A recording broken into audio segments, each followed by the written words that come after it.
Okay, so we are in session 7 of our campaign with Astonishing Swordsmen and Sorcerers of Hyperborea. The party, as it would be, is in Zambala. They've been here for quite a bit now. Made some friends, made some enemies, made some frenemies.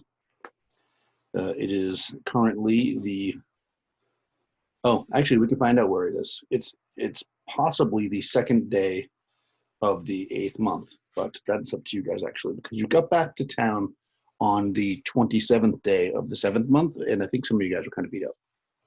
So I don't know if you want to spend days healing or not. You can, I guess, make that decision, how long you want to spend relaxing and healing. But in the meantime, during that period, an old acquaintance from your caravan days, not 3 weeks ago, has also entered town. So let's go through, we'll introduce all the characters, and we'll figure out what you guys want to do. So I'm just going to start with Kenneth. Uhtred Rivtanderson, barbarian. He, after our last adventure, he, having lost 2 of his fellow adventurer friends, Bali and Zulia, he went and drank quite a bit apparently, and spent all of his money and got into a brawl and did quite a bit of damage, and now he is facing possible jail time. So he seeks out Pinesta to possibly borrow money. That sounds very barbarian-ish. I approve. Nikki.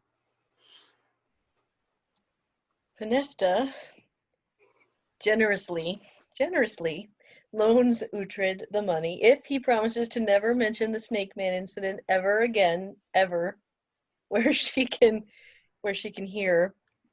She has spent some money carousing as well, but luckily this time she doesn't seem to have woken up with any strange bedfellows, and she has just been carousing and recovering from the fight with the ugly, nasty creatures that we think were dwarves.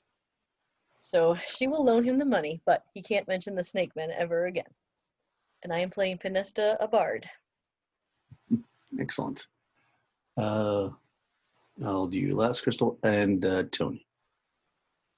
You see the head rise up in the ecstasy of joy as he goes, oh, as you see the tousled hair and the day's growth of beard that needs a good shave. Then you see that he's standing outside of the Temple of the Raven as he's finished a prayer for Zul, a prayer for the new warrior that was with them, that both of them unfortunately were succumbed to the poisonous gas. You see him turn and walk back towards the Saturn's Luck, limping a little bit, sustaining a minor injury himself from the expedition. But he stops at the barber again and he says, I need a shave, please. I need a shave, and maybe unkinkle this hair in this humid climate, this warmth. Need to kind of get back to where I was. And he walks back towards the Saturn's Luck. And he walks in, he goes, it's always, what is it, pomegranate wine that you serve here or whatever it is? I'll take 2 glasses today. That is 10 Rillis, the purloiner. Excellent. And as you guys are sitting there having your pomegranate wine and deciding, what to do, the door opens and you kind of, there's lots of people come and go, so you're probably not overly paying attention, but of course you look, and a spark of recognition comes to your eyes as you see somebody who had been traveling with you a while back on the caravan enter in. And Crystal, you can tell us about your character.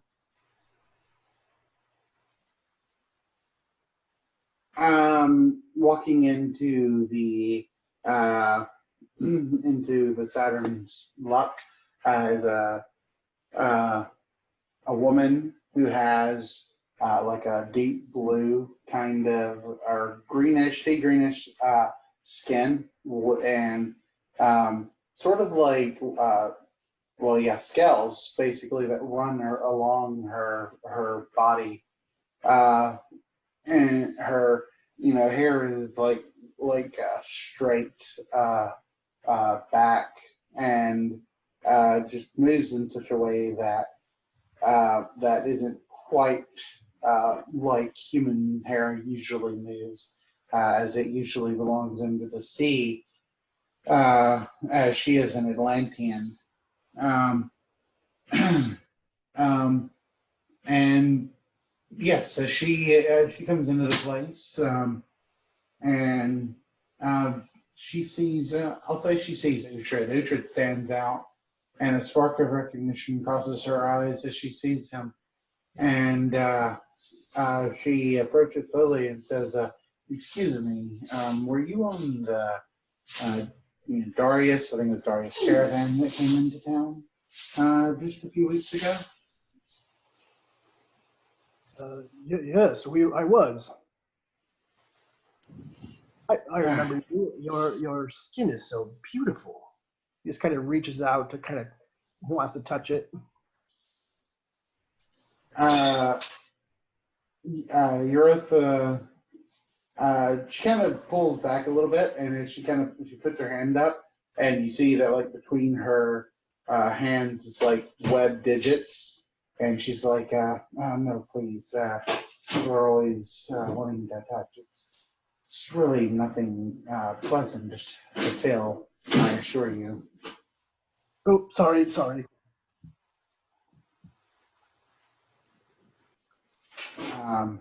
And yeah, she says, "Well, I've come into town. I was out for the past few weeks on a fishing journey, just trying to get a little coin to get by."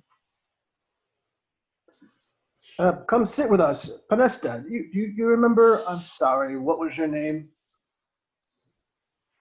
Euthropia, Euthropia Pantonus. And she Panesta. gives kind of a bow.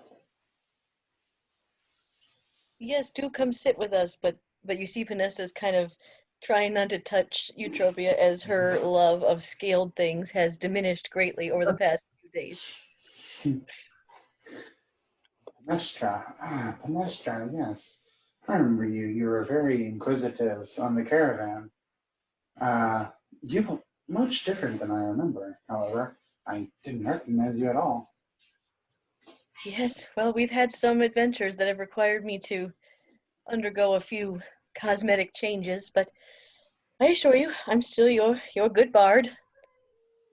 And I offer her some wine. Oh, thank you.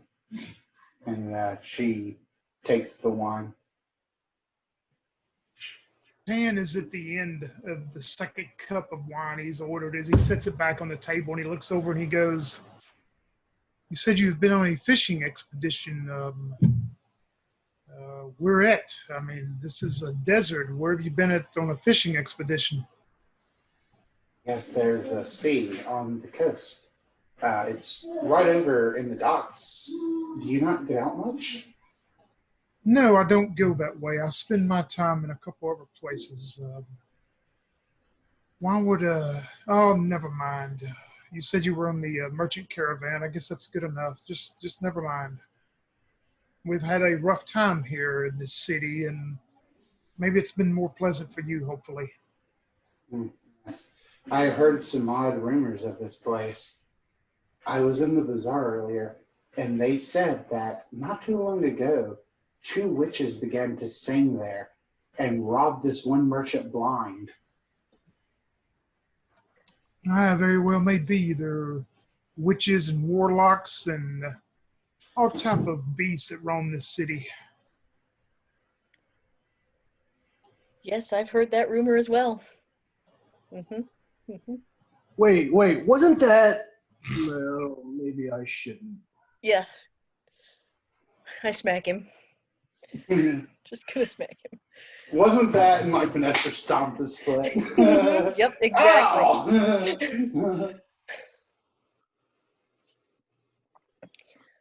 Did you have a successful fishing trip? I mean, did you? I mean, what were you fishing for? Did you catch a lot of fish? They mostly do crab uh, uh, here. There was this one group of adventurers who came, and they had these potions that allowed them to breathe underwater. They went down, and we never seen those adventurers come back up. Fairly exciting. I wonder what kind of ancient knowledge lies beneath those seas. Ooh, that's very interesting. Did you ask them where they were going? They claimed that there was some structure under the sea, though if that be true, I do not know. As I said, they never came back. There's one thing that I believe that I do not remember from the caravan, and maybe you should enlighten us because you've not instructed us on it, is what do you specialize in?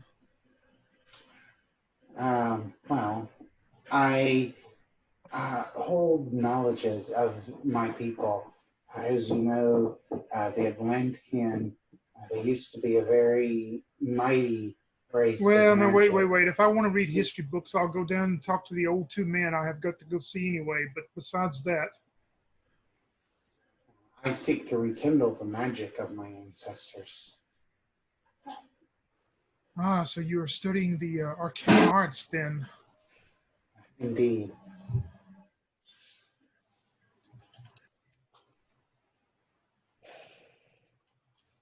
Well, that may come in very well handy to assist us in certain matters. Oh. Are you seeking the company of a magician? Well, sometimes we always seek company of others. I mean, but sometimes be forewarned that things happen when we're together. That some of us don't come back sometimes, unfortunately, when the gods call for you. Poor Zulia and Bali. And the witch. Do not forget the witch that is, well, still missing, of course. Yeah, but I'm not sure she's in any pain. She Tan, you said may be bringing pain upon others, though. very true. Yes, we never know with her, with Valkyria. Somewhere Valkyria sneezes. Tan, you said you were going to visit the astrologer's tower?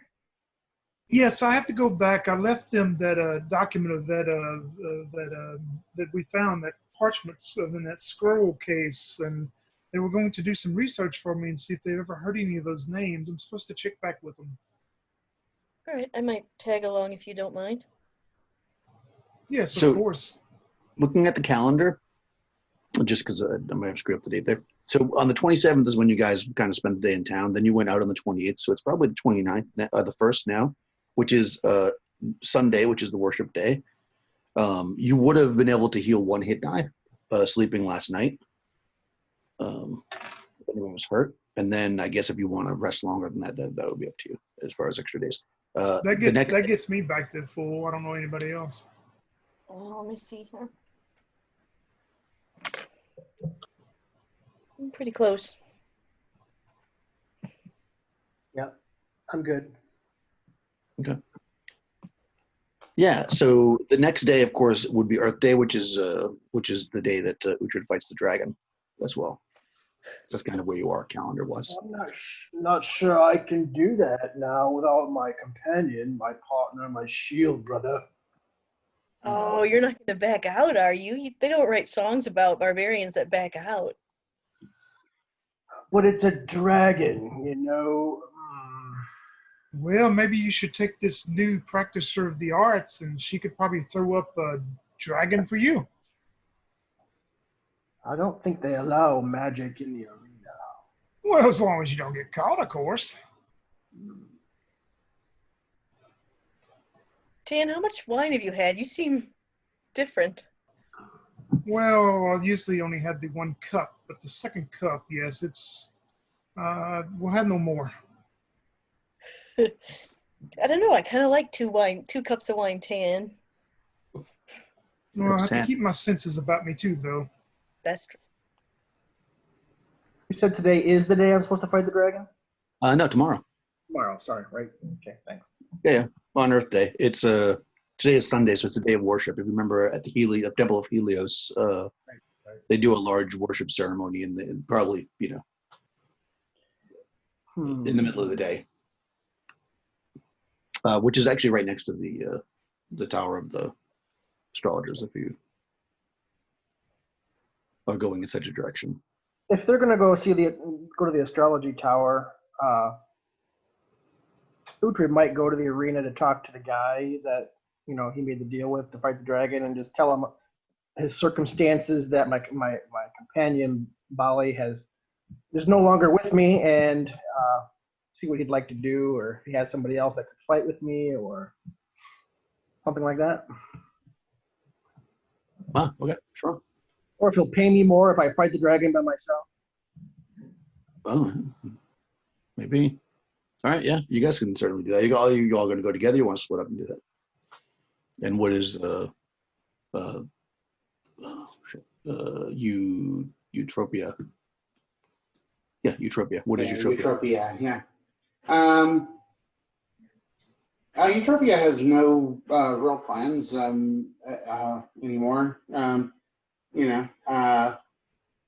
Whatever they want to do. If someone said something about going to a library, that definitely sounds interesting to her. She wouldn't mind going to a library. Yeah, so Uhtred can go alone to the arena. That's no problem. Okay. Hold on, I think I just.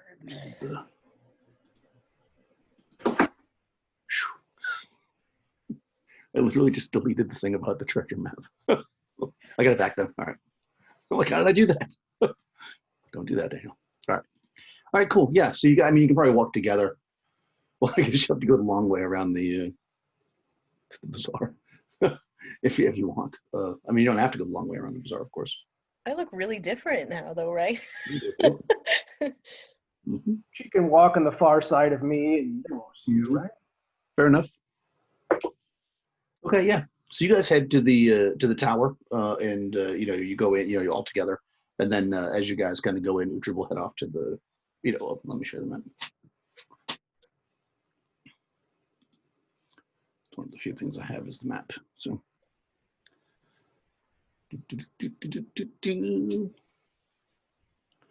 All right, so yeah, you guys are at Saturn's luck, which is number 2. This is over here is the docks to the where Eutropia just came from. 8 is the Astrologer's Tower. This is the Temple of Helios. 9, so you walk past there. People are already starting to gather, and of course 5 is the arena. So yeah, so you guys are over at.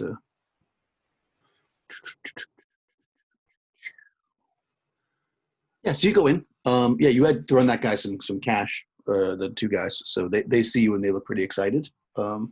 And they say, Master Tan, we found interesting information. Come. And they kind of call you over. Yeah, and as they do, Penn and Eutropia are with me, and I go, well, these are my 2 companions. You are more than welcome to loosen your voices and your ears with them too. They can be trusted, and they are also looking for knowledge in here. But yes, please do tell me. They kind of look at Panesta for a second. You have a very familiar look. And then they kind of look past and they see an Atlantean. They're like, ooh, an Atlantean. And they kind of lean forward and look at you. Have you brought us knowledge from 3 islands? I have no new knowledges, I'm afraid, that you likely do not possess in this grand gallery of yours. That's very kind. She can tell you, though, about the chicken of the sea. Oh, chicken of the sea. It is very beautiful, they say.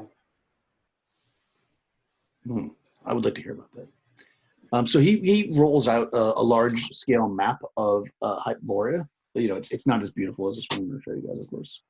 because it's a rough map, but I don't have the. There is actually a very simple black and white map, but I don't have it. So, and he starts to go through the treasure map, and he tells you that. Let me do this so I can actually read my notes while I'm doing it. He tells you that.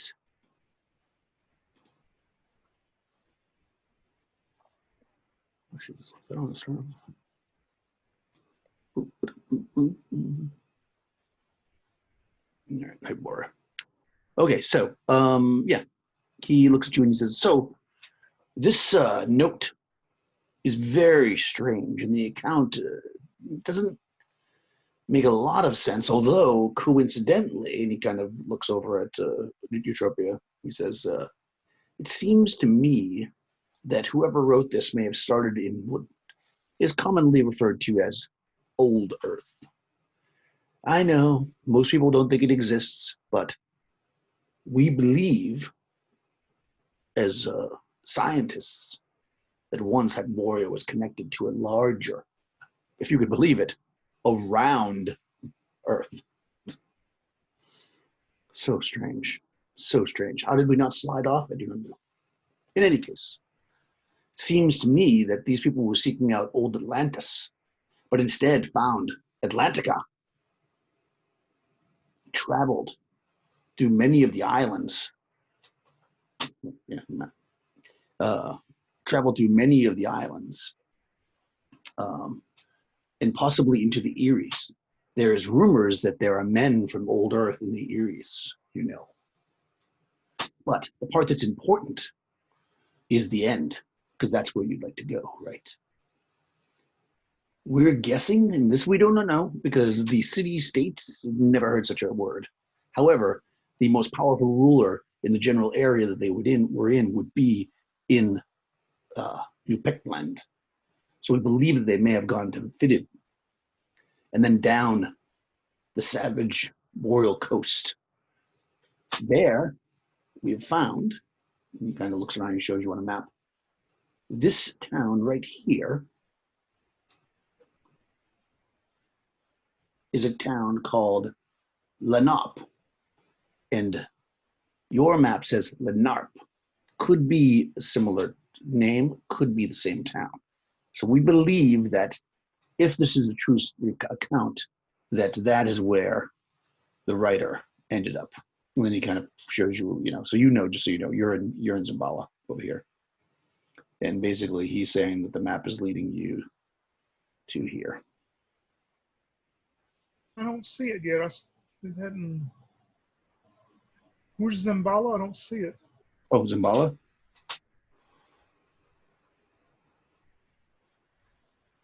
See right there in the middle? No, I see. All I see something says the Black Waste. Oh, now it popped over. It's like real slow or something changing over. Okay, it's a delay. Yep, I see Zambala now. Yeah, so if you look, I'll switch down the map. Although it's probably going slow. Basically, it's more or less directly on the opposite side of the world. Oh wow, okay. Yeah. Could you annotate a line from Zambala to where the place is?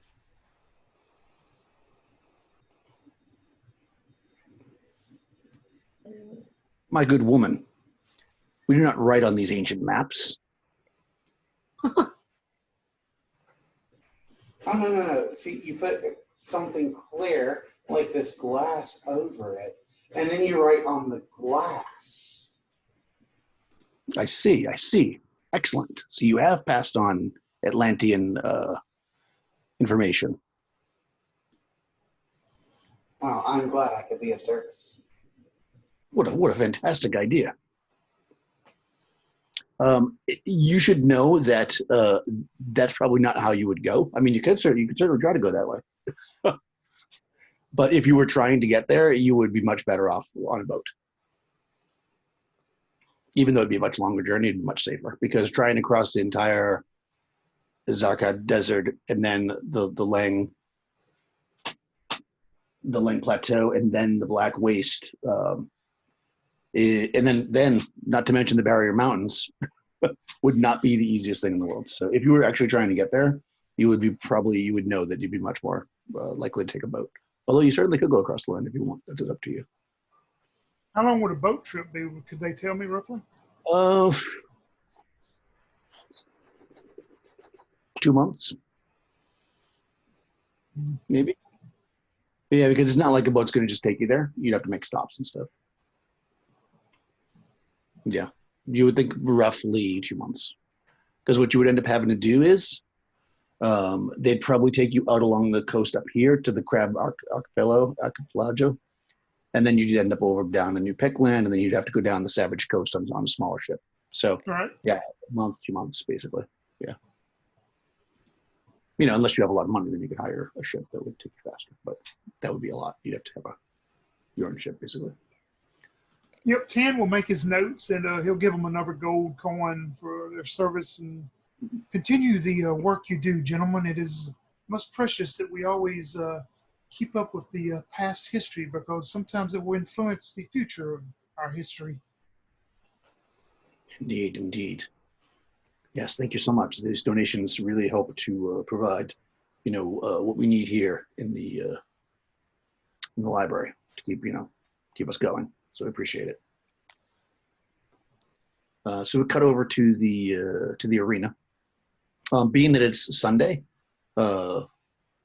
which is the religious worship day, there's no, unless there's a sacrifice that happens, there's usually nothing going on at the arena. So when you go over there, you see the arena, the dude with the leather and the whip and everything, and he sees you and he says, "Aha, the Dragon Slayer. I see a few more scars on you than last time. You like to keep busy." Yes, I do like to keep busy. On that note, there's a little problem. My compatriot Bali has fallen from some foul magics, and is no longer able to fight with me tomorrow. Oh, well, then you won't have to split the prize money. Yes, this dragon, is it something that's possible to be taken by one person, or should I possibly find another person to fight with me? I mean, no normal man could beat the dragon, but no normal man could kill 7 flaming men. Right, of course. Would it be possible to get a look at this dragon? They say that when you see the dragon, you turn to stone.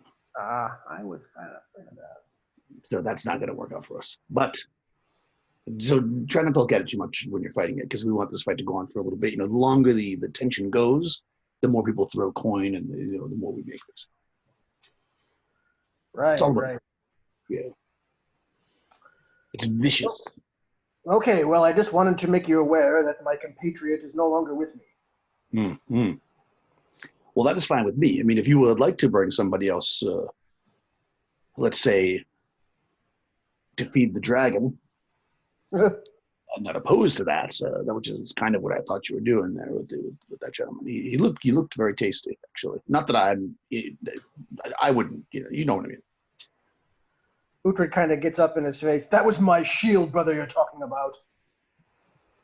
Is tasty not a compliment in where you're from? Not exactly. I apologize then.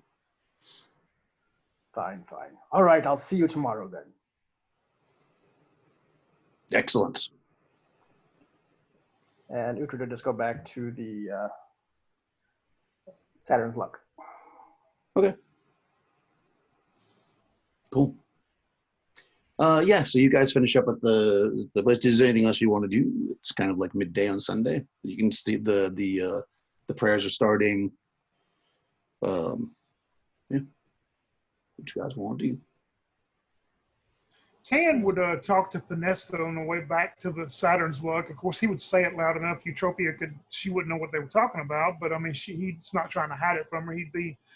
I find it very strange that this parchment with historical parchment has found its way here to Zambala, all the way across from the other side of the lands. It's very strange that it refers to something there. I wonder, there must be much more mystery to this involved than what we know. I agree. And to find it in the chambers of a random snake man is even more mysterious. I am wondering, I know our friends Bali and Zulia died in that castle, but there was another doorway. I'm wondering if we could find more information if we went the other way, the other door. You said the scroll was like Atlantean in nature, right, Daniel? Or Scroll. the thing that they found? The letter, Parchment? parchment. No. There's just there's mentions of Atlantis, and they believe that whoever wrote the tale at some point went past, adventured through Atlantica. Yeah, so they're not from there. Either way, with the mention of snake men, Eutropia, she gets a disgusted look on her face, and she goes, "Snake men. If there are snake men around this land, then we must kill them. They're evil, foul peoples. They do not deserve to live." Oh, I agree. 100% agree.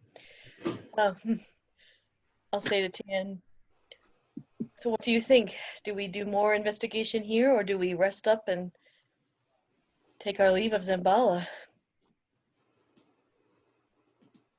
Oh, I don't know. You know,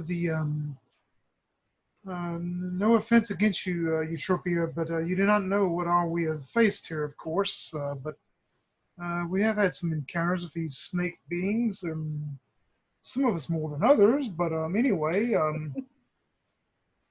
I do not feel like we should go back out to that temple presently.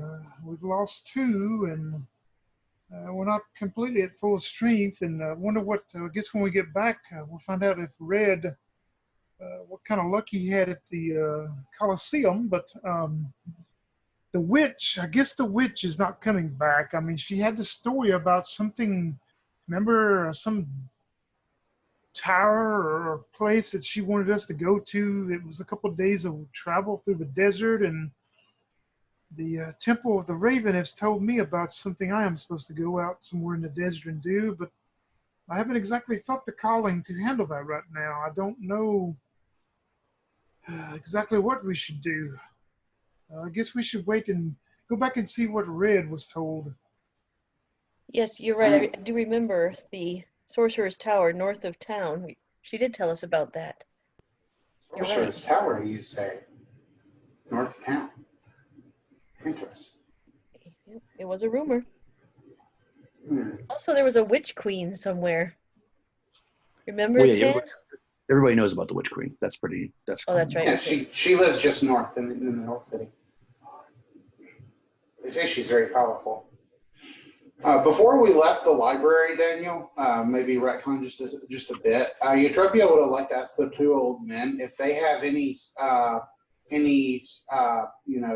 scrolls of like arcane knowledge, or any books that possess any arcane information that she would be allowed to look through.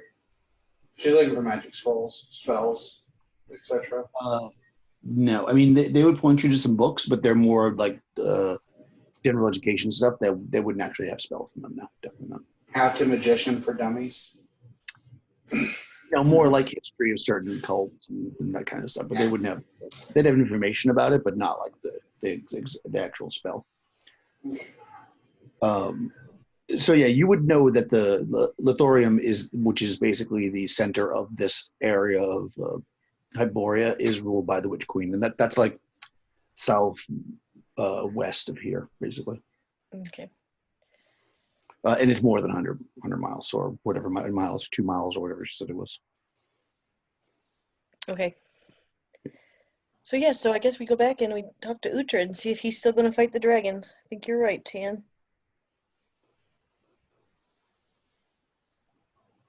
Okay, so you find yourself back at the Saturn's Luck. Uhtred is there, I guess, drinking some pomegranate wine.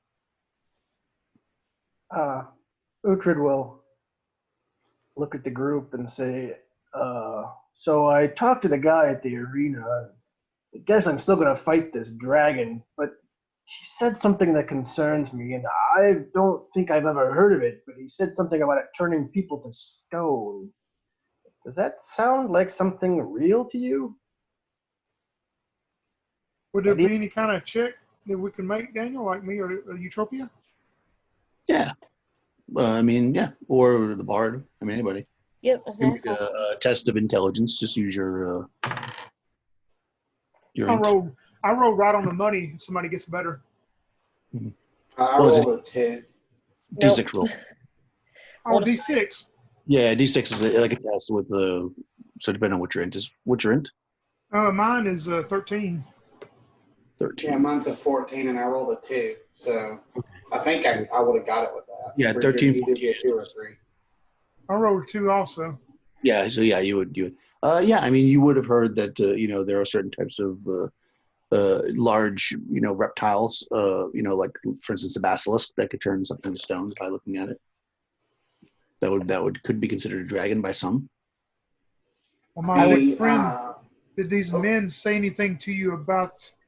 There are such beasts as that, but where are they keeping this beast? Because anyone that would look upon it, I'm afraid, would suffer that fate. Did they mention anything about where they're keeping it, or how they're keeping maybe it hid from your eyes? No, I asked to see it, and he didn't really seem interested in that idea. Yes, I've also heard legends of beasts that can do this. I once read a legend of a beast that turned a whole team and their horses into stone at one sighting. I A wonder if mirror, it's- perhaps. Take a mirror with you. I wonder if his Coliseum manager, I wonder if he's boasting a little bit too much. Do you think, Red, or do you really think the man is serious about having one of these beasts hidden there somewhere? He seems pretty serious. Huh. I guess we could try to do our own investigation and see if we see a cage or a place such beasts would be stored at. Well, that I would appreciate that. That might be useful for me. We should take a mirror so we can look around corners safely. That way we could escape the beast's gaze. Well, I do not plan on getting close enough to look the beast in the eyes. I just want to see if there's such a place where there's going to be one, or if this man is boasting too much of one, that he does not really have one.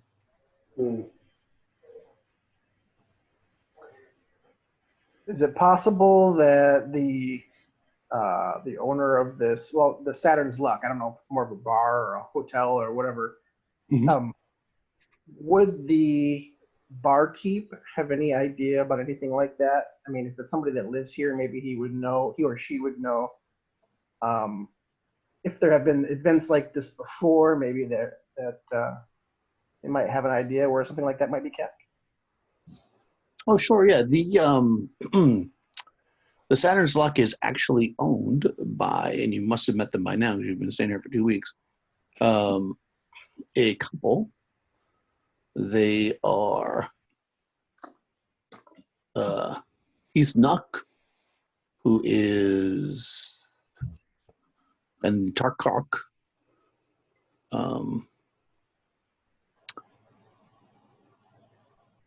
No, I'm sorry. Nope, those are not them. What are their names? Anyways, they are the owners. Here we go. Zarkia and Dildred. So yeah, you would see one of them, let's say Zarkia, who's the female. She's serving some drinks to you guys. They take turns. So yeah, she comes over with some more wine. It says, "Aha, the champion and his friends. Ooh, and an Atlantean. Do you truly drink through the gills? Do you need a bowl?"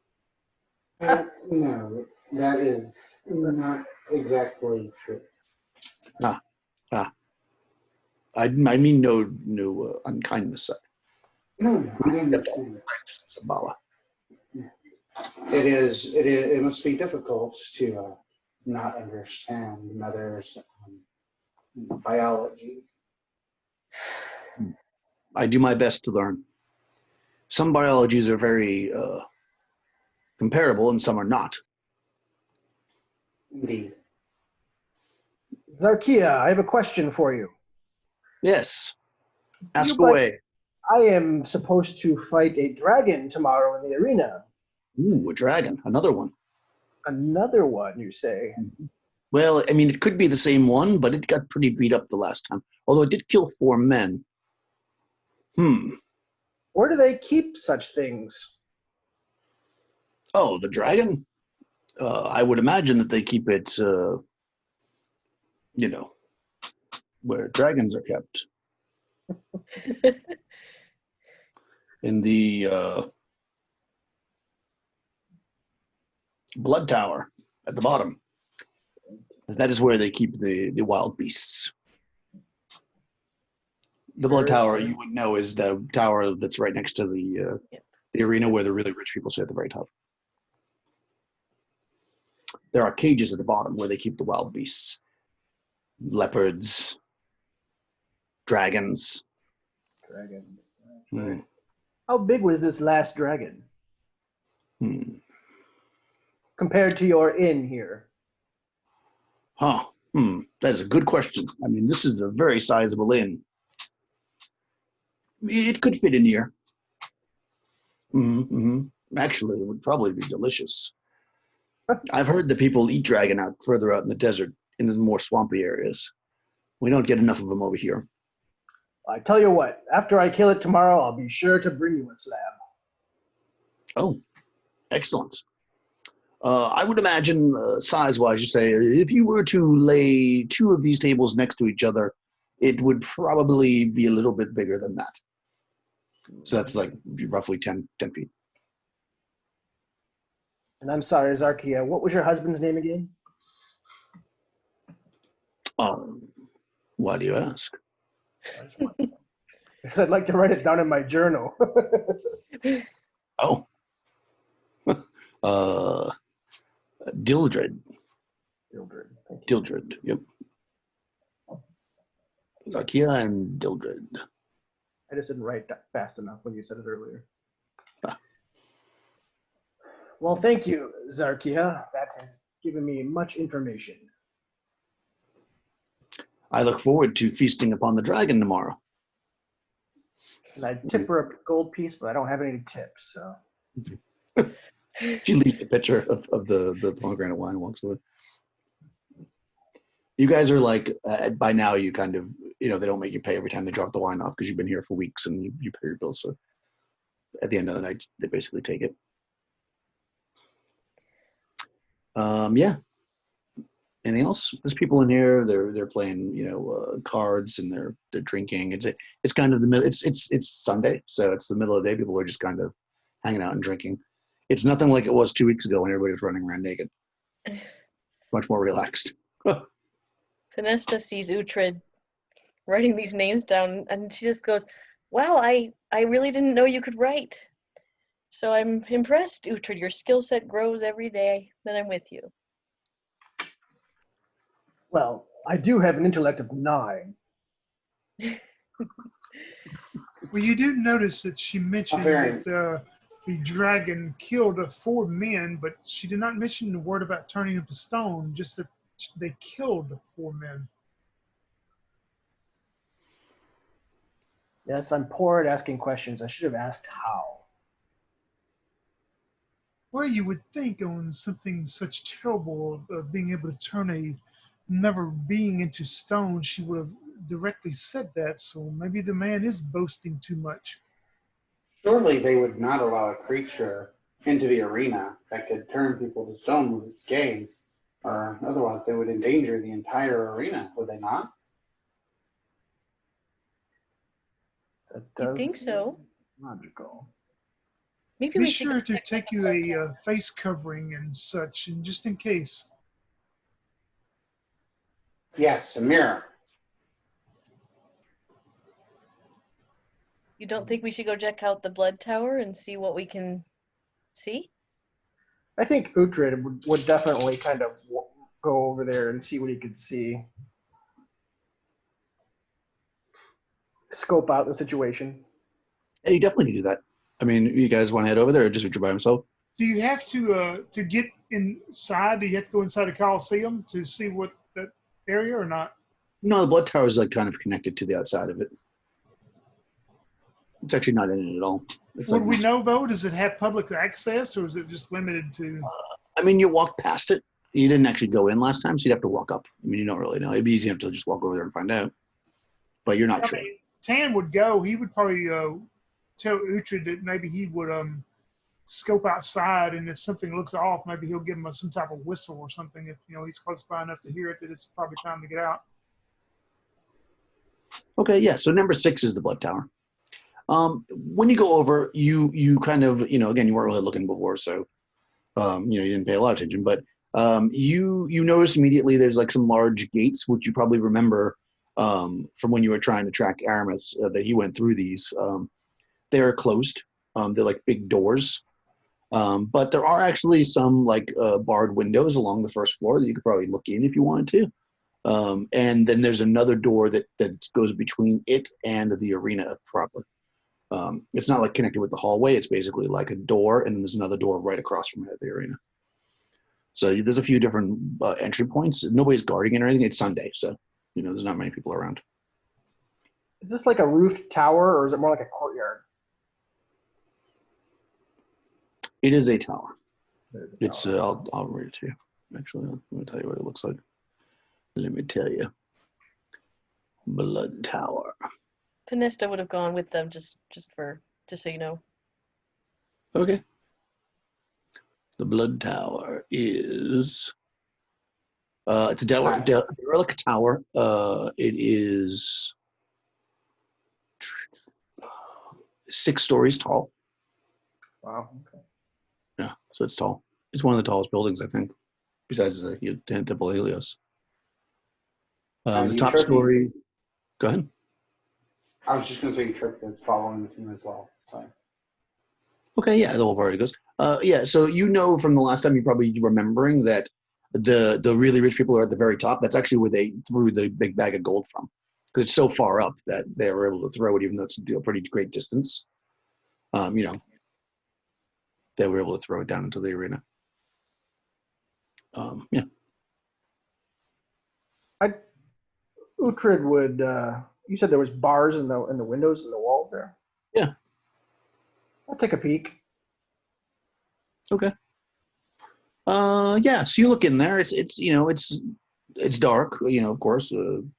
But your eyes take a second to adjust, and you can see there's a couple of cages in there.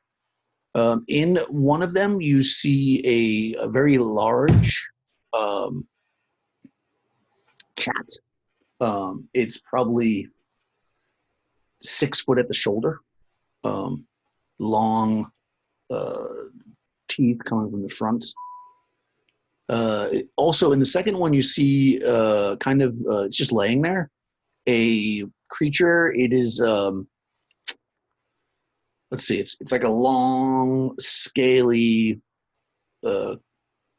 creature. It's got only 4 legs. They're kind of short, so it's low to the ground.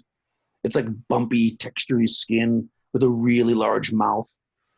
You can roll and check a test of intelligence to see if you can tell what it is. That's a D6. D6, and what's your int? 9. So it'd be a 2 and 6. I rolled a 1. Oh, you actually know what this is. This is actually a crocodile. Ah. You've seen these before, possibly at some point, maybe traveling. You've heard it called many different names, but crocodile seems to be the most common. Okay. Uhtred just grins to himself and hoping that's actually what he's going to fight tomorrow. And he'll go back to the party and say, I got this. Fair enough. Okay. Overconfident, if nothing else. Did you see the dragon, Uhtred? Did you see it? Yes, I think I did. Really? Yes, it's enormous.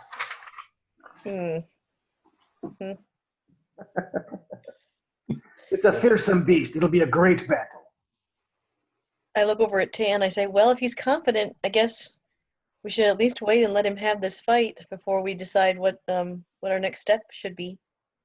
Yes, I think you should take a day of rest. Do not drink too many cups of wine. You do not want a bad headache in the morning when you go over.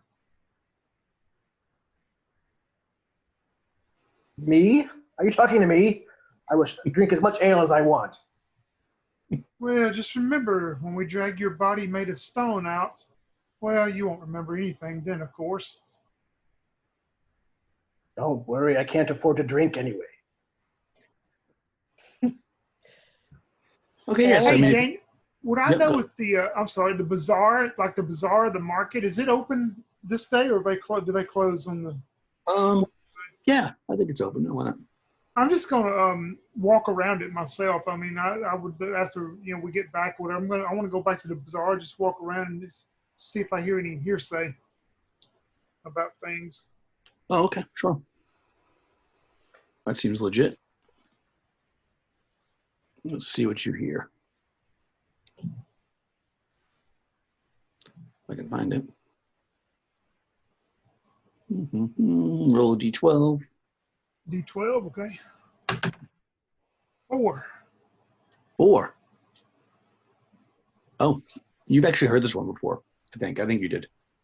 People are still talking about that horrible beastmen have been raiding caravans, and actually they're very specifically talking about a caravan that was supposed to be here 2 days ago that didn't make it, and they're saying that's the reason why, that it was probably taken by beastmen in the desert. Do they mention like which portion of the desert they're supposed to be coming from, or most of them? It was coming from Lithorium. So And there's like a road that goes that way, we know? I mean, there's a path. It's not really All a right. road. People know how to navigate it. All right. Yeah, and I'll probably, spend a gold piece on just some general bull stuff there. Fair enough. Yeah, so if nobody has anything else they want to do, we can fast forward to the next morning. If anybody's still hurt, they can roll a hit die Okay. to heal. Yay, full health. All right, excellent. If I wanted to buy a fish, Okay. how Like much would Oh, Like a a whole fish. like a whole fish? Yeah, how much would that be?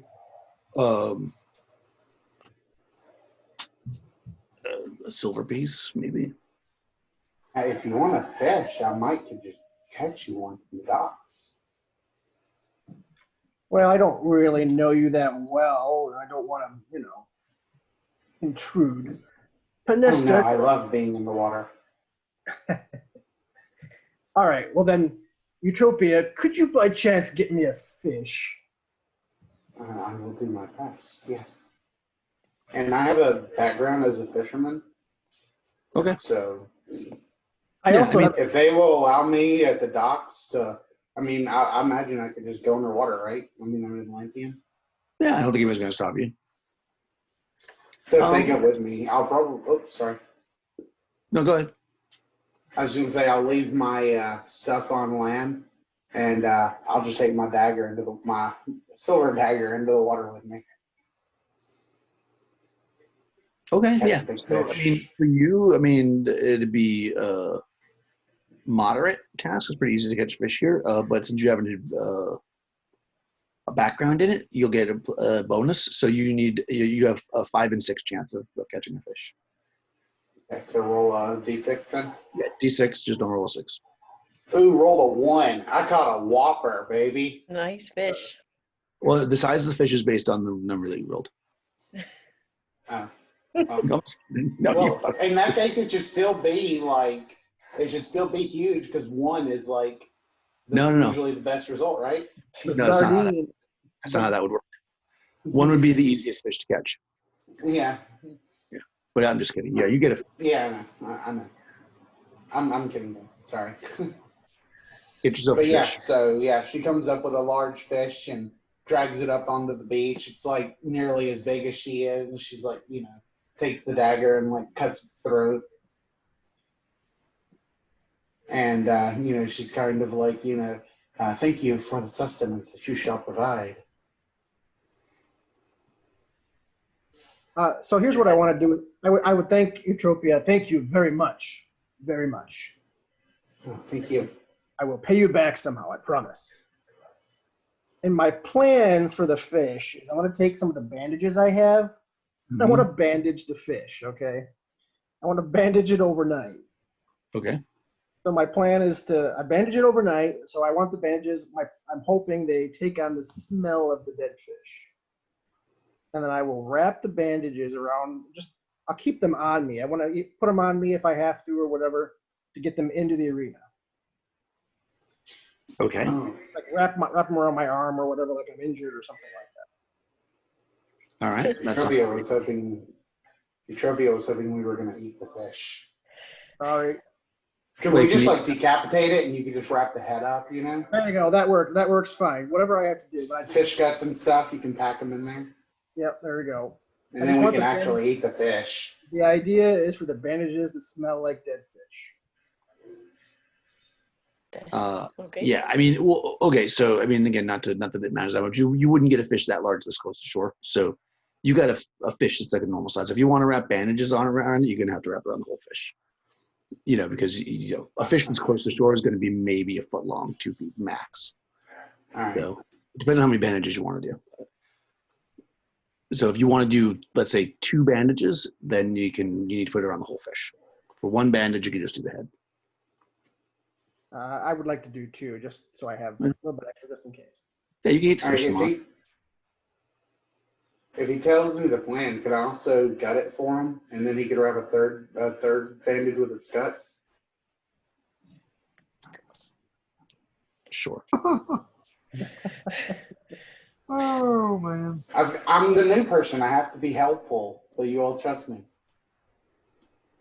Thank you very much. That's like helpful to the almost creepy level. Hold on. Let me cut the fish open and give you the guts too. I'm so helpful. Oh, Uhtred, you're gonna smell worse than. Oh, yeah. So yeah, you know, at first you kind of had a fishy smell, which is, you know, maybe not the most off-putting thing in Zimbala, but in the morning when you smell like guts, that's probably not the best smell.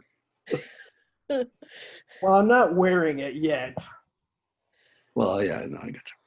Okay, yeah, that's fine. So anyways, you do this whole fish conspiracy thing. Trust me where this goes. I like it. I like it so far. It sounds good. And off you are to fight the dragon. Do you guys want to do anything else in the morning before you fight the dragon? Nope, not I. No, not either. All right. Yeah, the arena should be full of water. This is not Rome, unfortunately, so we can't fill the arena or Sarnath, so we can't fill the arenas with the water. Unfortunately, the dragon is not going to be. It's not going to be a fair fight for the dragon. All right, yeah. So you get brought in, and there's a crowd. People are very excited. I mean, you are a well-known arena champion, Uhtred, the Fire Slayer. And yeah, pretty. I mean, most of the people were really stoned or drunk when they saw you win the last time, so they don't really remember it. They just kind of, it's been going around, so now they want to actually see you in a more sober state. So yeah, you get there in the morning, and the arena boss there, he's like, remember, you gotta make it a good show for the crowd, and don't look at the dragon; it could turn you to stone. Right. Yeah, so he comes out into the, there's like some opening matches over there. I'm assuming everybody's going, right? Oh yeah. Oh yeah. You guys gonna be in cheap seats again, or now that you have money, you can sit in a good seat? Nope, cheap seat. Cheap seats. All right, 3 coppers. All right, so yeah, you guys get in there. He makes a big deal. The arena boss walks up and down. He's got his whip. He's, oh, beware! Nobody look upon the eyes of the dragon, for it will turn a mortal man to stone, and his soul will be crushed forever and to burn in the pits off the edge of the world. This dragon, of its like, we've never seen in this part of the world. It's huge. And he whips his whip a few times, and then he introduces Uhtred, and people clap pretty wildly. And some, people throw some women's undergarments onto the stadium, and some gold. And then you hear some noise and some whipping and stuff, and the door opens on the side, and they bring in this huge dragon. It's bigger than you thought, maybe, because you started in the dark, but it's big. But it's the same thing that you saw. It's like 15-20 foot long. It comes kind of, it's looking around. It opens its mouth and snaps a few times. These guys have they're like prodding with spears, and then they run like heck. You are now facing off 20 feet away from the dragon. Do I notice when they bring it out if they were looking at it or not? They were not. Yeah, they really made a big show of not looking. Like they were like, Right. Yeah. Okay. Yeah, everybody's making a very big show of not looking at it. But it is clearly a crocodile to you. I mean, as far as you can tell. Right. So yeah, let's roll initiative. Well, I guess I'm assuming you're going to attack it. Let's Yeah. Okay. Yeah, I would circle it first. Go ahead. Roll the 2. The guy's 6. Of So you course. circle it. It is hungry, and it just goes for you. It charges in. You only get 1 attack though. Okay. It's maybe it's just testing you. It kind of comes in and it doesn't even. It's like 4 or 5 feet away from you. It just kind of snaps near you in a threatening way, but it doesn't even come close to hitting you. So I would unravel one of the bandages from around my arm, and I would kind of dangle it out to the side to try and get its attention. And I would kind of toss it, like off to it, like its right side. Okay. Trying to get its attention. Maybe it might smell the bandages. That was the idea, obviously. That makes sense. Okay, yeah. So you throw the bandage, or you wiggle it and you toss it. Let's see if it's distracted. We'll give it a chance. High or low? We'll go low. Okay. It doesn't seem to be distracted by that one, anyways. Maybe you wave it long enough, or didn't get a good enough scent. And it's going to continue to move towards you. So, what's your plan for this round? I will draw my sword and prepare to melee. All right. Initiative. Ooh, I got a 1 that time. I got a 6. Maybe all right, go for it.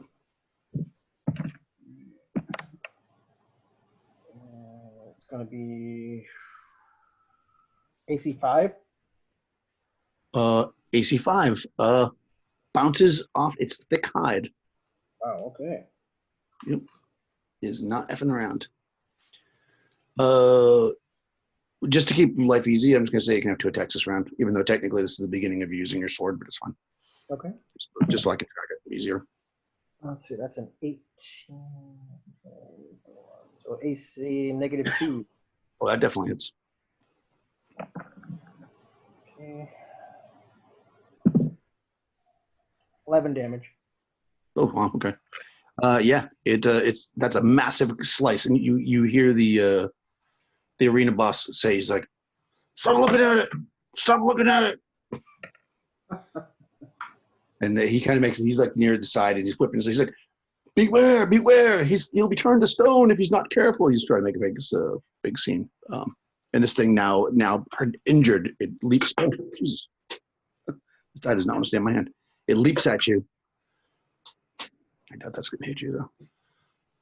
Let me see what it needs. Let me see. Let's figure out what it needs to hit you that way. I know from the beginning. You are AC. Do you have your shield? Normally I do, yes. Okay, so AC 3 is your AC? Okay. Nope, 3 is for missile. So it's 4. Okay. Yeah, okay. So AC 4. Okay, so okay, no, it misses. It lashes out and misses. Next round. Hearing, before I roll, hearing the guy say, "Don't look at it, don't look at it," I'll remember that, and I'll start playing up a little bit, and I'll be holding my sword up and kind of looking at the reflection of my sword blade, trying to look at the dragon a little bit, trying to play it up a little bit. Okay. I rolled a 5. Oh, so did it. What's your dex? My dex is 15. Okay, you go first. I will swing. Oh, that's gonna be. I rolled a 4, so I'm gonna miss. That doesn't sound right. All right, it's swinging at you now, or trying to bite you. Wow, it rolls terrible. It snaps at you. You must have really disorientated it because it is, yeah, it's not doing well. Yeah. All right, next round. I'm assuming you're going to attack unless you want to do something different. Oh yeah. I'm just gonna melee it. Yeah. Okay. And I rolled a 4. Okay, got a 6. I'm gonna go first. Oof, that time it hit. And it's damage. 10 points of damage. Ow. Oh, actually, on any successful bite that delivers 9 plus points of damage, which it does with 10 points, You just bit off my arm. it holds its victim and goes into a death spin and causes an additional 3d4 hit points per round. Oh shit, okay. So you actually, you're gonna take additional damage until you break out of it. Let's see, 2, 1, and 2. So 5 more points. So 15 total. Yeah, and it's grabbing you and it's like trying to rip your arm off, or probably your leg off. I guess makes more sense. If you want to escape, you'll have to use your turn doing it. You can make an extraordinary feat of strength. Otherwise, you could just attack it. There's no real disadvantage to attacking it. Whatever you think is a better option. I will. I'll attack. Okay. Hopefully it dies. It's gonna be AC 1. That hits. It's gonna be 8 damage. Okay. It does not quite die, but it is very, very hurt. Coming into the next round. Initiative. 4 for the dragon. I rolled a 1. Oh, wow. Okay. Oh, it automatically does that damage. So I guess it doesn't have to attack. It just does the damage. Although it's less damage than a regular attack. 3. Ooh, 7 points. Great. It is your turn, though. And you get to attack. 2 attacks. What is that? That's okay. AC 3. It hits. Okay. That's only 6 damage. That slays the dragon. Give us a good dragon slayer. Why'd you do it? I only had 3 hit points left. I'm like laying there dead, or like just struggling on the ground. Yeah. Breathing heavy, holding my arm. Drag myself to my feet. You Yeah, gotta at tell us first- how you killed it. Oh, sorry. I wrestle with it, and I managed to get it up under, I get up on its back, and I kind of leaning forward with my arm still in its mouth. I jam my sword into its eye socket. Nice. Yeah, so the dragon dies, and of course, let's go. Well, actually, probably, I think with the crocodiles, they lock in, right? So you have to actually break its jaw to get your arm out. Right. Yeah. And, at first the audience is like, "Ooh." And then they get to their feet and they start cheering. And, yeah, now they're going to. Oh. And a small sack of gold is thrown into the center, as your payment, as a couple guys run out and start helping you. And then you see like 4 other guys run out and grab the dragon's tail and start dragging it out of the. I would like to, if I have time, I'd like to get one of its teeth. Yeah, when you get brought back they bring you actually into the blood tower, and you can actually see, there's a few other gladiators in there and that are kept there that are slave gladiators, not the slaves that you've been dealing with, but the slave gladiators. And actually, as you're in there with the dragon, and you're going to do that, you actually see a few like very, very well dressed people that are walking down from the or they're being let down. Actually, there's like a lift in there from the top of the tower, and when they get to the bottom, they kind of just pause and look at you, and they say, well done, well done. And you notice one of them is actually Aramis, and then they walk out. But you definitely can get a tooth or whatever else thing you want from it. Nobody's really bothering you right now. They kind of left you in here and they went back to keep the events going. I would like crocodile skin boots. After it's all over, Tan looks over towards Penn, and he was seeing Red is just covered in blood himself and injured. He just looks at Penn and he goes, see, I told you the man was over-exaggerating about it turning people to stone. I knew it. I knew it.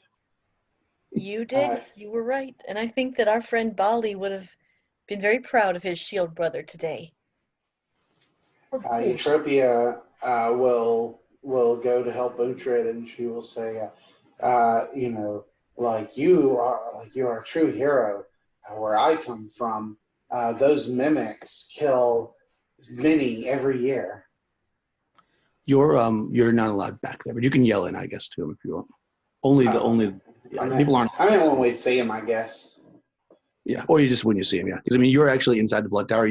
They kind of lock you in there in a sense, you know, when they but they do come back, obviously. Yeah. I just misunderstood what we were. Yeah. Yeah, they of course, because you probably didn't think, because they had to carry you out. They threw the bag of gold in there with you. It's 100 gold pieces. Yeah, I mean, if you start butchering the thing, nobody's going to stop you right now. I mean, getting boots from it might be tricky. You'll have to ask the guy. But you certainly could take a tooth, or if you want to take a steak from it or whatever. That wouldn't be a problem. Yeah, I forgot about the steak. Thank you for reminding me. Yeah. Yeah, the guy, the arena boss comes in and he says, I like you. You are very good. Dragon Slayer, man of fire. We're going to keep you around for more matches. Sure, it would be good, though, if you could lose a limb or something maybe next time, because they like that. Even if it's just a foot. We'll talk about it. Uhtred laughs and pats him on the back. He says, yes, we'll talk about it. And I would take the tooth and the steak. All right, yeah, and he lets you out into the main area where everybody is, you know, so Crystal can do her thing. Yeah, I mean, you kill the dragon. You're pretty beat up, but you killed the dragon. And then Utopia rushes over to Uhtred and says, you are quite the hero. Where I am from, mimics kill hundreds of people every year. Really? Yes, we call them mimics because when they're in the water, they float and mimic a dead tree. Yes, I could see that. Very interesting. Thank you for the information. Indeed. And the praise. Now I really need some rest. I look at Uhtred and I say, I'm really glad you won, and I'm glad you're okay, and I'm really glad that you can pay me back my 5 gold. But I'm kind of wish Tan had been wrong, because I kind of wanted to see a real basilisk, but maybe we'll encounter one someday. You saying that was not a real basilisk? I don't think so. It never did turn anybody to stone. No, I'm sure. Uhtred will pay her back. Excellent. I will have, as you rest throughout the day, I will have the cook there at the Saturn's Luck prepare us a wonderful alligator steak dinner. Fantastic. Is it good, Tan? Have you had it before? Oh, no, I have not, but anything with meat. All right. Yeah, tastes like chicken. It's a dragon steak. Yeah, Uhtred would give Zarkia the alligator steak when he got back because he told her he would. Mm-hmm. Ah, yeah. So she looks at it and she says, fantastic. I'll send it out to be cooked. We have never feasted upon dragon before. And she No, we are going to feast tonight, though, in celebration of the grand champion here. Yes. And she gets very excited, and she she runs out, and as she's run out, she yells to one of the employees to bring you guys more wine. Yeah, I mean, you certainly can do that. Is there anything else you guys want to do today? There is one thing Tan would want to do. He wants to go and get prices. Maybe he'd go to the market. Maybe they could tell him where to go. But like to rent a small cart or small wagon, how much it would cost to rent one, and to rent to put a bunch of like empty crates and boxes in it to make it look like a merchant wagon. Okay. How Pinesta much wants maybe to it go would cost, just rent it for a day or two. when he's done. I think I want to do something too. Okay, let me see. That is a very good question. To find the Because he has an ideal he's going to present to the rest of them that night over dinner.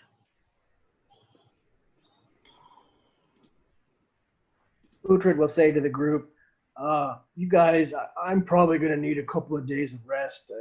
And I'm pretty weak. I lost a lot of blood out there. Well, you can have plenty of this wine. I'm not partaking any more of it, so have my cup too.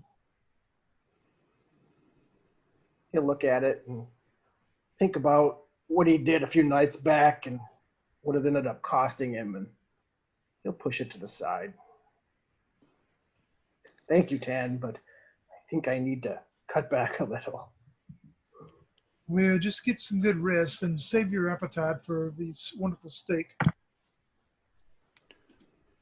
you can rent a wagon with a horse, and you can probably get some crates and stuff down at the docks to kind of set up the way you want. It's only a gold piece a day. However, they will want a 300 gold piece deposit because that's 300. Okay. Well, because the horse and stuff. If you don't come Right. back with, yeah, you'll get it back. But it's only a gold piece a day to rent it. Unlimited mileage as long as you return. You got it. Does it have Oh, yeah. GPS though? Yeah, no GPS and yeah. Yeah, just because they got to replace it clearly. If But it's you, got plenty of horsepower. that's Uh-huh. right. Yeah, but you definitely do that. You just got to put down a deposit or something of that value. Also, is anybody wearing those crowns? I mean, I'm still carrying the wisdom crown with me, but I would Okay. not have it wearing or displaying it. okay, yeah, because you've got to wear it for 48 hours before it activates, and then leave it on. So you can just walk around with the crown on your head, of course, or you can figure out a way to disguise that's if you want to wear it. Okay, cool. I was just curious if everybody had a crown on. Did we? I do have a quick question because I don't remember if we did that pendant and that bracelet. We still have it, or did we sell it in exchange for gold? But we still You have sold them, it. don't we? Oh, we did We sell sold them for them, gold. Okay, never mind. Well, we should have the gold because that was 1,400, huh? Yeah, you got about 60%. Yeah, we got Yeah, like we're- 800 and something, and it ended up being 330 odd gold a A piece. piece. Oh, I missed that because I just wrote down where I got the dwarf gold. I didn't write down the gold for the rest of it. Yeah. I put it in the chat. So yeah. So it's there. You can look it up. It's like 300 and something. So you do actually have that gold if you if you want to put down deposit. What did Pinesta want to do? She wants to go to the Temple of Rel and put a few coins in the fountain for her poor dead friend Zulia. Ah. And and she wants to ask the men there if they know anything about people who've had close encounters with snake men, and if they're in any danger of transformation of any kind, or she's a little worried about that. Oh. So yeah, I mean the acolyte there, he says, well, I mean, there's many stories of the snake men. Of course, they were said to have been rulers of the lands, as you probably know, and they hate us now for that. They often disguise themselves as people and try to take over governments from the inside. But I don't think that they have hypnotic powers. But just being near them, I have not heard of any kind of any issues. But I've never met a snake person. I mean, to be honest, I'm not sure they even exist. But they're said to be very charismatic and can get people to do things that they wouldn't normally do. Ah, well, I appreciate the information. And she'll put a couple more coins. She gives him about 4 gold. A couple for Zulia, a couple for the information. She says, "Thank you very much." And she'll. He nods his head. He says, "It's good to see you back." Yes, I was coming here because my friend that I was here with last time is unfortunately gone to meet Rel, I think. But I wanted to honor her memory. And excellent. Yeah.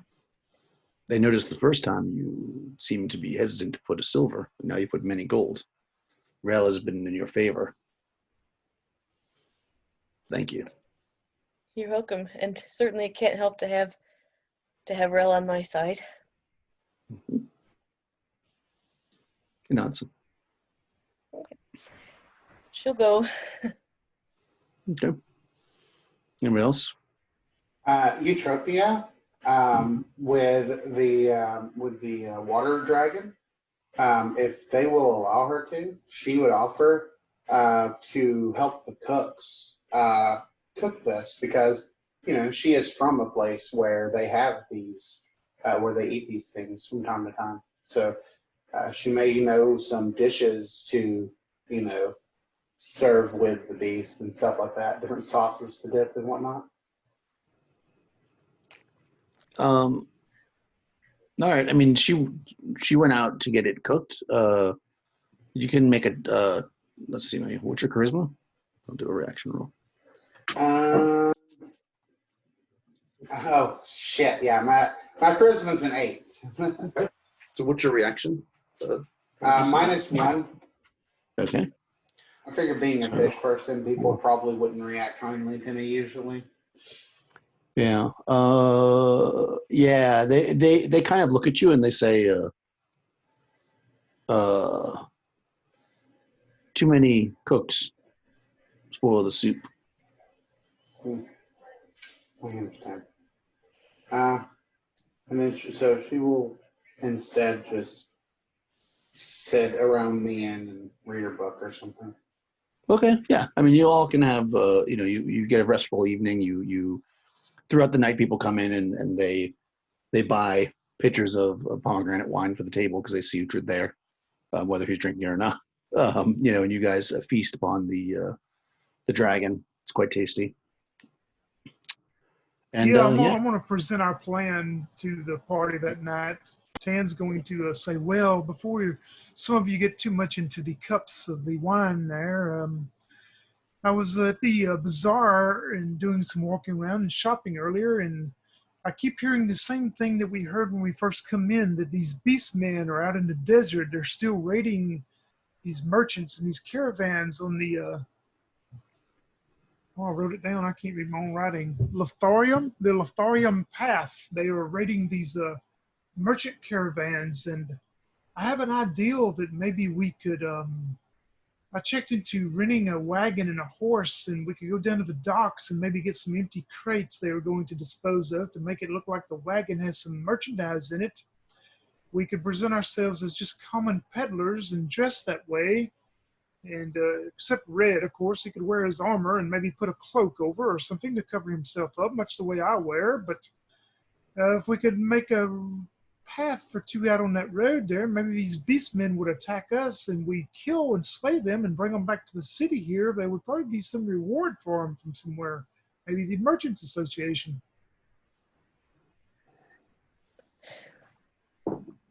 That sounds like a fine idea. That's a pretty good idea. I remember those rumors. I wonder if the beastmen, did they say what the beasts look like? No, I did not hear the exact description. They just describe them as beastmen. So I would take it maybe they were bipedal like us, but probably have face is uglier than that witch did. Well, I'm just wondering if they are snake men. Probably not. The robbing of caravans doesn't seem like their milieu. This is a good idea, and it's good that we maybe get some disguising clothes, because just like the bazaar, I hesitate to be too conspicuous in the docks as well. Well, and one thing we do have to come up with, of course, and you can verify it by speaking to the person I spoke to, but we have to put down a 300 gold piece deposit for the horse and the wagon, of course, in case we don't make it back. That covers them to purchase more, but we do get that deposit back. It is actually just a gold piece a day to actually rent it. That's a lot of money. But we do have it, though, altogether, since we sold those valuables from last time. Well, if that's their policy. Uhtred spent so much money last time. Yep. You trust these wagon rental people? You trust them? They weren't. Yes, because they will put it on parchment paper for me and sign it, and I will sign it, and it will be written in stone, you could say. Okay, well, I will contribute. Do you want to do 150 from me and split the cost, split the risk on the deposit? Yes, that would be fine. If you think it's a good idea, we should probably go. Don't you? Some of you have contacts there at the docks that you spoke to a lady. Maybe we should go and verify that the Merchants Association will pay us for returning these beastmen bodies. I can certainly try. We can go down there. I just don't want to go too close to the boarding house where, well, anyway, yes, we can go to the docks and try it. I can talk to her. Let's say we do that the next morning and go that route for now, unless something else develops. I can roll a hit dice, Daniel. Yeah, you can roll a hit die. Okay. Anybody that's injured can roll and heal up. It's plus con too, I guess. I don't know if you guys have been doing that. Yeah, +1 there. Yeah, so you drink as much as you want. It's definitely not a problem. People are providing as much as you can drink or as little. And the next morning comes. You can trying to find my this is the easiest way to do it. You go down to the docks to where you met that woman that I made a note. I gotta get her name. It was like Patty or something. She had a very unusual name. I know I wrote it down. Let's see. She was a foreigner. Yep, she was a foreigner. Let's see. She was named.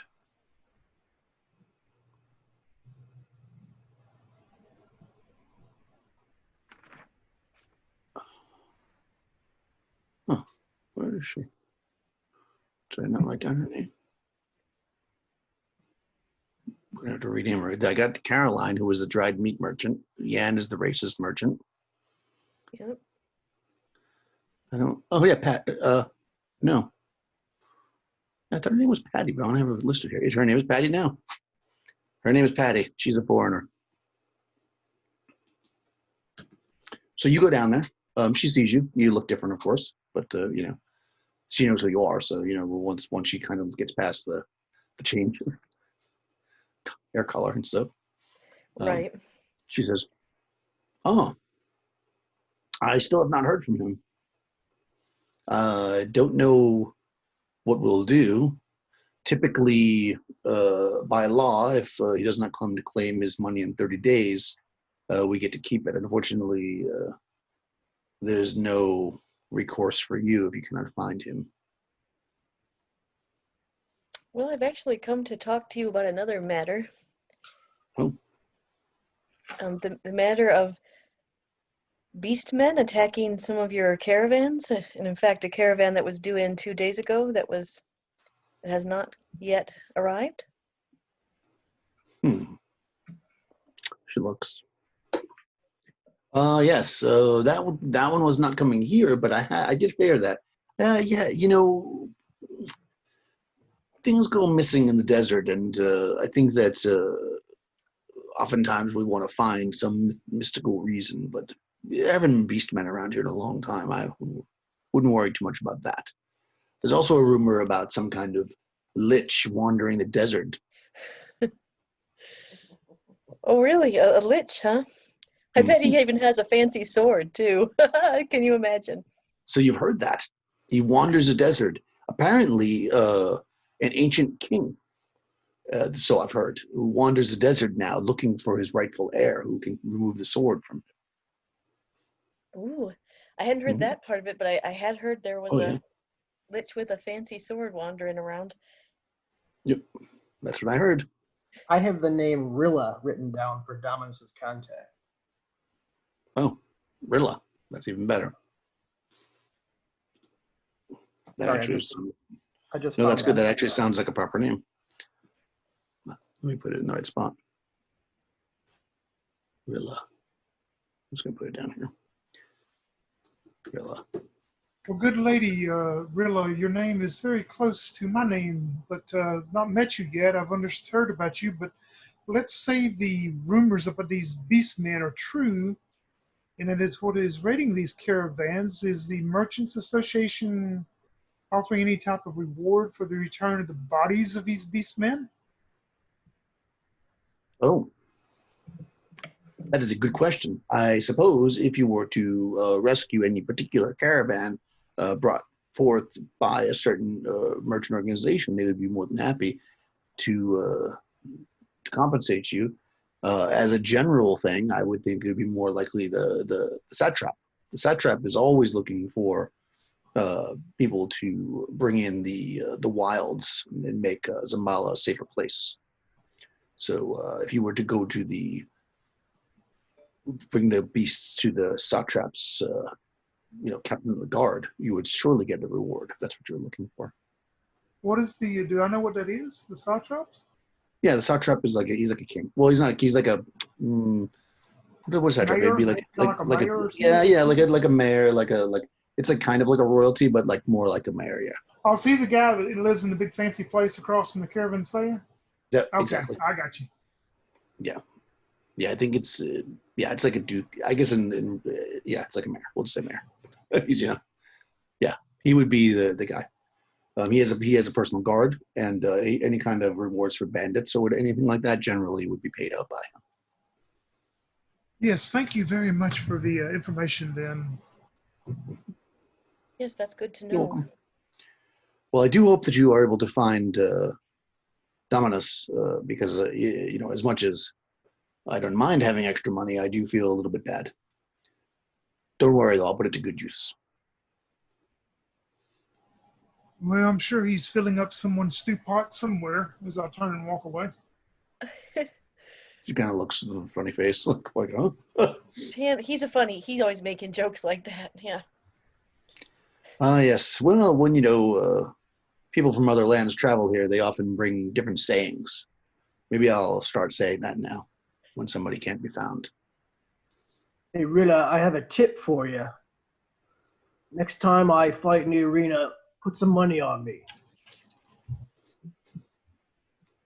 That sounds like a good tip. And he I winks saw you at defeat her. the dragon. He winks at her. I saw you defeat the dragon. Very, very good. It's that was a small one, but still impressive by yourself. The last dragon killed 4 men, though it was over 50 feet long. He just looks at her, stunned.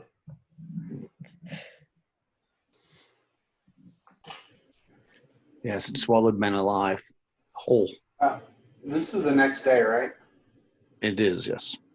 While they're taking care of the thing on the docks or whatever, Utopia would like to actually go to the library and study up on that section that the old man told her about, there could be magic or something, and basically I'm just kind of wanting to see if I can look for a rumor or something by reading through those books. Okay, yeah, sure. Let's see if there's any appropriate magical rumors. Or maybe you just overhear people talking. Let's look for my rumors here.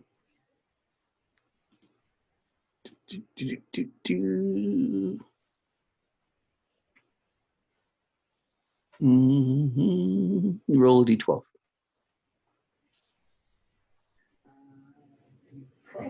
9. 9. Ah. Oh, interesting. Okay.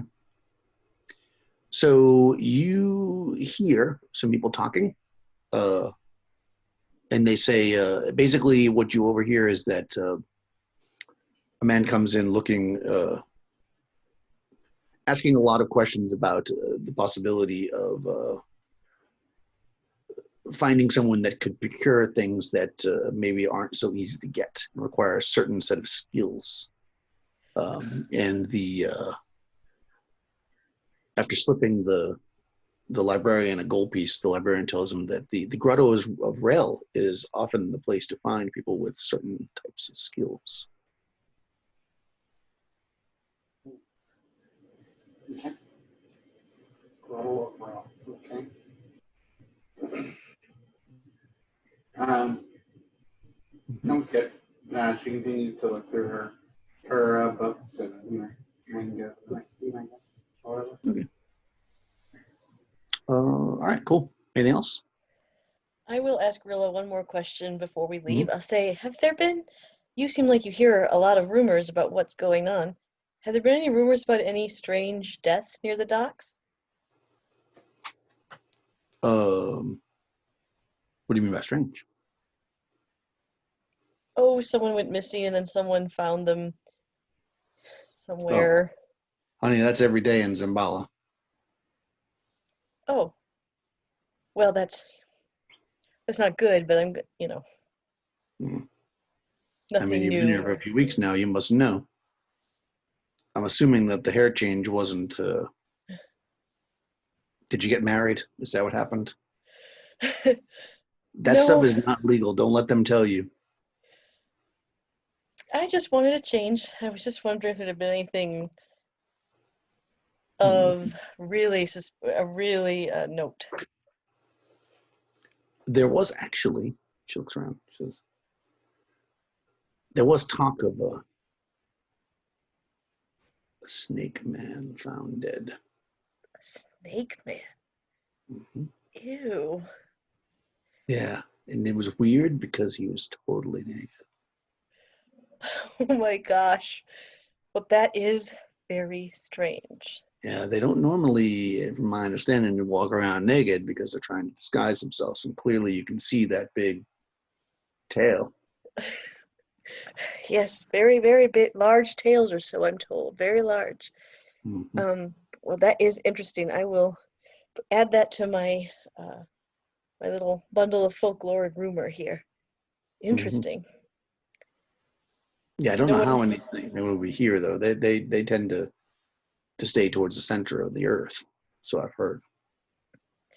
well, maybe somebody was really drunk when they found the body and it wasn't a snake man at all. We don't know. Probably not. All right. Well, thank you for your information. You're welcome. She goes back And to work. she'll go. Yeah, I mean, she can get you. You wanted to get some crates. She's more than happy to give you some empty crates if you want to. Yeah, I think Tan's idea was to kind of make us a decoy type caravan, right?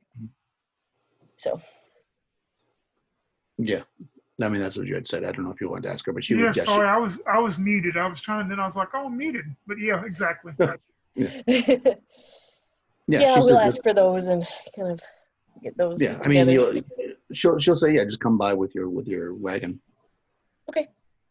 You know, I mean, you clearly can't walk around with a bunch of crates. I mean, I guess you could. You're not gonna be able to carry that many. Yeah, no, we don't need to walk around with them. So I guess we go to the wagon dealership place. Get our lease. Yeah, you go in there. It's like there's like a kiosk where you log in, you get your rental. Yeah, I mean, you look at. I mean, basically, you're pretty much giving enough money to have purchased this thing. You're basically buying it. With the idea that you're going to give it back. The insurance. Yeah, that's what the insurance is. So you get special insurance, and you won't have to. Yeah. So, but yeah, he's more than he more than willing to make a contract. He writes it down, and you guys can sign it, and he stamps it and all that. When did you want to pick the wagon? Today? Is it what time of day is it? Now by now. Yeah, by the time you've done that, it's maybe like midday, like around noonish. Yeah, Tan would suggest that we go out that day if everybody else wanted to. We have to go collect Eutropia from the library, right? Or we could just leave her. I mean, we could go today, but I'm only at half strength, just so you know. Well, how about we, sometimes these people get to the library and they research a lot. She may be there quite a while. So how about we just get our stuff ready and we leave tomorrow morning early then? Absolutely. Okay, well, I've already got this wagon ready now. I'm going to have to charge you for today. You realize that? Oh, good sir. Let's not go down this path now. We don't want to upset this big man here next to me. I mean, look at him. He is the champion. He is the warrior that defeated the dragon that turns everyone to stone. And you do not want him turning you to stone. Let's not get his temper up, please. My charisma is 12. With your reaction. So that's basically +0. So, all right, he looks. He says, "All right. I suppose. I mean, it's not like it was that much work, but I expect a good tip." And then he kind of brings it right back. We can even bring you maybe some leftover. Have you ever had alligator steak? Never heard of it. I'll bring you a piece. I have a tip for you. Next time I fight in the arena, bet on me. Excellent. We'll do that. Although the odds of you dying are maybe not as high, but the payout's much better.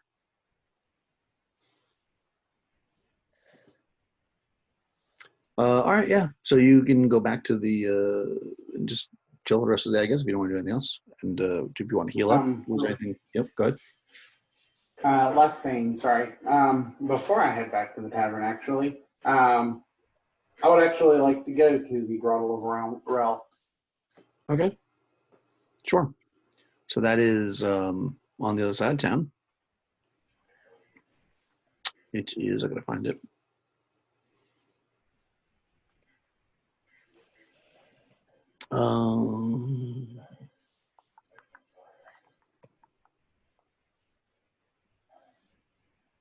Okay, so it's basically cut into the side of the cliff. It's more or less like it's a grotto. It's like a cave, basically. In the center of this large room is a fountain. There's like the big doors, but they're open right now. In the center of the large room is a fountain. In the center of the fountain is a statue of Rel. He is a 6 foot tall dude. He's in the nude, except for he's wearing a hat. He has winged sandals on, and water is coming from where you would imagine and pouring into the fountain. There's a bunch of people gathered around the fountain, offering prayers and coin. And you see a handful of the priests kind of gathered around, answering people's questions and granting prayers and stuff. In addition to that, there's a door that is closed, kind of all the ways in the back. The whole place is maybe 70, 80 feet long by about 30, 40 feet wide. But it's not a rectangle. It's more like a oval shape. They see you and they nod. They say, "Welcome. No swimming in the fountain." And they laugh. Tropia gives them a slight smile and a nod, and she'll approach one of the priests around this fountain, and she says, "Where I am from, there is a god like yours, one of trickery one would say. Some would say. She is not looked upon favorably by my people. But I always felt that a god of trickery must have much knowledge to be able to trick others so easily. And she kind of runs her web fingers along the waters. And as she does so, she allows a silver coin to fall into the fountain. Okay. He says, well, of course, Rel has all knowledge. But of course, all men have all knowledge. It is just a matter of bringing it forward through experience and luck. Indeed. And if someone were to ask of Rel where they may be able to find some of that knowledge for themselves, what might Rel say? Keeping in mind that places which often hold much secretive knowledge also tend to hold vast treasures, so the legends would have us, of heroes would have us believe. Rel believes that if you are meant to find, you will find. And that by traveling and adventuring and doing the best things in life, you will eventually come upon your fate. I see. Well, I suppose there is some wisdom in that. Thank you for your time, Eutropia will say, and she'll leave. You are welcome anytime. And he kind of bows down and, goes back to talking to some other people that are there. Cool. All right, so you're all back at the Saturn's Luck. And anything else tonight? I think I'm good. Nope. All right. Next day, wagon train. Okay. Yep. All right. Yeah, the way that Tan would suggest to do it is he would suggest that Red maybe probably be uncomfortable for him, but maybe he hide in the back, kind of lay down, maybe under some blankets or tarps or something, and either Penn or Eutropia to drive the wagon. He's going to sit on the front with his cloak and his stuff pulled up around him and have his crossbow ready up underneath the cloak. Penn doesn't mind driving. Eutropia might stand out a little more as something different. Eutropia will stay hidden in the cart if that's what you want her to do. Okay. Uhtred just starts snoring. Let's see. I'm going to look at my 24 miles per hex. Okay. So, let me look at my movement and stuff. It's good that you decided to do this. I'm also trying to figure out where. Okay, so if that's that. I'm looking at two maps. Okay, so basically, we're going to head towards Ithorium. Yeah, just that Lothorium path. Yeah, so you're just going to head in the direction of Ithorium. Basically, like you're going there, like you're a merchant. That's your plan? You're following the trail, basically. Yep, exactly. Yep. So you're gonna. Are you bringing a bunch of food and stuff so you can make it there? It's roughly 125 miles away, and your wagon is gonna move.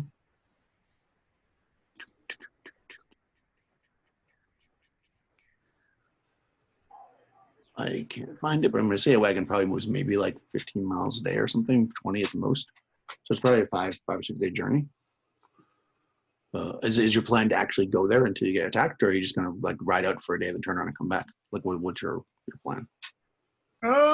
Tan's plan was to ride out for maybe a day, 2 days at the most, and see if they got attacked or encountered anything. Unless somebody else had a different suggestion. No, that's what I thought. I thought we were just going to try to ride for a couple days, see if we encountered any beastmen. Okay, fair enough. It's easy enough to do. I'm sure there's actual speed rules here somewhere. I don't know what they are, and I don't think it really matters that much for what we're doing. So yeah, you can do that. If you ride out for a couple days, you'll probably get like almost halfway there and turn around and come back, assuming nothing happens. Okay, so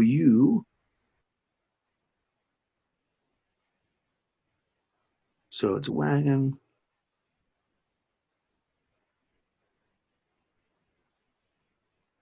Four-wheeled affair, pull 2 or more horses. Yes, you definitely can fit in the back. Got all your stuff in there. Alrighty, let's do this. Let's close this. So the first part of this, you're going to be kind of in familiar territory here. Do this.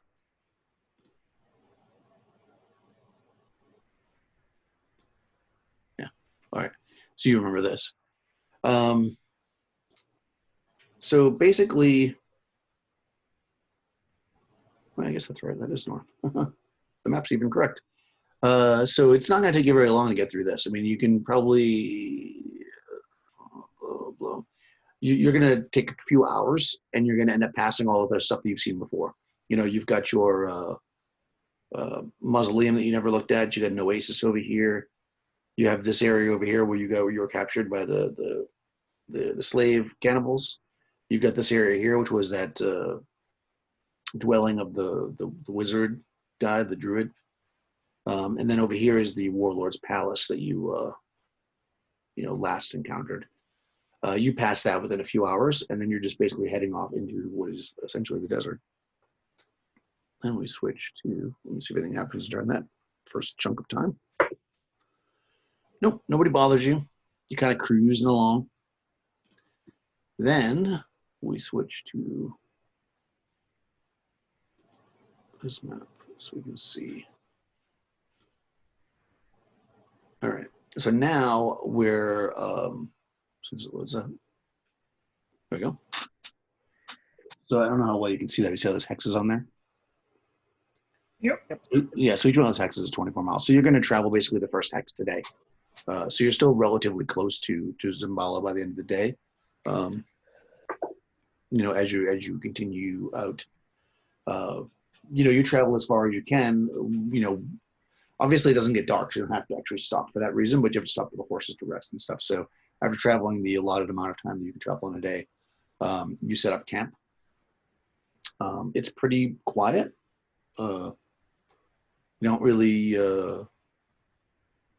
see too much around you. It's rough desert. It's rocky, it's shrubby, it's sand, but it's dark and kind of, gritty sand. It's not like a smooth, beautiful sand as you set up for that first night.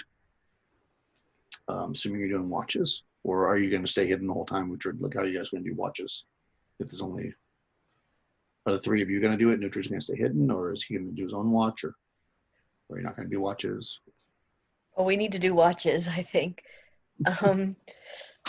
I'd be willing to take the first watch, unless Tan, you have a preference, or Uhtred, or No, it doesn't matter. Yeah, it wouldn't matter, Tan, which one. I've been sleeping all day, so I'll take whichever one you want me to. Well, then you can take first watch. I'll take second. Eutropia? Do you care? No, that's fine by me. Awesome. I guess I'll take last then. Okay, fair enough.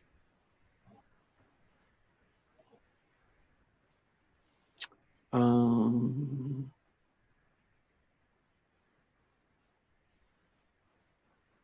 yeah, here we go. 18 miles. That was pretty good. That's pretty good for adjustment. All right, good. So you guys are watching. First watch. So you guys are, sleeping or resting or whatever, and it's pretty quiet. The weather is cold. It's summer, so it's not that cold, but, so you're kind of buckled down. You maybe have a fire, even though you don't need it because it's bright out. You're on last watch, right, Tim? Yep. You hear you hear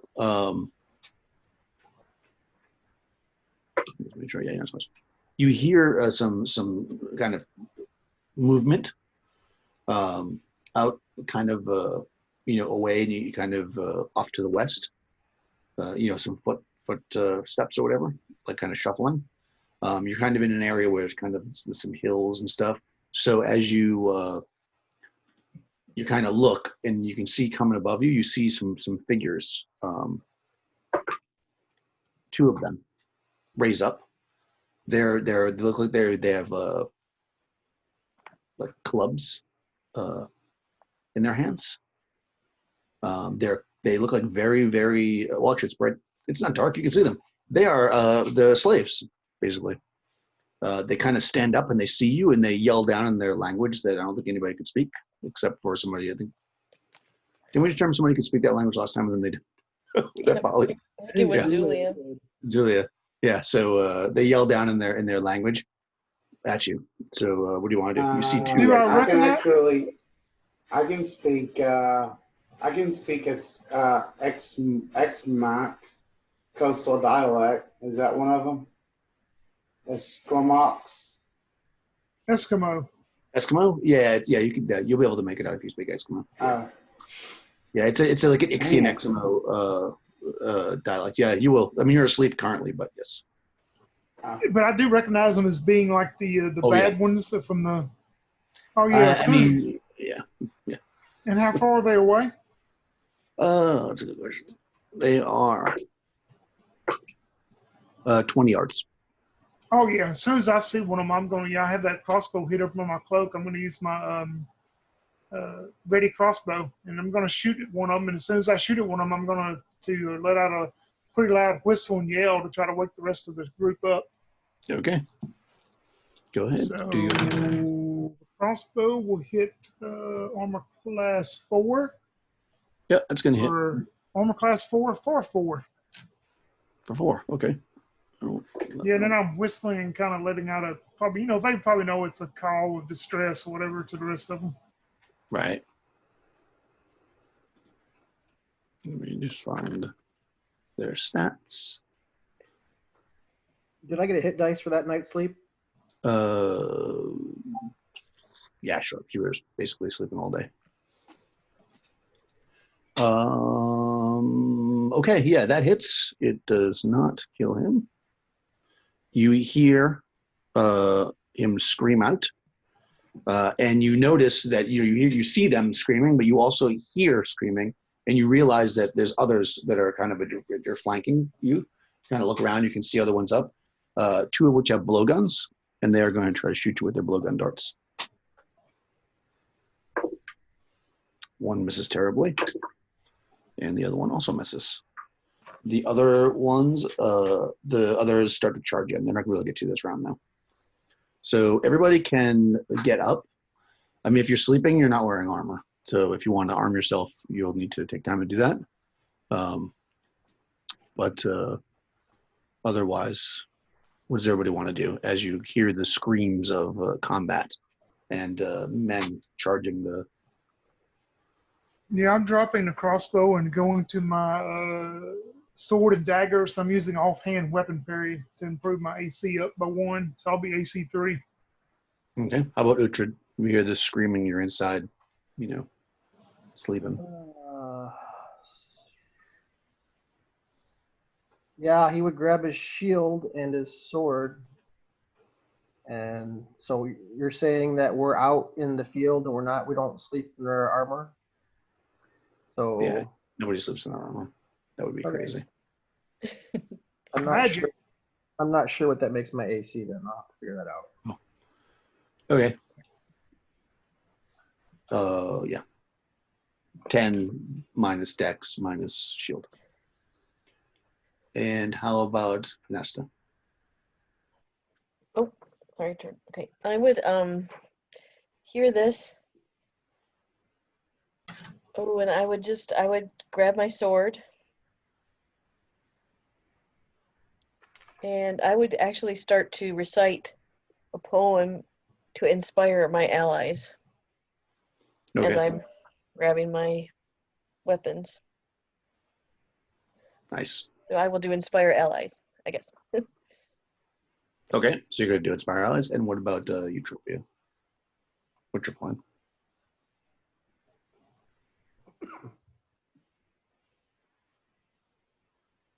You still asleep?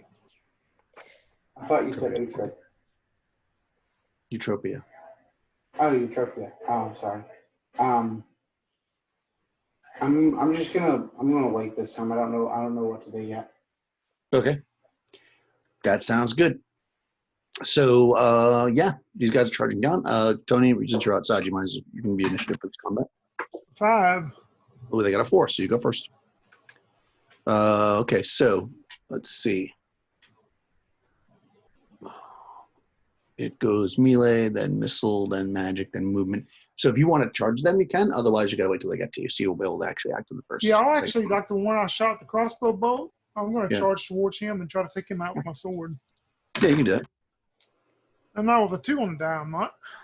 Okay. All right, so you charge up at him, and you basically clash. The other ones keep running past. Is anybody else that wants to charge up, or wants to shoot a missile weapon? You're doing your magic. What does that do? It inspires allies. What does it do? Yep, it takes place 2 rounds after I start. So just so Okay. you know. And it says motivates fellows to fight with enhanced ferocity. Allies gain a +1 bonus to attack and damage rolls in melee combat. Nice, excellent. Oh, wow. All right, And I can't cast another spell, but I could attack with my sword as long as I can keep chanting. sounds good. That's pretty awesome. Yeah. So you're attacking. Yep, charging. Are you him. gonna charge them, or you wait until they get to you? I will charge him. Okay. He's not going to let Tan go in there and take all the glory. So that's a AC 1, Definitely hits. and that's 10 damage. He's dead. Okay, yeah. So you run up, in the other direction, and Ten's fighting his, and you chop down another one. The other 4 charge the wagon where Pinesta and the magic user are. So 2 on each of you, I guess.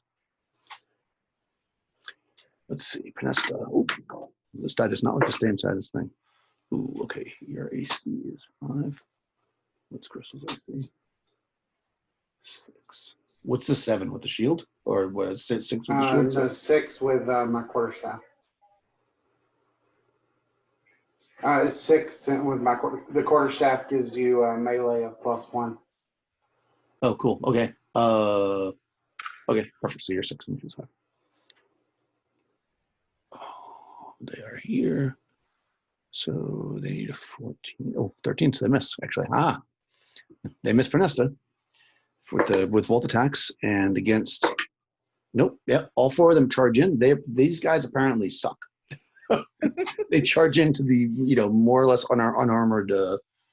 Hold on, you have your armor because you're Dex, right? You're actually what's your armor? I have my armor because it's magic. Remember? Yeah, the magic thing. Yeah. Vanessa, though, you would not be wearing your armor. So what's your armor class actually? Because that might have hit you. That was a 13. Without any armor. Yeah, just your Dex bonus, basically. That page. Dex is 17, so +2. Okay, Plus so 12. 1. +1. Yep. Okay, it's 12 or 11. Either way, I mean, all right, they roll a 13. So actually, one of them does hit you. Okay. He says, "Shut up," and does 5 points of damage with his club as you whacks you across the head. Okay. Okay, and then that's the end of that. That's it. Did you want to do anything in phase 2? Utopia. Can I cast a spell in phase 2? No, Okay. but you can move or something. You have to declare stuff before the round starts. If I move, they get extra attacks on me, right? No. Okay. I mean, if you run away, yeah. But if you just want to move somewhere or something, No. do something minor. She'll just pull her dagger from her staff, I guess, or from her side. Okay. From her thing. So you're not going to use the quarterstaff. Oh yeah, I guess. Yeah, I forgot I have my quarterstaff. Yeah, okay, I'll smack one on my quarterstaff then, if I can. Okay, good. Okay. Oh, Nope, I'm gonna miss with that. Okay. Roll 4. All right, yeah. All right, into the next round. So, Utra, you are, you're exactly. Panesta, I'm continuing to chant, but I'm also going to try to swipe at one of the two that it's in front of me with my sword. okay, melee, Utropia.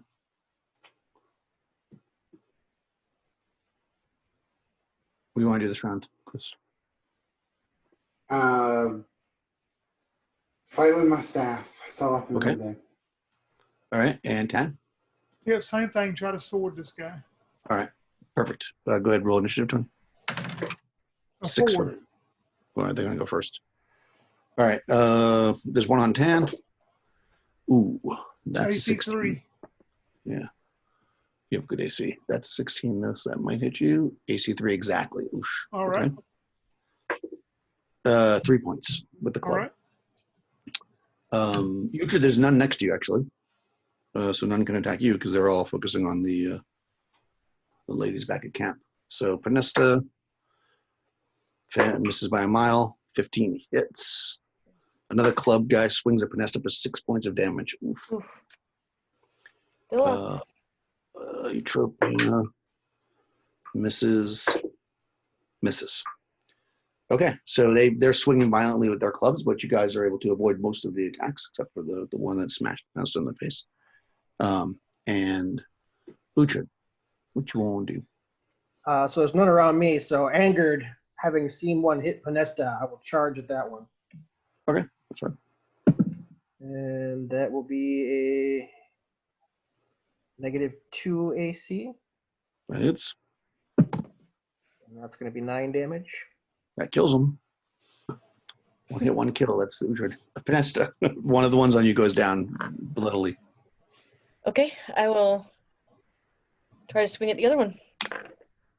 Oh no, I miss. I'm just too involved in Okay. my chanting. Right. This is now the second round, so it'll kick in next round, I guess. Yeah. Eutropia, there's 2 on you.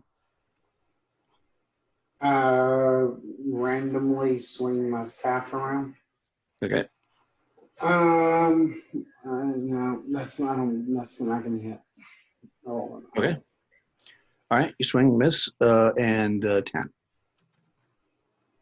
That is going to hit armor class 4 again. For Hits. 4 again. Dead. Oh yeah, you cut this guy down, and you kind of look back, and you can see, about 10 yards away. We're back at camp. There's still 3 of the enemies standing. I see 1 on Panesta and 2 on the Eutropia, right? That's right. You see 1 on Panesta / Uhtred, because he ran over there, and then 2 on Eutropia. And yeah. Can I take my second attack in the second phase? I got 2 attacks. You charge, so you only get 1 attack. All right, cool, thanks. Am I within 30 feet of Eutropia, probably, or not? You're about 15 yards away. Oh, so well, That's I'm going to, okay, next round I want to move and cast a spell, however that works. Okay, yeah, so it'll be good. It'll go off in the second phase. All right, so Uhtred, what do you want to do? Melee. Okay. Panesta.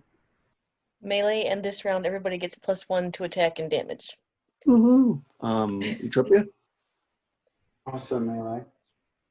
Awesome. Okay, so Tony, initiative. 4 for them. Ooh, 5. All right, you guys go first. So melee first, Uhtred. That's gonna be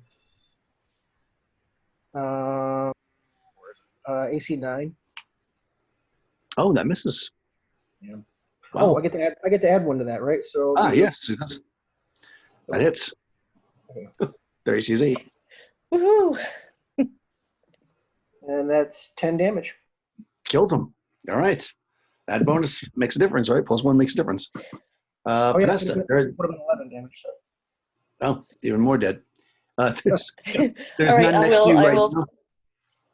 He killed the one on you. So if you want to melee still, you can move this segment and to attack next segment. That's fine. So I will. basically- Yep, that's fine. I'll do that. Okay, fair enough. Eutropia, there's 2 on you. Swinging my staff wildly, and I had armor class 8. That hits. Oh, nice. For 4 points of damage. So Nice. 4. smack Nice. him right All in right. the head. That's a good smack. It doesn't kill him, but he definitely staggers back. Okay. Because you have to move first, then cast is going to happen in the second phase. All right. Tony, which means that these two guys are going to get to attack before you guys get to do that. Same thing with Vanessa's attack. So swinging at 15 plus 2 is 17. I forget what they need to hit you now. That hits AC 2. All right, so yep. Eutropia, you're getting whacked with a club for 4 points. Oh my god, twice with a club. Second time for 5 points. So 9 points. Trophy is dead. Okay, yeah, these two guys just start hammering your Atlantean friend. And now second phase, melee goes first though. So Vanessa, you can attack one of these guys. Okay, I will attack one. Does it matter which one, or can I say I want to attack the one that You can attack whichever Eutropia one you hit? want. The You one can that do she that. already hit. Yeah, you can do that because it happened before you got there. Ooh, nice. That time. Hits armor class 1 That hits. for 11 points of damage because I get my +1 and I rolled 10 on my dice. Nice. All right, yeah, that cuts him down. He drops. This guy whacks Eutropia. She drops, and just as she does, part of his body falls to the ground as you chop him in half. Now, 10 has moved and can cast a spell. There's one left. Yeah, and Tan, being as wise as he is, forgets these guys probably don't speak common. So he yells out in common because he does not speak their language, but he'll yell it in common to one of them and go, "Sleep." Does it have any? Does he understand what I just said to him? Yeah, they speak common.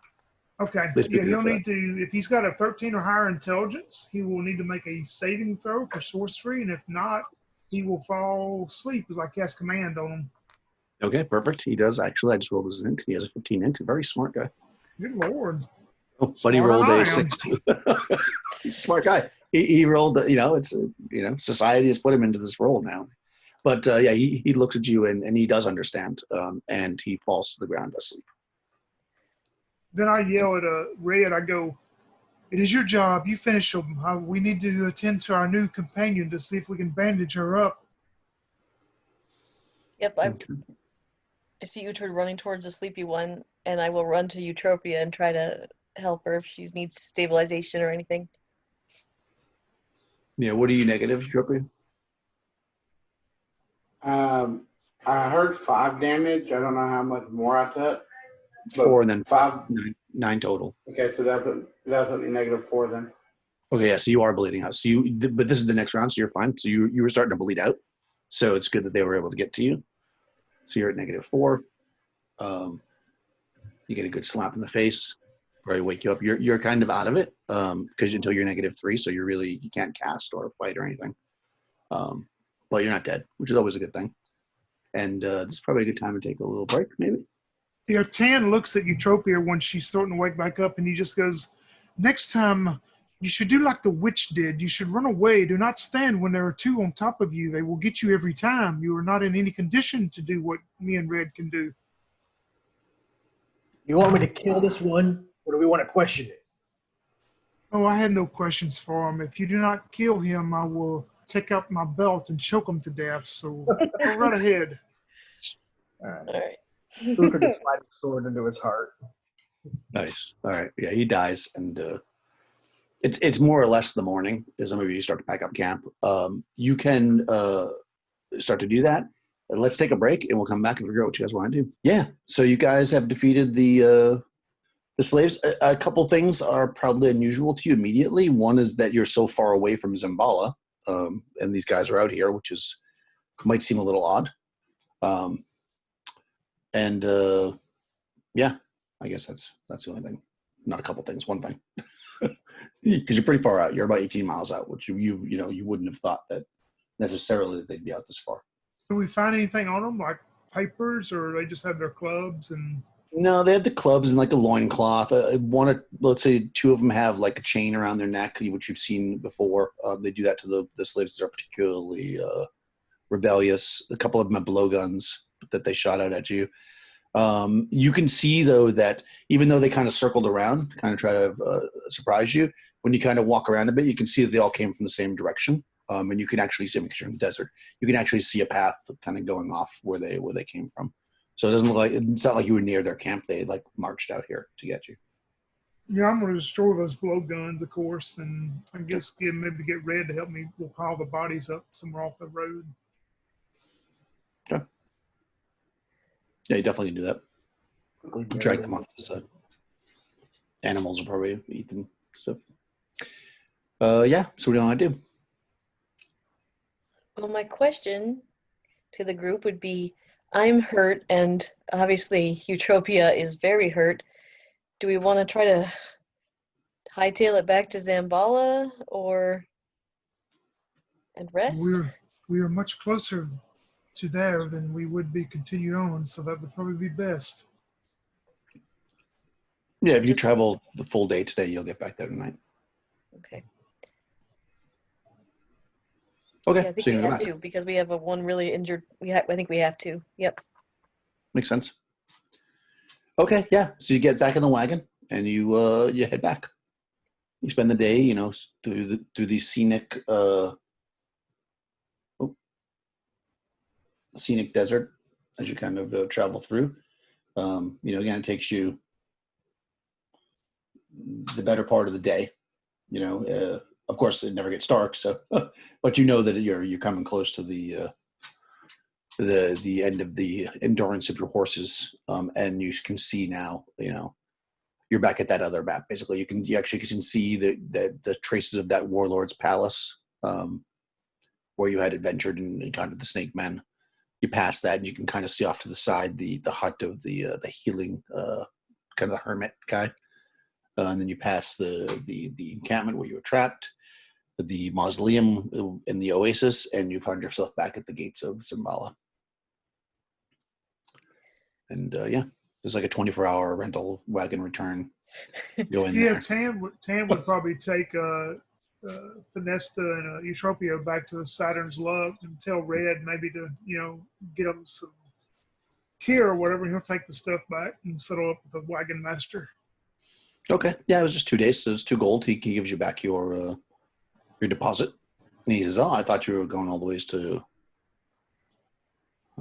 Euthorium. I didn't think I'd see you for a couple of weeks." Well, we were, but unfortunately we were ambushed by some these renegade slaves. Have you heard any stories about these slaves that sneak up on parties at night? No, the slaves are very peaceful. I've heard there are beastmen, though. Beastmen are attacking wagons. I think I would have never ever dealt with beastmen than I would renegade slaves. No, look at them. You can see slaves walking around. It says they're peaceful. They love their life. Oh yes, they would never do. attack. Uh-huh. Well, we thank you for this, and we may come back and lease the wagon again. Since we were on good terms with you. Thank you. Do you need these crates? No. Would you take them back to? Her name is very similar to mine. Rilla, I believe, down at the docks. Those belong to her. Oh yeah, I'll take care of them. He takes the crates. Do I think he's lying about that? I mean, would I give her he's lying about taking care of the crates? He's going to keep them. But you also know that she didn't want them back. Oh, okay. I mean, yeah, they would basically trash. Yeah, I'll keep that in the back of my mind, though. But next time if we come and rent the wagon, he's going to give us the crates free. Right, he's going to have them, right? Unless he uses them before. That depends how long it is, right? So yeah, so you go back to Saturn's Luck. Your wounded friends are there. Maybe Eutropia kind of barely able to sit up. Panesta's kind of beat as well. Mm-hmm. Would it help to get her into some water? Would that help her heal faster? That would be pretty cool, actually, but no.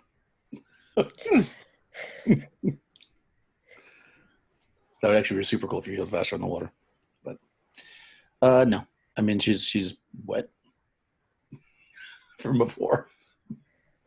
No, basically, you get the first night. She's going to get back that 1 hit point to bring her to the -3, and then she'll be more functional, but still not you know, it's going to take a few days basically to heal back from being that low. Do you want So- to just start rolling D3s and see how long it takes, or? No. I mean, basically, we're just getting a fast forward. There's no sense sitting here every day to do it. It for every point you're negative, it takes 1 day to heal back. Because I was making it faster before because everybody was getting up negative. But now that you guys are higher level, and you can afford to waste time, it's basically going to take you about 5 days to get fully back. Tan will go to the temple then and study every day while this is going on. Okay. For his spells. Perfect. Yeah, you can definitely do that. You can get five good full days in. You can do stuff during that time period. You just can't really. I mean, again, a loose thing without spending a lot, so we don't waste. I shouldn't say waste. We don't want to spend time just going over every single day. But if there's something specific somebody wants to do in the week that you have to kind of rest up, that's fine. Otherwise, we'll just kind of do the. So Can I yeah, go to yep. Sorry. Go ahead. Can I go? I went to Rel. Can I go to the Helios Temple and just ask about snake men and what they know? Sure. Yeah. Rumors and stuff. Just trying to get more info on their activities. Yeah. Yes, you go to the Helios Temple. It's very glorious. You've been there before, clearly. Yeah. So they tell you. I mean, when you talk to them, they say, "Well, you know, it's said that they have a very venomous bite. So if you were bitten by a snake man, that could be very bad. Could cause you to die. Some say that if you die by the bite of a snake man, then your soul can never find rest." That's not good. Yeah. But nothing. But snake men they're more of a myth. You know, occasionally there's a report of a snake man being seen, but nobody's really seen them in hundreds of years. Really? Hmm? Hundreds of years. Oh, yeah. Hundreds of years. Okay. She kind of gives him the side eye, but she accepts what he says. And okay. Yeah, I mean, as a bard, you would know that snake men are pretty rare. I mean, it's their race was forced underground hundreds of years ago. So Right. they're definitely not something that just wanders around. You know, they're Except for when I'm carousing. Yeah, well, except for wanders by. yeah, it's very unusual to encounter snake men and to have caroused and ran into one. So yeah, I know that the Helios knows about like Aramis, so I'm just kind of feeling them out. Okay. Yeah. Okay. That's all I wanted. I just wanted to go see if they had any more info.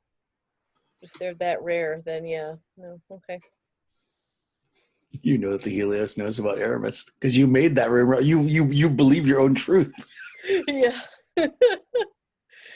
You said that. They didn't never tell you that. They did not, but Aramis told me that. Yeah, I mean, he believed you. He believed me. Yeah. Yeah, I think if we play back what happened, he was like, "Who sent you?" And you were like, "Helios." He was like, "Ah, I knew it." Oh, so that's funny. Yeah. Yeah, you don't know if they know or not. You completely made that up. That's true. And Yeah, he you're believes right. it. So, you know, whether or not it's true is a whole other thing. I mean, you can find out, I suppose, if you care enough. Not about Aramis. Yes, though. you're creating your own lore. Yes. like a proper bard. Yes. Exactly. All right. Yeah. No, I just wanted to know if they had heard any rumors. Okay. No, Yeah, I'm good nothing then. about it. You're pretty good. You don't. It's not like a werewolf or whatever. You don't turn into a snake man. I mean, it's. I mean, you know, you haven't had any dreams yet. Okay. That's what I'll do then, and I'll heal up. Okay. Yeah. So if nobody else wants to do anything very specific, we can just shoot forward. I mean, you guys have cash, and it's not expensive to stay at Saturn's Luck. Actually, with the money that you have, if you want, you could probably rent like a nicer room that's more private somewhere else. Did you want to do that? For like, You we'll made another establishment besides this one? yeah, like there's like rooms for rent, like down the street where you can actually, because basically you're just staying in a common room for three copper pieces a night. You could like get a room like a that you could all stay in. That's like your private room somewhere else for like 10 gold a week or something. That Oh would be yeah, like Tan would suggest we do that as a group. yeah, and you can get like a decently large space where you can all have a little bit of privacy and security. Afraid I could not afford such a thing. I was only a humble fisher before I joined your group. Oh, we got you covered. You can stay with us, Eutropia. Just keep yourself alive, though. Put you on the put Well, a that tab was going. very kind of you. Maybe we can find a hotel with its own salon, Tan. Get a pedicure every morning. Yeah, I mean, through conversations with people and some other stuff, it's pretty consistent that most people, if you tell anybody else that you were attacked by renegade slaves, that they kind of either just kind of shake their head and walk away, or they say they just kind of, at least vocally, don't believe it. And most people stick to the story that beastmen are who are raiding the caravans, and they don't believe that it would be the slaves. Yeah, I will go try to find that guy at the well, the one that me and Zool met that time, that Zool actually talked to. I will go try to find him and see what he says about those slaves being out that far. Oh yeah, right. Yeah, and the racist guy. Yeah, you can find him for sure. He's out there. They hang out by the. I could probably do that, during those 5 days of downtime or whatever too. Then. Yeah, I mean, if you tell him, he believes you, of course, and he says, "Yeah, it's a conspiracy." Yeah, the beastmen don't even exist. They just don't want to admit that they're the slaves that are doing it for some evil plan. So he's thinking that they're all the stories about the beastmen, they're making them up, and it's really the slaves doing it. That's what he's thinking. That's right. All right. Yep. That's also why it rains 3 times a week in the winter.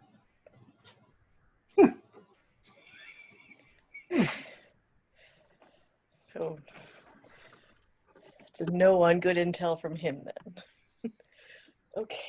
Well, just because somebody has a lot of crazy info doesn't mean that some of their info is incorrect. But well, yeah, that's look at the man who said he had a stone turning monster, and look what it turned out to be. You're right to be skeptical, Tan. Oh, everybody in this city is crazy.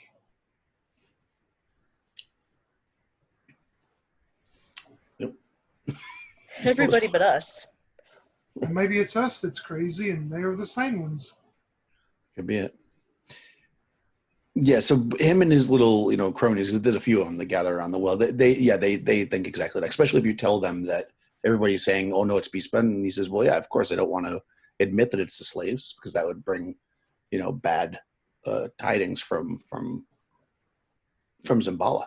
Who would want to come here if they thought the slaves were revolting?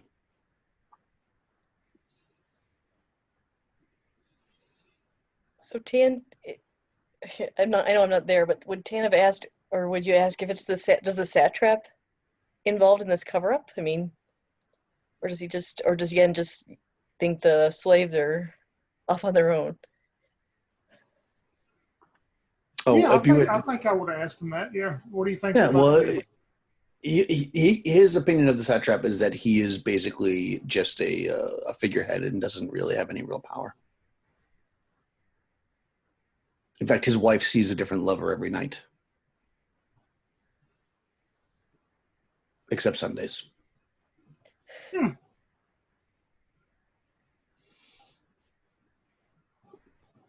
So the real power would be Aramis then, maybe. Or the merchants. Or I wonder if we killed Aramis if he turned into a snake man. Just wondering this. Because I heard that they infiltrate. I'm talking to Tan now after we're talking. I heard they could infiltrate government because they can pretend they're humans. Is a rumor I got at the Temple of Rel. Well, I do not know much about the things they can or cannot do. It very well could be. I do not believe you can do what you wish, but I do not believe that Aramis should be a target of ours anymore for the time being. I believe that we can work our best that he may even turn out to assist us in the future. Okay, yeah, it was just speculation. I won't go after him if you don't think we should. No, fortunately, we lived through the first experience of that. I do not want to try a second time. And I do not believe he is exactly the total evil man that he is portrayed to be either. I believe there are several sides to this whole conflagration of things going on here. Agreed. I feel like we need more information, but I don't know a good source unless we can figure out a way to get an audience with the satrap.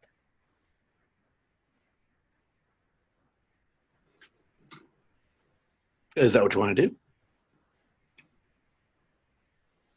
I mean, I think he's one guy we haven't talked to yet. So Pinesta probably would be interested in seeing what he has to say about the state of the city. Yeah, Tam would go with you. He'd be kind of a little nervous about it, but he'd go with you if you wanted to go. Okay. How about the other two? I'm assuming Eutropia is still healing. Well, she's not able. You wouldn't be able to fight Crystal, but you could still walk around and stuff. You're just beat up.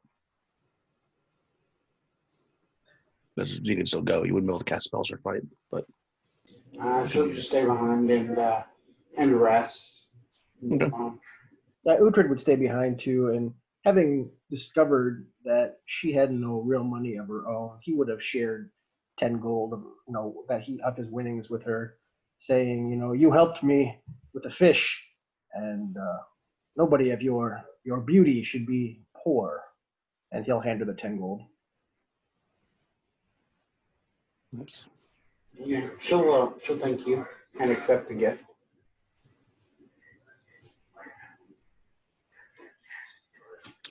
Okay. So you go to the satrap's place. It is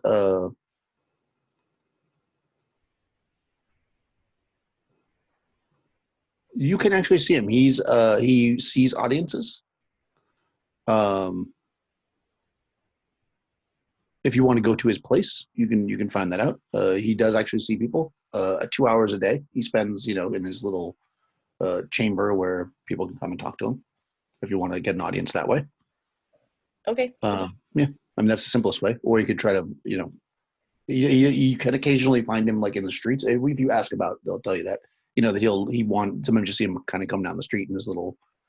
He's got all those little.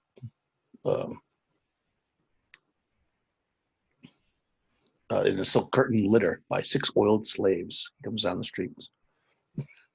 All right, so let's see. It says, besides Temple of Helios, this is the most affluent and prestigious edifice of the town.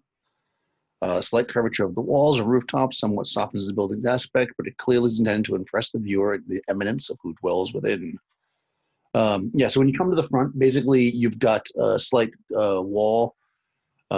There is basically training grounds. Like, so when you kind of walk in, you go past, you see soldiers like training, his private guard, training in the front yard. And then they kind of bring you in through this kind of, you come in and there's like these two like huge staircases that run on the outside of the building, basically. And then when you're led to one of them, the one that you're directed to go up to the right. And on the side, there's like a huge door. When you enter in, there's like a very large hall where you would see him, and you see there's like a little throne that he sits on. Let's see, he is a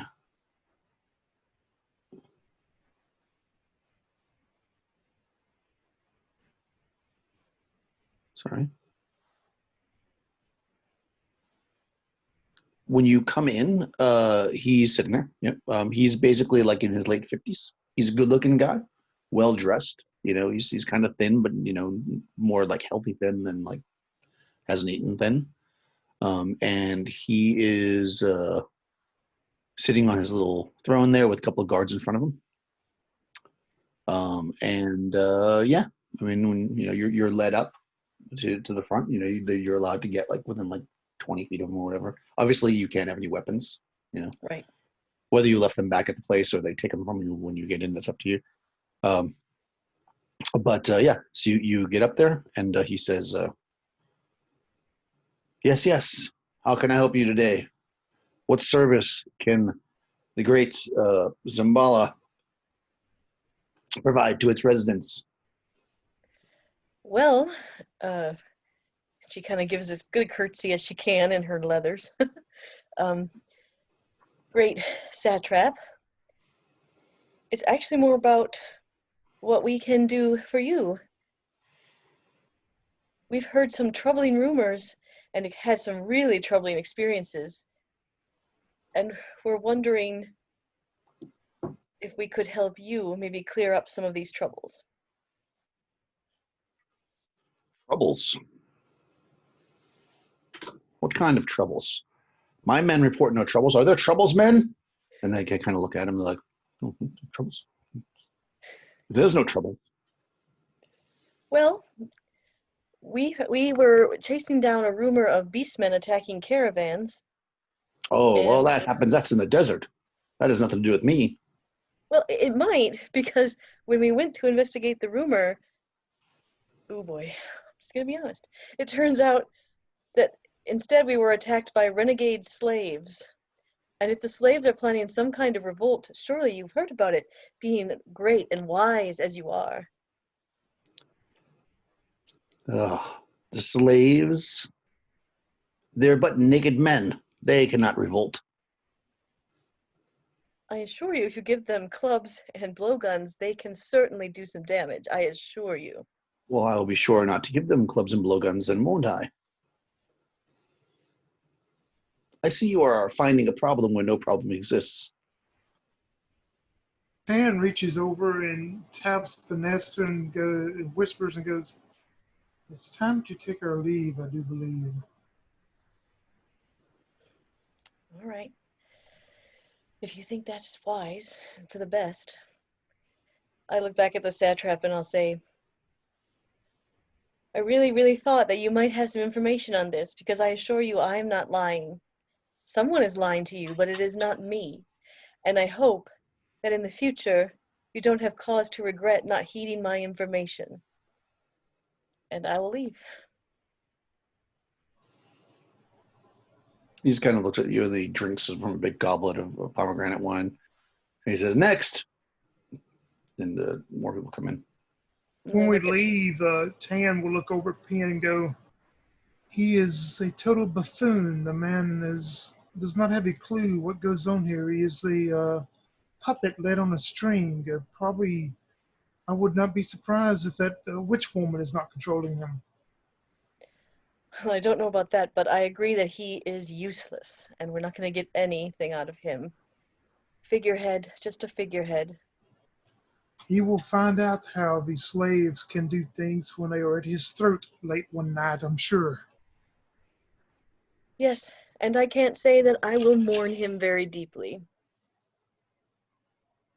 But you did bring up a very good question that, well, between the question you had to him and his reply, it's making me wonder now, who is arming these slaves? They're having these blowguns, and of course anybody can make a club, but it makes me wonder, I'm not seeing any usage of blowguns by any of the troops here or anybody else. It makes me wonder, are they someone providing these arms to them? I mean, having been that you encounter these blowguns and you broke a couple of them, they look like they probably could have made them from like. They probably were homemade. Okay. Yeah, they're not like they're made of wood or whatever. But as you're kind of having this conversation, maybe and you're kind of walking down the street, a woman, it's a woman because of her voice, and kind of she's very cloaked, so you can't see her so much. She kind of like quickly walks past you and then kind of stops. And she kind of turns her face, and you can actually see the side of her face, and she's quite beautiful. And she says to you, "So I see not everyone in Zambala is a fool." And then she turns and she goes into like a bar. Tan looks back towards Penn and says, "If I'm not back in 3 minutes, you come in too." Okay. Tan is going to follow her in, and if she takes notice of him again, he's going to throw out some type of a thieves' cant towards her. Okay. Yeah. So she doesn't seem to get it. You don't get that she understands that these can't. What she says to you, she says, there is a problem here. Well, yes, And me and my friend, as you could notice, we are probably very wise. I am probably the more wiser one, but she will be here momentarily. Continue.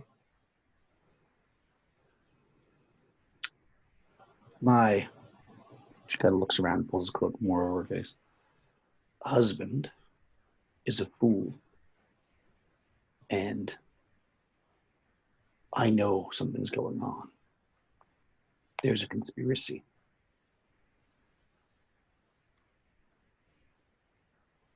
People are going And missing. who would this conspiracy, who would be the partakers of it? As you said, rumors abound that certain slaves have taken upon themselves to take away men in the night. There is no way that they're doing this on their own. Something is behind it. Someone. And If you could find out what if you had to guess, who would you look at, or where would you look at first?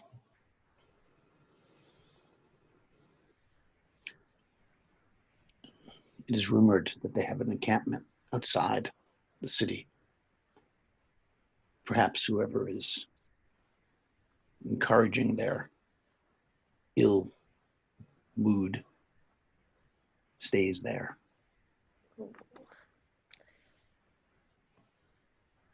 Would you think the leader is one of the city folk here, or is it someone controlling them from far? It's hard to say. Anyone of any real power here, meaning that they have money, is a fool, including my husband. It must be someone from outside wanting to come and take over. And they can't have my city. And She I would says, take it that your husband is the gentleman that we just left, the, excuse me for being blunt, but the buffoon. she looks around again and kind of pulls her. Oh, he's a buffoon, all right. And she says, if you can figure out what's going on with proof, not just accusation, there would certainly be a reward in it for you. And she takes off a ring that looks pretty valuable. It's got a little gem on it, and she kind of just slides it across the table and then kind of puts her hand back. This is just a token of my appreciation for you being interested. Tan will just put his hand over it, and slide it on over to him, and he looks at her and he goes, we will do our best, and maybe on some lonely night, I may meet you here again. She nods, and then she kind of gets up and walks out with her kind of cloak down low and scatters on the road. Yeah, I'll give her a good lead way to get ahead of me, to leave without jumping up right behind her. In fact, I would probably wait for Penn to come on in. Yeah, I see her leave. I go in and ask Tan, everything that he just heard. Well, the beautiful lady would actually be the spouse of the buffoon that we just left the place. She believes there is some type of conspiracy going on that is involving the slaves. And of course, the encampment in the desert that we probably already know about. She believes we can find probably one of the sources that is behind it there at that location. And if we can bring any type of physical proof or unrefutable proof in, there will be a reward that she will give to us. Finally, someone who has some good information.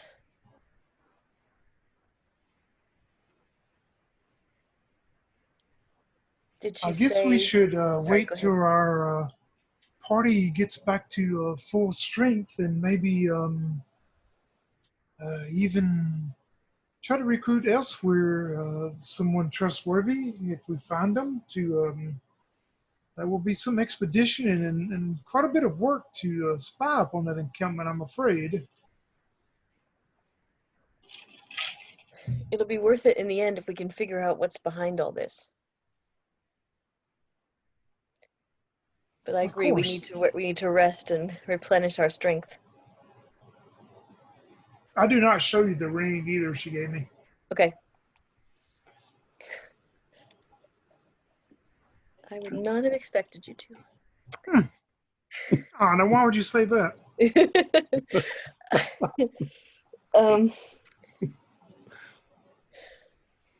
well, I know we were just here for the caravans, but if we can do some good in this city, I think that would put my mind a little bit at ease. Well, she seemed to have quite a bit of logical sense to herself, and she would also seem to be able to pull the string of the coin purse when it's needed. So I do not doubt her word at all. Her, not just her physical beauty, but her charismatic way. I do believe the woman will come through for us if we do prove what she has said. Why, Tan, I do believe you're taken with her. Well, I have to show beauty where beauty comes, wherever it, no matter if it's in the, even the witch had her own beauty. True. It just is typical that all the men are buffoons and it's this woman who knows what's going on. I mean, doesn't surprise me. No, I agree Except with for you, you. because the little mouse that is not so well hidden each and every day sees a lot. Exactly. All right. Shall we head back to our inn? Yes, maybe we should go and check on the sea lady. She's looking very green still. She's going to have to recover more. Yes, although I don't know what good that will do for her color. But do we Hmm. know what inn we're staying at now? I don't believe we ever made a choice. Yeah, well, it's like a rental room that's down the street from the Saturn's Luck. Okay. Just a room for rent. It's just in a Right. house. It reminds you a lot of where you met the Snake Man, but just not in that area. It's just a nice room for rent. Okay. It's not like an inn. It's basically not an inn, so there's no like innkeeper or whatever. It's just like an apartment, basically.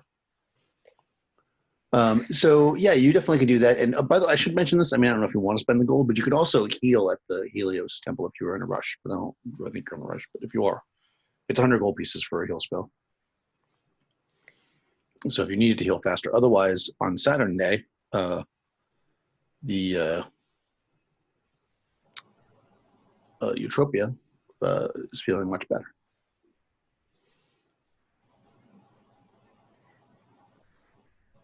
So can we all say if we stayed a week, we healed our hit points up? Or Oh yeah, do I need everybody to- else for sure. Okay. I mean, Yeah. you'd be able to roll 5 hit die. I'm sure that you, unless you rolled terribly. Yeah. Right. Okay. Yeah, for sure. So Right. yeah, you guys are basically all back and healed on Saturday day. So what's your plan? What you want to do? Yeah, and of course, we would pass all the information on to Eutropia and Red.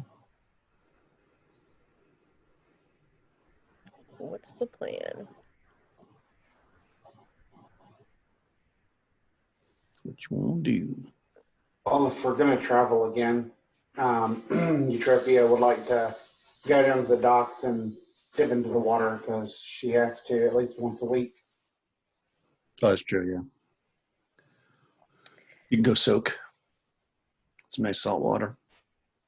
Well, Tan and I, Tan and I think that we've already been to this encampment in the desert. Probably the first place we woke up after being knocked out. Right, Tan, don't you think? Yes, I believe that's going to be what the lady is referring to. There is that place there. So we know there's that weird tunnel kind of thing that we crawled out of.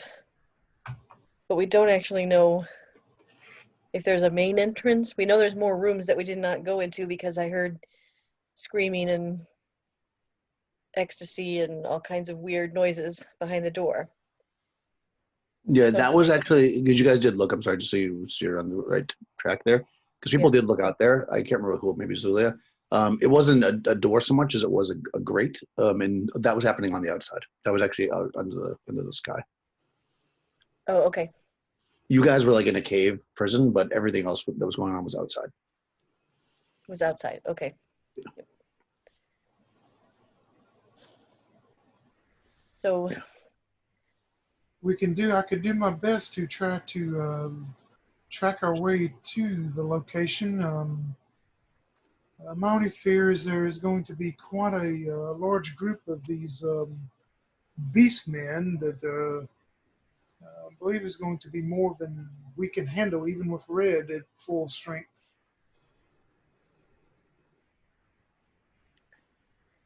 I fear that you are right. Some reconnaissance might not be a bad idea.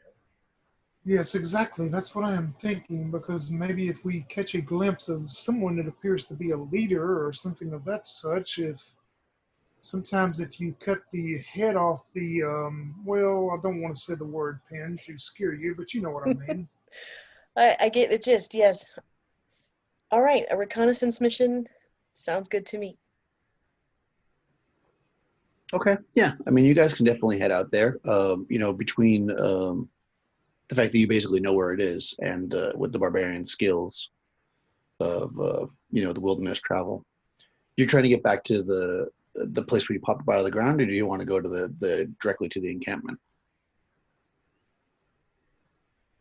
Probably should start when we popped out of the ground and then kind of slowly get to where their base is, right? Yeah, I mean, you would think. I mean, you don't know how it's changed since then. Of course, that was a couple weeks ago. That if you followed that back, and assuming they didn't close it off, that you would be back in that jail cell. Basically, you'll be inside the encampment. You'll be inside the jail cell. Well, I mean, if we figured out where we popped out at, we should be able to find it on the upper land side instead of having to go back in the cave. So. Yeah, 100%. You can do that as well. You could do either one. I'm just curious which one. Either one is 100% fine. What do you guys want to do? Yeah, that's what I would think of what Red said. We go back to the place we exited out of and try to track it on top of the sand from there, listen or. Okay, yeah. And when do you want to go? Do you want to go in the morning? Do you want to go at night? Do you want to? How much nighttime is there now, roughly? Well, I mean, night meaning after the bell rings. The bell rings at 8 o'clock. It's not actually. I can look at the thing, but I mean, if there's any darkness at all, it's like not even an hour yet. Oh wow! You're still in the middle of summer. Yeah, I mean, summer is yeah. Summer. It's like a year basically of summer. So.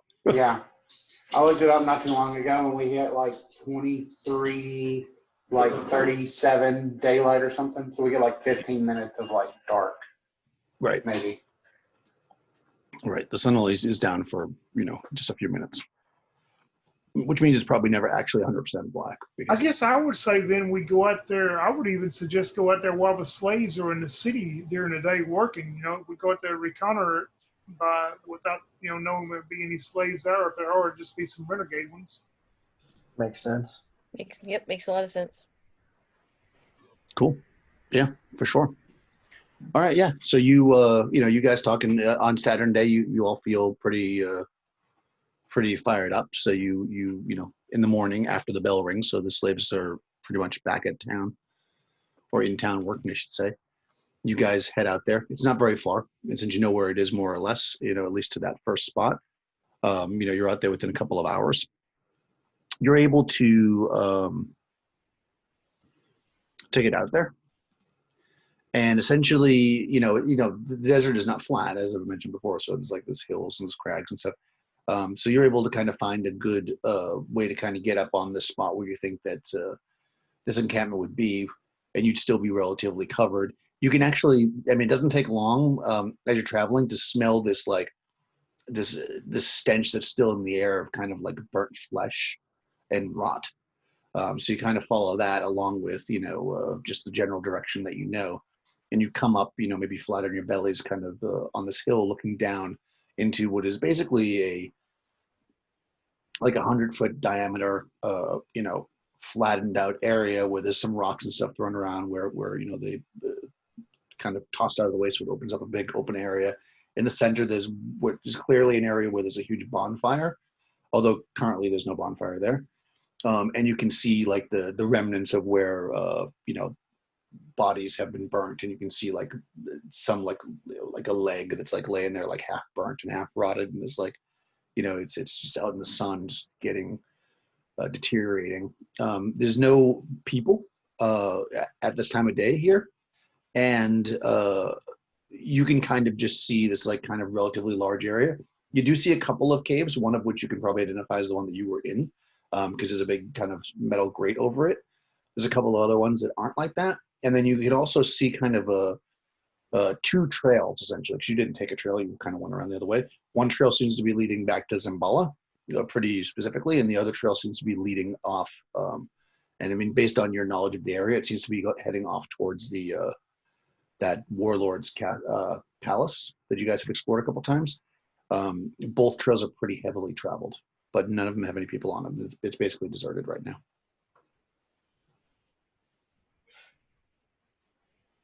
So what you want to do?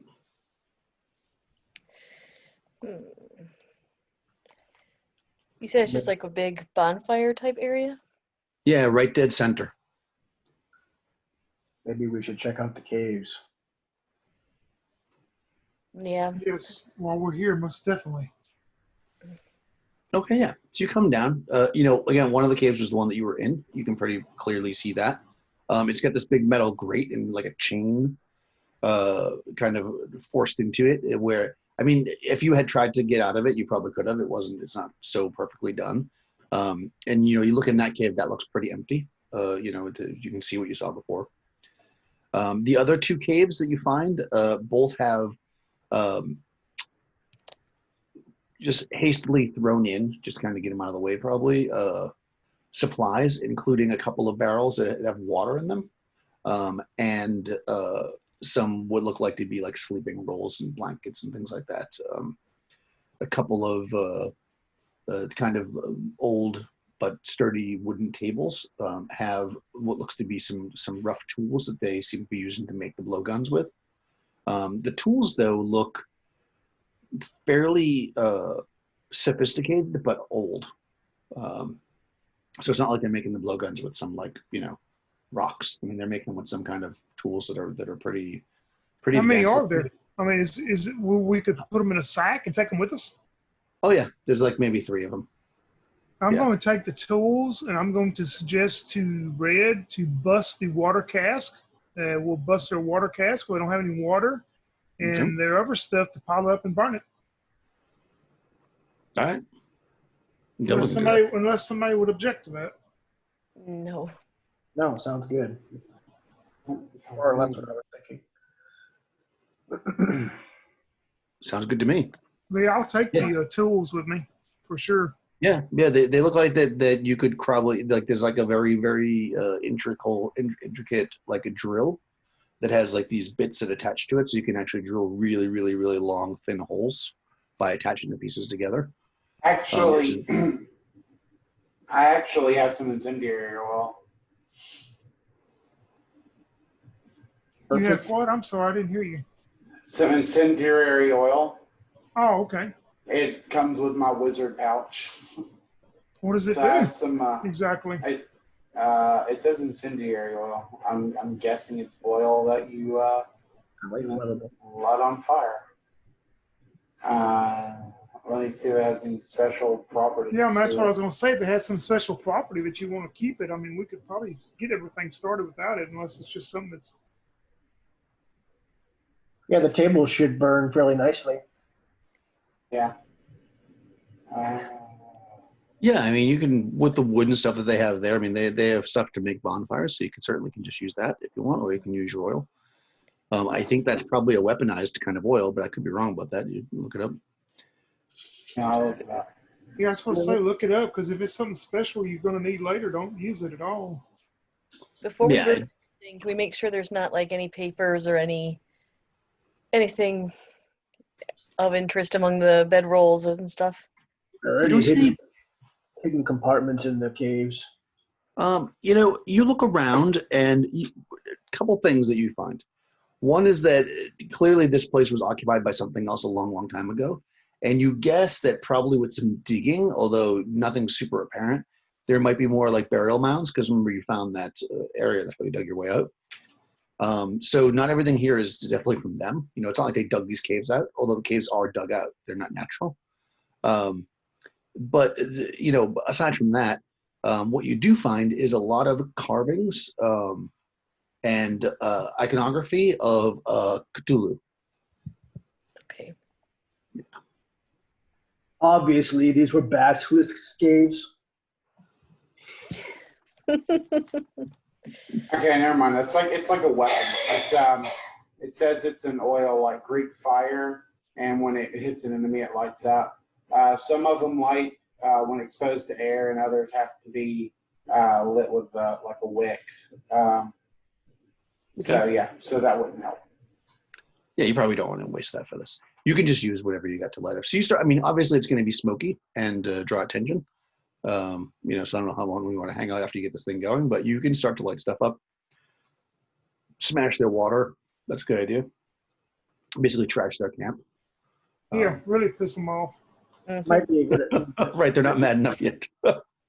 might be a good idea to sit here and wait and see who shows up. Out of sight, obviously. Well, that is if we could definitely hide off of the slopes there and see if anyone shows up. Okay. Yeah, you guys want to kind of get out of sight? Yeah, wait. I would say wait no longer than 30 minutes or so. Yeah, just see if anybody, responds to the smoke. Okay. Yeah, after about 30 minutes, you're starting to think nobody's going to come. And then you actually hear, before you see, the sound of like running through sand or whatever. And it's coming from the direction of that warlord's palace. Many things are coming from that direction. Do you want to wait until they arrive? Yeah, can we move into a position where we can see who's coming? Yeah, from where you are, you'd be able to see. I'm kind of put you back where you first found the place. So you're pretty much out of sight. And after a few more minutes, 7 of these slaves come running up. And of course, they see stuff on fire and they start to like freak out and they're calling out in their language, which I guess either of you can kind of understand it a little bit. One of them is like, "Get the water!" Or of course, the water's broken, and they're kind of freaking out about the stuff being. So they start just trying to throw like dirt on it to put the fire out, and they're trying to save whatever their stuff they can. They're not, And they all they're not appear to be just normal, just these normal slaves. They're they all kind of look the same. Yeah, I was trying to say. They're dressed like these over slaves and all that. And Yeah. The difference between the ones that are like the cannibals and the ones that aren't is there's no physical difference between them. Some of them are wearing neck collars. Usually, that's what you've noticed. But like as far as whether or not these are like peaceful, we'll call them for the lack of like the one or they're cannibals. Right. Assuming you could probably assume that because they're here that they're probably cannibals. But yeah, they're not. They don't look any different. They don't have like armor on. They don't have any. They all look the same. Nobody in robes or anything. Right, exactly. They're like the same. Okay. Basic loincloth. Club wielding. Oh, actually, these guys have hand axes. I think the guys from the thing have hand axes. Should we kill him? We have an element of surprise. We do, but does not appear to me any of these are leader types or things that appear they're just the. At least we know they come from that warlord's temple. They're still using it. I said we just leave them. They will return to maybe we could try to follow them. I'm sure they're going to return to some type of leader until explain to them what happened here, though. True. But we may have to fight them and more. Well, we don't have to fight when we get there, but at least we could get our eyes set on the leader at some point, maybe. Or know maybe where the leader is, even if we don't get to see him. Exactly. All right. Okay. So let's Yeah, so follow. some time goes by. They do their best to put the fire out, but after a while they realize that it's more or less hopeless. And they're essentially talking, and you can pick up parts of what they're saying, Gropia. They say, we'll need to steal more bedrolls and get water. We'll go back tonight. And then they kind of turn and they go back towards that area where the warlord's palace is. Yeah, they shall relay what they said. They did not. You did not hear mention of any strange or unusual names they mentioned. It is hard to understand them, but I do not believe so. Okay.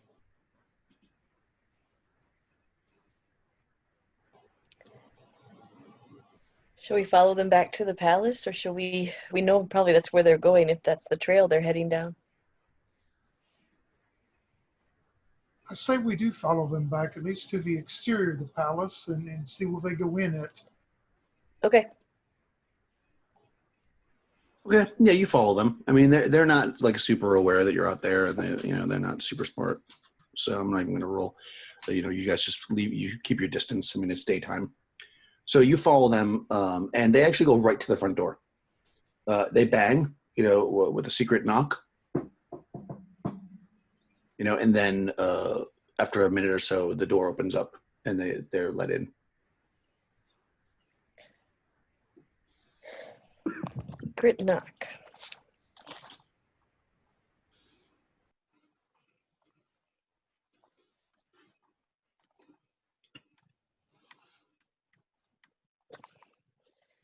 I hate to say this, Tan, because I know we lost people there, but I think we're going to have to go back in there if we want to settle this.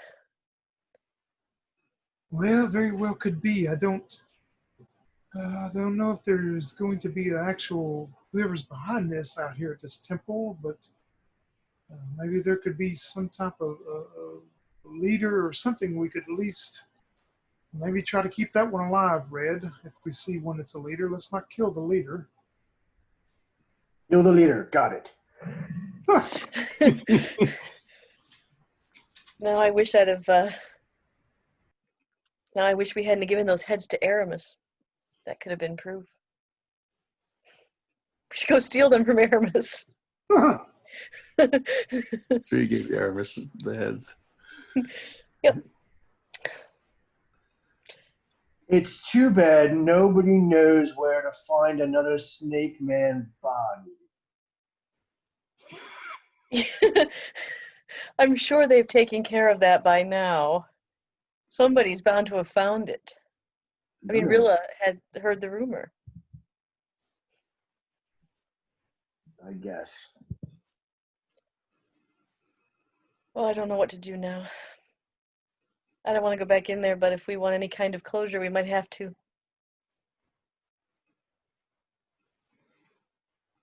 It's either that or you just get on another caravan and move on. At least we have the element of surprise. Maybe we could set some kind of trap instead of being ambushed every time. I wonder if maybe a couple of us go to the front door. We know the code to get in, and maybe a couple of us. Does anybody else have any ranged weapons besides me? We could set up, and whoever comes to open the front door, ambush them. I have a sling. I have a bow. I have a bow. Well, all of us then. I guess So, whoever did anyone take that bow off Bailey? Yeah, I don't think so. Well, you know where to find it. So let me guess. The big guy gets to go knock on the door while everybody else stays at range. Yep. That's the plan. You do remember Can- the secret knock they had now. Do good. Maybe you should practice it. It was I would 5 fast and 3 slow, right? Exactly. I would say that I envy you, but I would be lying. It's all good.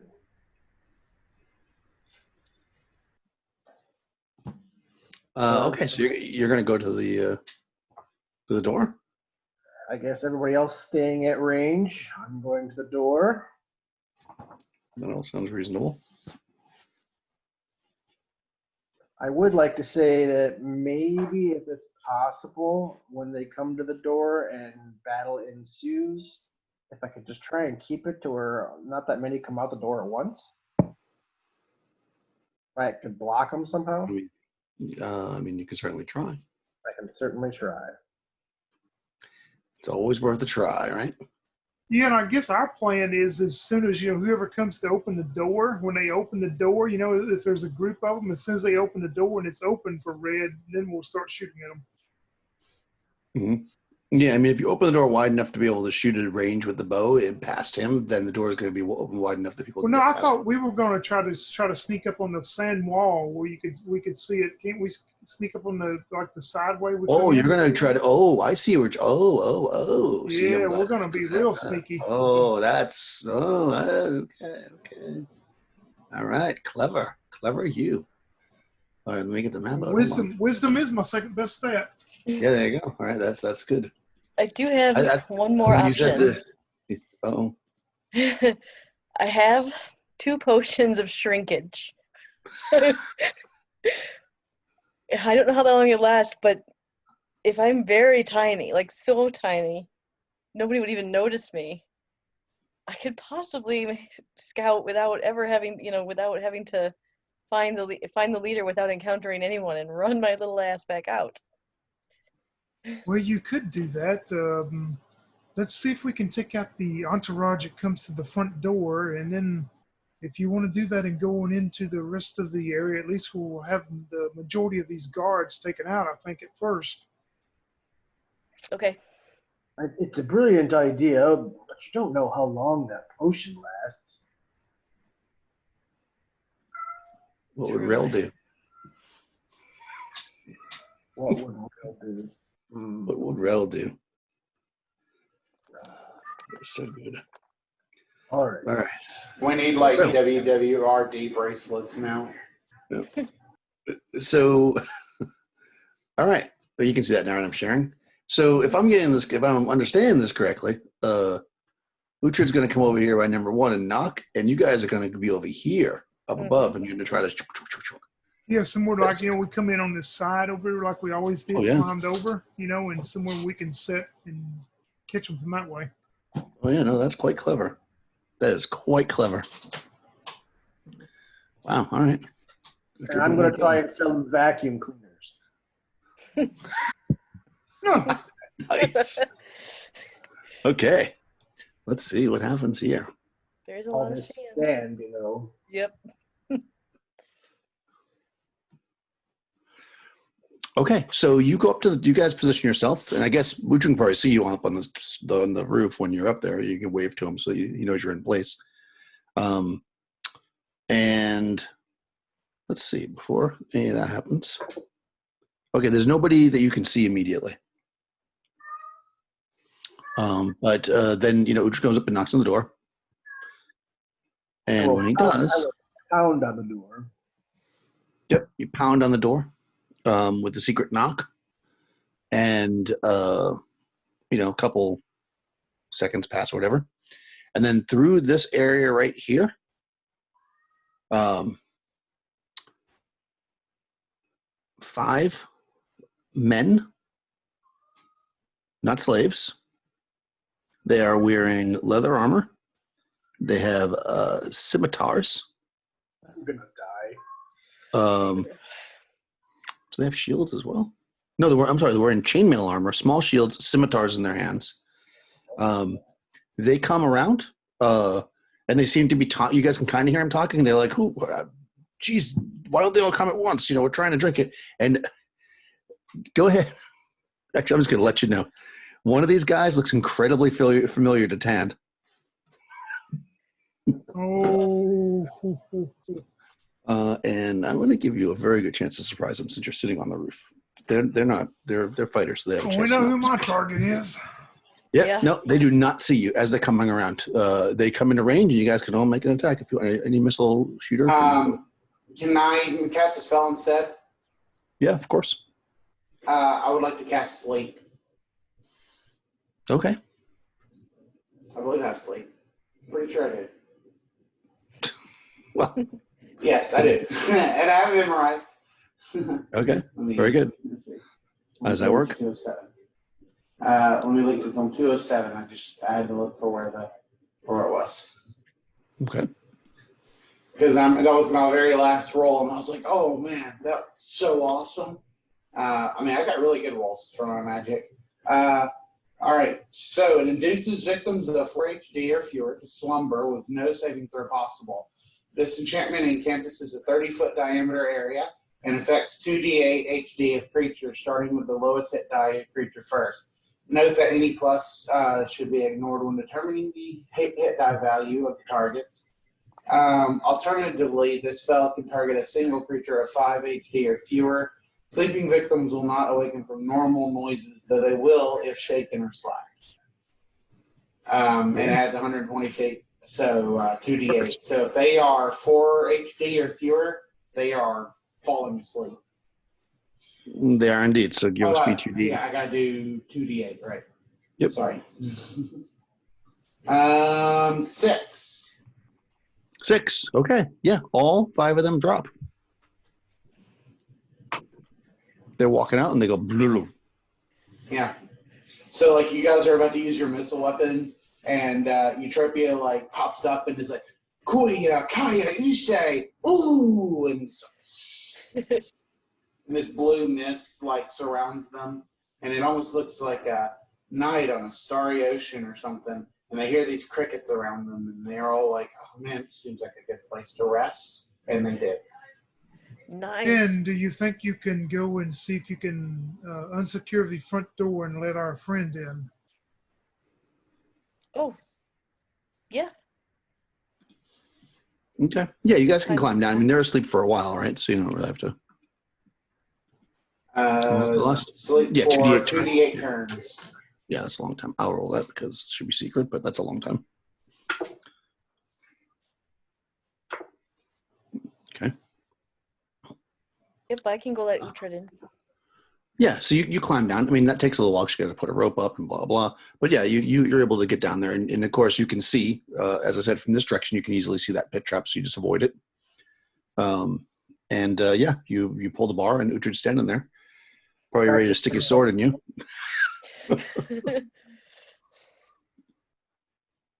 Change of plans. About time. Yeah, it did take a while. Do we It took see like 10 any minutes. evidence of the 7 slaves that came in here? No, not where you are.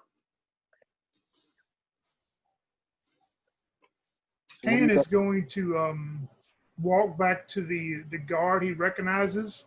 Mm-hmm. He doesn't say a word to any of the others. He takes his belt off, and I will garrote him with my belt. Nice. Okay. Yeah, he awakens to you choking the shit out of him. Oh, he does awaken? Yeah, it says that shaken or slapped. Yeah. You want I me mean, to but either way, I mean, you can basically get the first attack on him. Yep. And I'll make it a crit. He's asleep. So you can roll a d6 for a crit. 4. Okay. So the 4 is going to be double damage. Okay. And I think it does. I don't remember now. I don't have my book with me. So I think it's a d2 for let me look. I don't remember. My book's not close to me either. Uh-oh. I mean, just to make it super simple, I'm just going to give him a test of strength to break out, and if he fails, he's just going to choke to death.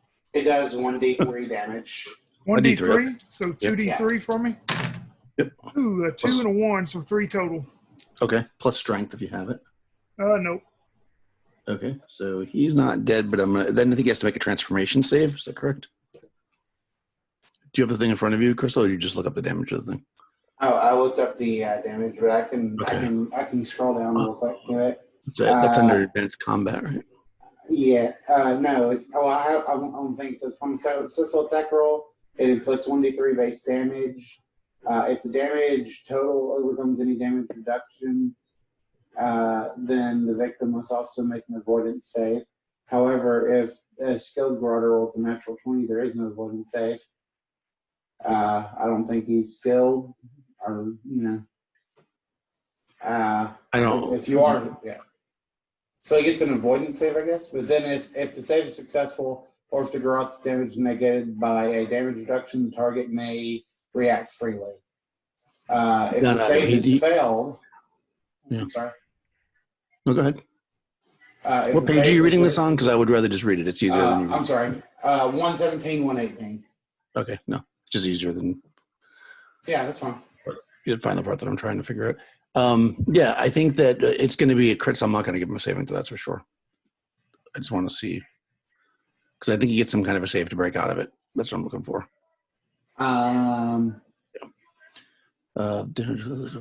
Save is successful, okay.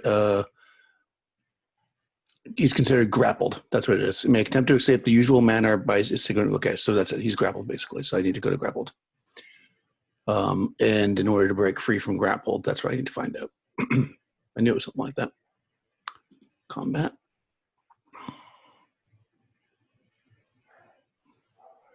I just had it. What the hell is grappled?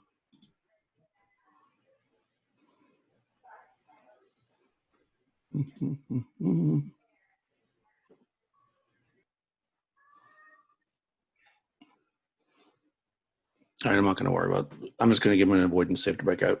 And if he fails, then he's going to be dead. He failed. Okay. So he can't get out. I mean, you got him when he was asleep. So does he wake up in just a moment, though? Yeah, he wakes up and he's. And then I'm going to whisper. I'm going to whisper in his ear. I'm going to go, Aramis sends his regards. Nice. While that's happening, shouldn't we finish the rest of these guys while they're still sleeping? Yes, we absolutely should. What are you going to do? Not ask them about for information first?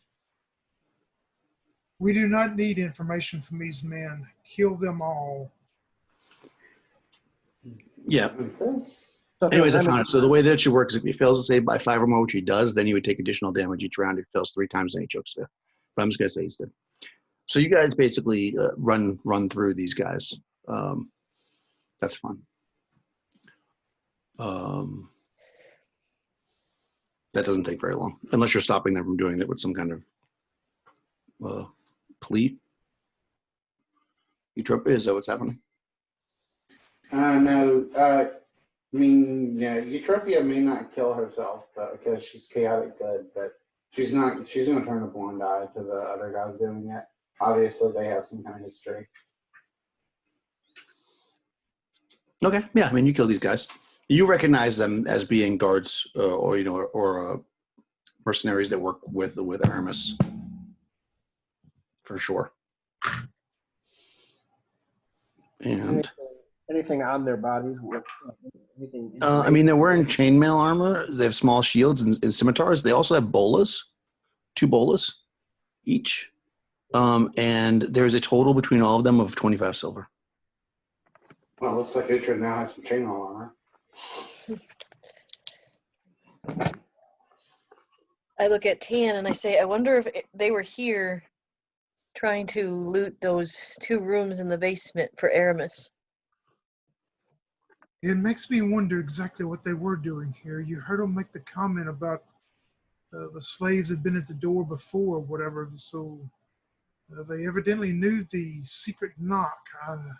I'm very confused now of who's behind who and who's pulling the leash on who. But these men did not deserve to live after they did what they did to some of us. Well, I know. I'm just wondering Really wondering if Aramis is a snake man. Really. Well, maybe we I love it. will run into him shortly then. Okay. Now the question If is, he do we want if to... he is here, we will do our best to take him out. Yes, I know we had kind of a deal with him, but I think everything is just rotten, and I don't think any of these...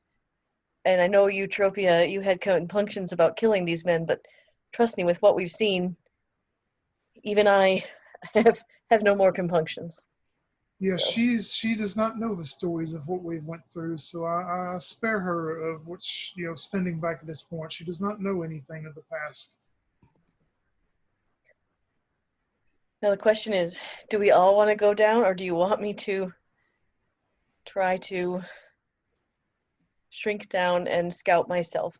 I think your plan of using that is very wise. I would go for that, and the rest of us stay here. And I'm not schooled. Maybe this Eutropia can give us more insight of how long she would think the potion would last. And if you're not back within that time, I guess we come look for you. Could I roll a knowledge check to see if I would know Daniel? Or Yeah, I mean, potions. You know that the general rule of potions is that if you drink the whole thing, the effects will be very big, and if you drink half, the effects will be half. And Eutropia nods as if that is somehow an enlightenment to you. Go ahead and roll a d6 for the intelligence check. Okay.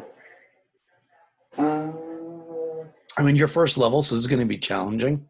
So, 1. Oh, okay. Well, there you go. Yeah. So you understand potions. You know that it varies, but generally they last for at least an hour. Sometimes up to 2 hours, but that would be unlikely. Usually about an hour is what you get from it. I'm not sure of the velocities and textures and whatnot. I've not been that well trained, but I've heard that these kinds of potions last generally around an hour. And if you drink half, you'll only get half the effect.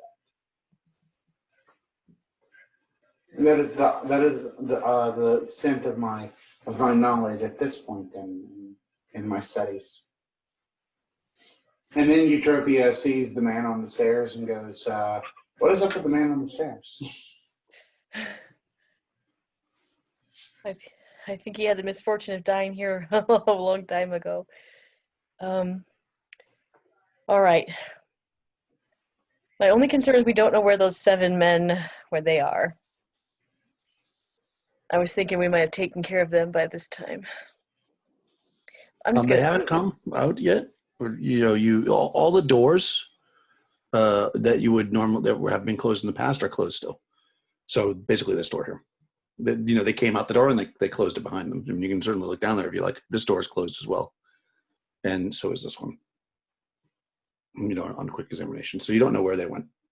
They were long gone. Okay, how about this? Let's just go to the stairs that we know lead downstairs, because I have a feeling we have to go downstairs. It's always downstairs or the very top of a tower. Always in these kind of stories. As a bard, I would know that. And hopefully there's room under that door. I can, if I'm small enough, I can squeak underneath the one we need the key for, because I won't be able to carry the key. So. Well, I mean, you can carry it, but it'll shrink with you, and then it'll be useless. Right. But yeah, I'll have the other potion on me too. So if it doesn't last as long as we thought, I can always drink the other one. That's correct. I mean, you know that when you drink the whole potion, that you'll shrink to 6 inches tall, which is like a Barbie. So the chances of getting under the door are probably not great. But if you want to drink both potions, is there a potion mixing thing in this game? I mean, There's a chance you might completely disappear, or you could be very small. I mean, depends on the kind of chances you want to make. Was one of those suits of chainmail, would it fit me? Yeah, sure. All right. Yeah, one of the guys is pretty buff.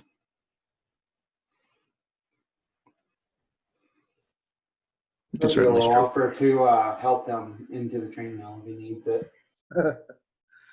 Yeah, it's got a big like their logo is basically Aramis's face, so it's got that like painted on the front. Oh, really? No, I'm just kidding. No, it's just regular chainmail. No, the chainmail itself is just. I mean, they have like sashes and stuff that represent where they work, but you don't have to wear that part of it. The chainmail itself is just plain. Hey, I Yeah, wonder if I put this on, if I could pretend to be one of them. You probably could, yeah. I voiced that out loud. Well, if you think that's better than my idea. I still think you have the best idea of going small and going that route first. I think that is the wisest thing for us to do. And the rest of us, I would think, should sit up here, and one of us stay here by this door. The ever open area that leads into number 9, we can all set up watch here, and if something comes out, we will surprise them. Okay. Yeah, if nothing else, Uhtred wearing the armor might be a surprise factor anyway. Sure. And what are you gonna do with the bodies? Dear Atlantean, do you have any other type of spells that you can use to assist us? I have one other spell for today, but I do not believe it would come in handy at this point. Maybe you should arm yourselves with one of those bolas and use it. Yes, sure. I mean, I'm not sure I actually know how to use one of these, but I have a sling. You can use a sling. So all the dead bodies are they're in like that northwest corner of that circle of 5, right? Like by that That's door. correct. Yep. So, well, after Uhtred changes his armor, I would just say maybe I'd have him haul the bodies out the door, out the door, out one. Outside. Okay. Yeah, while I'm waiting. I mean, we're waiting for Pinesta anyway, right? So he might as well keep himself busy. Okay, perfect. All right. I'm going to go small. Cool. I'm just going to do All it. right. So you drink your potion. Uhtred's dragging bodies out. Where's I'm going to suggest that me and Eutropia, one of us stand at the. Let me see if I can mark on this. Maybe if I remember how.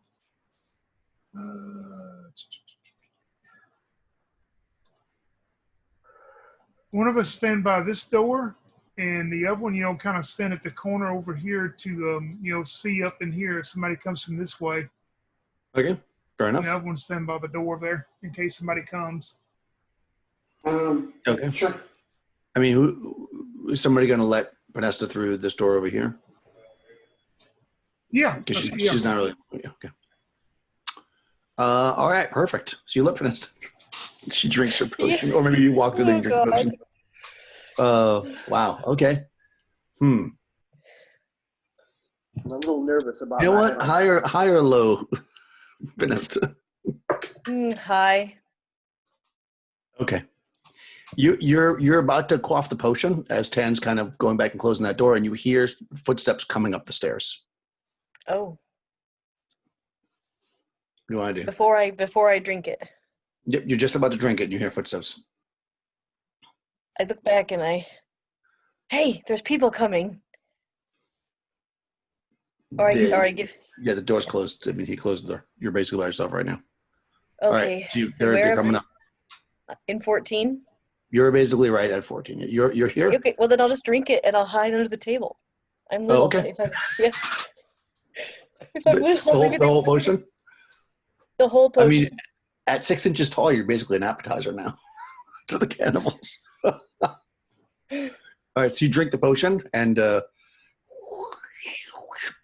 you shrink to the size. Like and I'll go hide in the corner. Hope they don't see me. Yes, you quickly hide, in your new Barbie doll size. Although actually, I think Barbie's probably about 8 inches tall, so you're a little small on Barbie. You're like Skipper. Skipper, was that her name? Yeah, that was her name. Yeah. There you go. And now we know something more about Daniel. Hey, you know what? All right, so you quickly hide. And they come through that door. Although you guys are waiting for them, guys, so you can get your ready shooter for sure. 10. All right, they're coming through the door, headed back down towards 9. Yep, they coming right through. Yep. How many are there? Well, I mean, the door opens, you just see one, but you know there's a bunch. There's at least 2 or 3 of them. Unless you want to wait for them to come in. Oh man, and I know Red's hauling bodies out the front, so he's no. Yeah, Red's out here somewhere. You're, I guess Utopia's here, and you're like right here. You can wait for them all to come in. I mean, you can do what you want. The door opens. You see, if you want to get a surprise, then you can shoot one. As soon as I see the first one come through the door, maybe I think that if I get a good enough shot, they'll block the door for just a moment. I hope. All right, do it. Because I know Red's not going to be anywhere close, or it's going to take him time to get back. Nope, I'm going to miss. All right. Yeah, your bolt zips by. Let me just here. Let me do a little quick morale thing. I want to see if the morale's. Oh. Yeah, actually, he like flinches and he like steps back, and so I'm going to say that nobody else comes through the door this round. As we come into it, so what do you want to do? Is it the slaves though? I did see it was a slave. Yeah, they're slaves. Yep. I'm going to reload my crossbow. Yeah, I'm going to reload my crossbow, and then if the next one comes through the door, I'll shoot at him. Okay. So over here, Utopia, you see 10 just shot his crossbow, and he's reloading. What do you want to do? Utopia will push a bullet into her sling, and she's gonna fall back to that hallway where the arrow slits are, and she's gonna see if like Red's there, or Red's where she can like get his attention, like wave and get his attention. Okay. You're just gonna wave, or do you want to yell to him? If you yell to him, you definitely get his attention. If you want to wave, then it's going to be a chance because depending on his body. Well, Tan was obviously trying to be quiet, I think. I mean, they've probably been shot at now, so they probably know now something's up. So yeah, I think she'll at least like I don't know, because she snapped with web fingers. Yeah, she'll like clap her hand or something and like try and get Red's attention and be like make like choppy motions. Okay, that's going to be a wisdom check for sure. Let's show some leg. That'll get my attention. Exactly. You're like, and he's like, he starts massaging the dead body. I don't understand. All right, so that's the plan. Let's roll initiative. I guess Kenneth, that you haven't rolled it. All right. 3 for them. I rolled a 5. Okay, you're gonna go first. So, I forgot to ask everybody what they're gonna do, but I mean, I guess that was pretty obvious what everybody was gonna do. The only problem is nobody's in your range to shoot your crossbow at this point. I guess so. You're holding your shot until. Yeah, I'm just holding it till one actually comes through. All right. Yeah, they're gonna come charging through. So basically, it almost doesn't matter because they're just gonna run through. Although, because you want initiative, I'll give the chance that Uhtred can see. So roll a d6, Kenneth, and 3, 4, or 5. Okay, perfect. Yeah, you have no idea. You're like moving the bodies. You're like, this isn't a good spot for him to be able to be seeing you. She's in there, like, yeah, you don't see shit. All right, they come charging, so you can get your shot off. That's probably going to hit. Yep, armor class 4 for 3. Nice. Okay, yeah. Arrow sinks into this guy. He's hurt, but he keeps coming. So there's a lot of them. You would imagine there's 7 of them, like you saw before. Some of them, i.e. 3 of them, run towards you. The other 4 look like they're going to go this way to kind of go around you, basically to flank you. So 3 of them are going to come in, and that's a big enough area there that I think 3 of them can get on you. So one rolls a 1, so that's no good. We need a, by the way, with this new Kickstarter, there's a crit fail chart. So we're going to have crit fails once the Kickstarter's over. That'll be fun. 7's going to miss you as well. 20 hits you. Not a natural 20, though, just a regular 20. 5 points of damage as one of the clubs comes down hard on you. All right. Yeah, but that I should know they have hand axes. I'm sorry. Ah, that's okay. It should be a D6, but it's a roll a D4. It's fine. That is basically all they're doing because the other guys are running around to flank you. So now it's the next. Oh, what's Panesta doing, by the way? Well, The door's all open. So you see 7 of them run past. They didn't close the door. They're all occupied with my friends.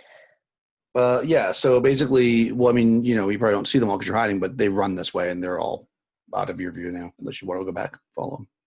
Nope. I might as well do what I shrank here to do. I will run past them, behind them, and try to go down the stairs, skipping, if I can, the one that's trapped. Because I remember at this point, I've been down there twice. Yeah, exactly. Yeah, I know it's dark, but yeah, you're able to. It's the last stair, so it should be easy enough. That it is dark actually. Do you have a torch so it's the size of a match? yeah, I will light a very tiny torch.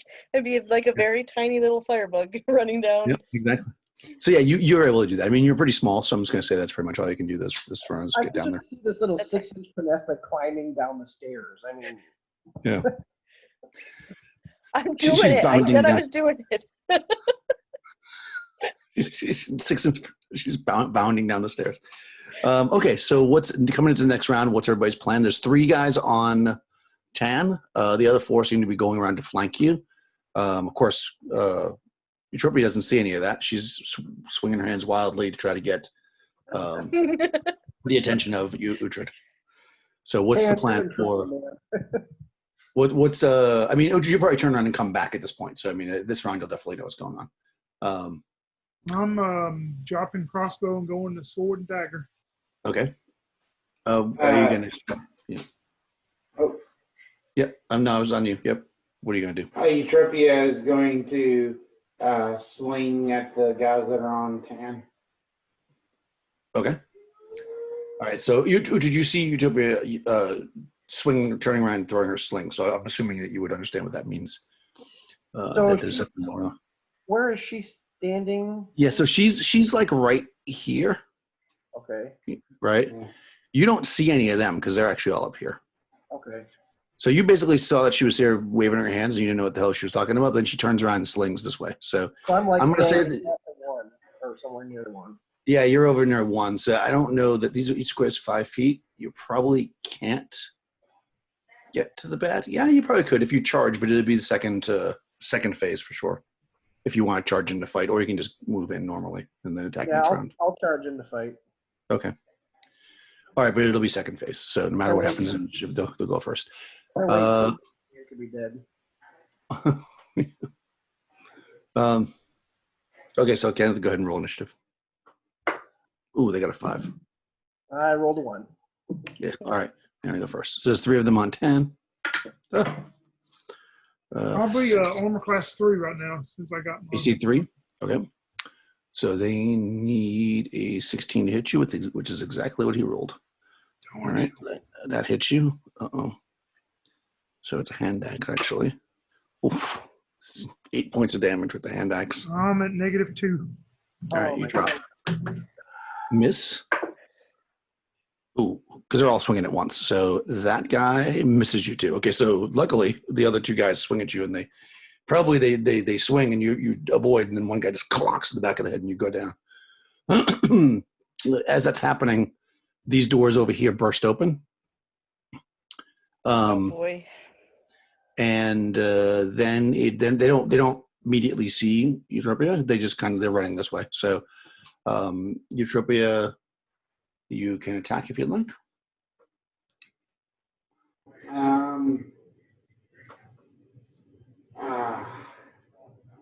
Yeah, Utropia is gonna go ahead and swing. Yeah. If you sling at one of those, if you sling at one of the ones that's running through the door now, because you're attacking them from behind, I'll give you a +2. Because they're totally not. That will hit armor class 6 then. That hits. For 2 points of damage. Okay. All right. It does not kill him, but he's certainly hurt. It aggravates him. He turns around. And if she can with that turn, she'll then move back towards the doors. Or Yeah, she'll you can do that during that. the second initiative, whatever. Yeah, you'll do it during the second phase, but they can also move towards you at that point. But before that happens, so the beginning of the second phase, because melee is before movement, I believe, right? So charging in like a raging bull, I guess, is Uhtred. So you come into. Where am I? All right, so you're out here. You can actually, so for your, you're charging in to fight. You basically see 4 guys here. Actually, I'll do a rough annotation so we have an idea of what's going on.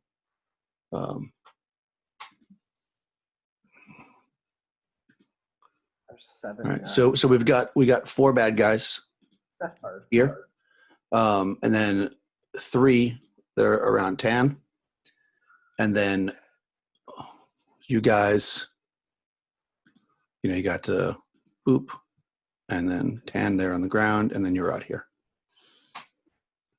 So you could really attack anybody at this point because you're in charging. I think I would charge in and stand in front of Utopia. Gosh. Okay. Oh, hell with it. I'll go in and attack the 4 guys. All right. Go for it. Oh boy. What the hell? We got 6-inch Pinesta down go down the. Well, my armor class is 3 and 2 now. Yeah. That's awesome. So AC 0. That hits. And that's going to be 7 damage. How much? 7. All right. Actually, I rolled random to see which one you attacked because it wouldn't have been obvious because the minimum amount of damage that was done with the sling stone. But you hit that one actually, and that's with that 7 damage is enough to kill it. So, yeah, that guy you probably attacked him because he's the one that turned around and seemed like he was about to charge. You run forward and cut him down, and he drops. And then, of course, the other 3 kind of look and they're just like, "Whoa!" All right. Is that everybody? They yell on their faces. So Pinesta, you let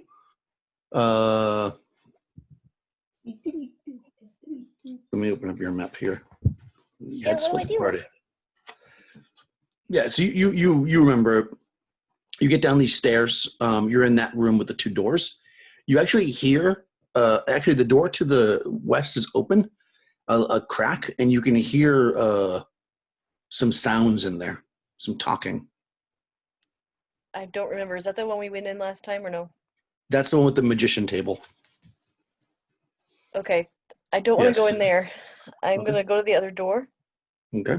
The one with the dwarves was the other door. Yeah. Although they're dead, of course. Well, one got away. Okay. Yeah, I mean, it's dark. Are you really lighting a tiny little torch?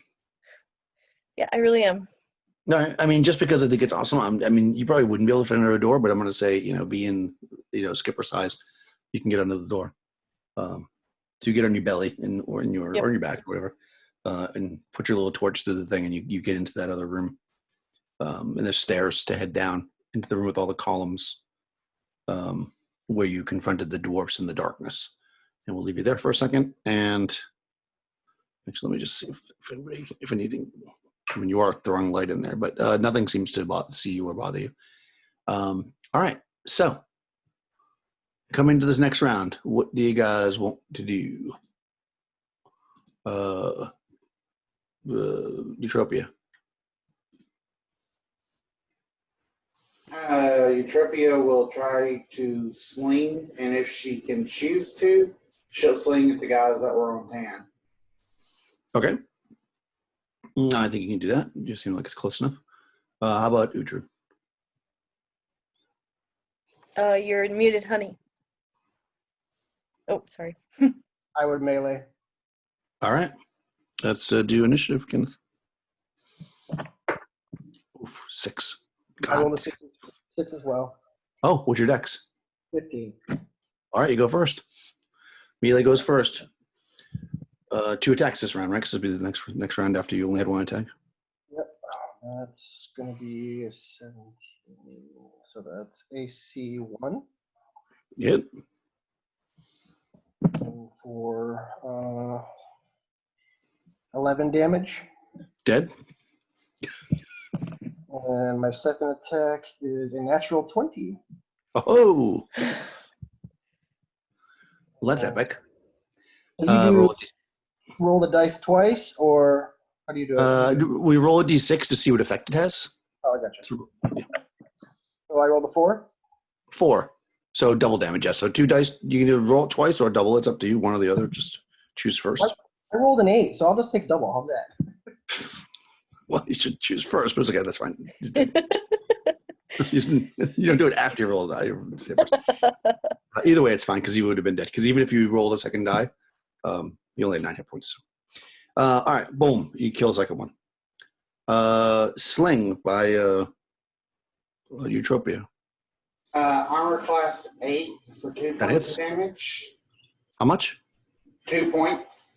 2 points, okay. So she just pelts one of the guys with one of her sling bullets. Okay, nice. Yeah, he turns. It's and like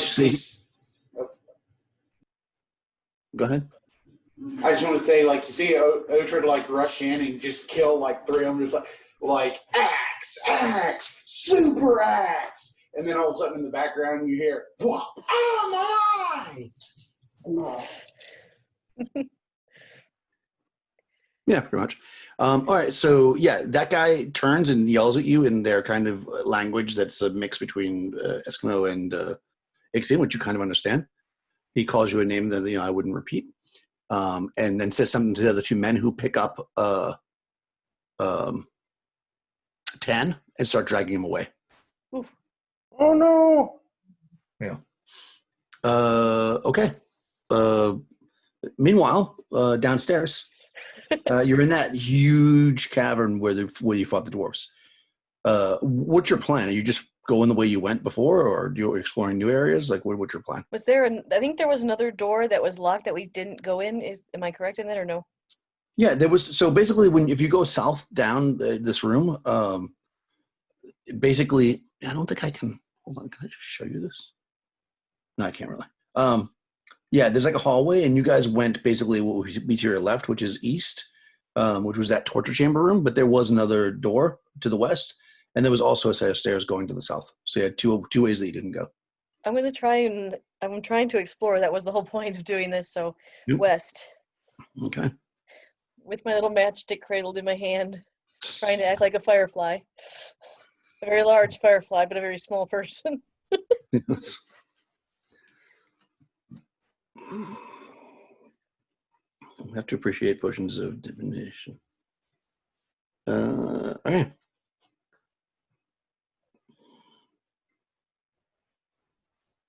Oh, nice. All right. So this looks like some kind of an office, you would imagine. It's got ruined furniture, all broken up. There's a divan, like a couch, basically. Mm-hmm. And it looks like that like it's been like the couch is like some of the cushions torn out of it, and it's kind of like a bit moldy. The table looks broken. You can see, because you're so tiny. Actually, let me see. I'll do this. You have that little torch. You can see that there's some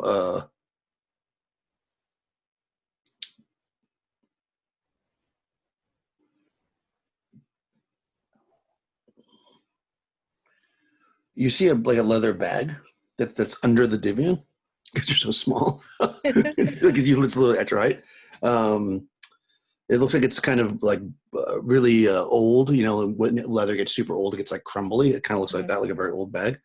Beyond that, the room itself is about 20 by 30. There's no other way out. You're standing in the doorway looking in currently. That's basically what you say. So you could go in and explore it further, but as far as like obvious other exits, that's all you see in an office, basically. It doesn't look like an office that's currently used, yeah. So I don't really hear anybody in the room with me. No, you don't hear anybody in there with you. Well, I'd like to try to run over and I want to see what's in that bag. All right, of course you do. Of course All I right. do. So you run over and start doing that, and then back up top. What's the plan? What does Uhtred want to do? I would continue melee. Okay. How about Eutropia? I'll try to hit the other guy. Yeah, you get the feeling that guy's going to come charging at you. And let's roll initiative. Kenneth, 2. 1. All right. Oh, they're going first. Okay, so this guy's going to try to melee you. Blood rolling down my face, I smile at him. Nice. 20, which hits, I'm sure. I'll look just to make sure, but not natural 20, but 20. 20 hits AC -1, so that hits you. He slashes at you with his axe, barely, for 3 points of damage. He's like, damn you! Except you don't know what he says because he's speaking a language you don't understand. And the other one charges forward at the magic user. But, swings wildly when he sees, maybe he slips on some blood and misses. So it is now melee. So Tan, no, I'm sorry, Tan's being dragged away. So Uhtred. Alright, I will swing. That is AC 1. That hits. And I rolled an 8 damage.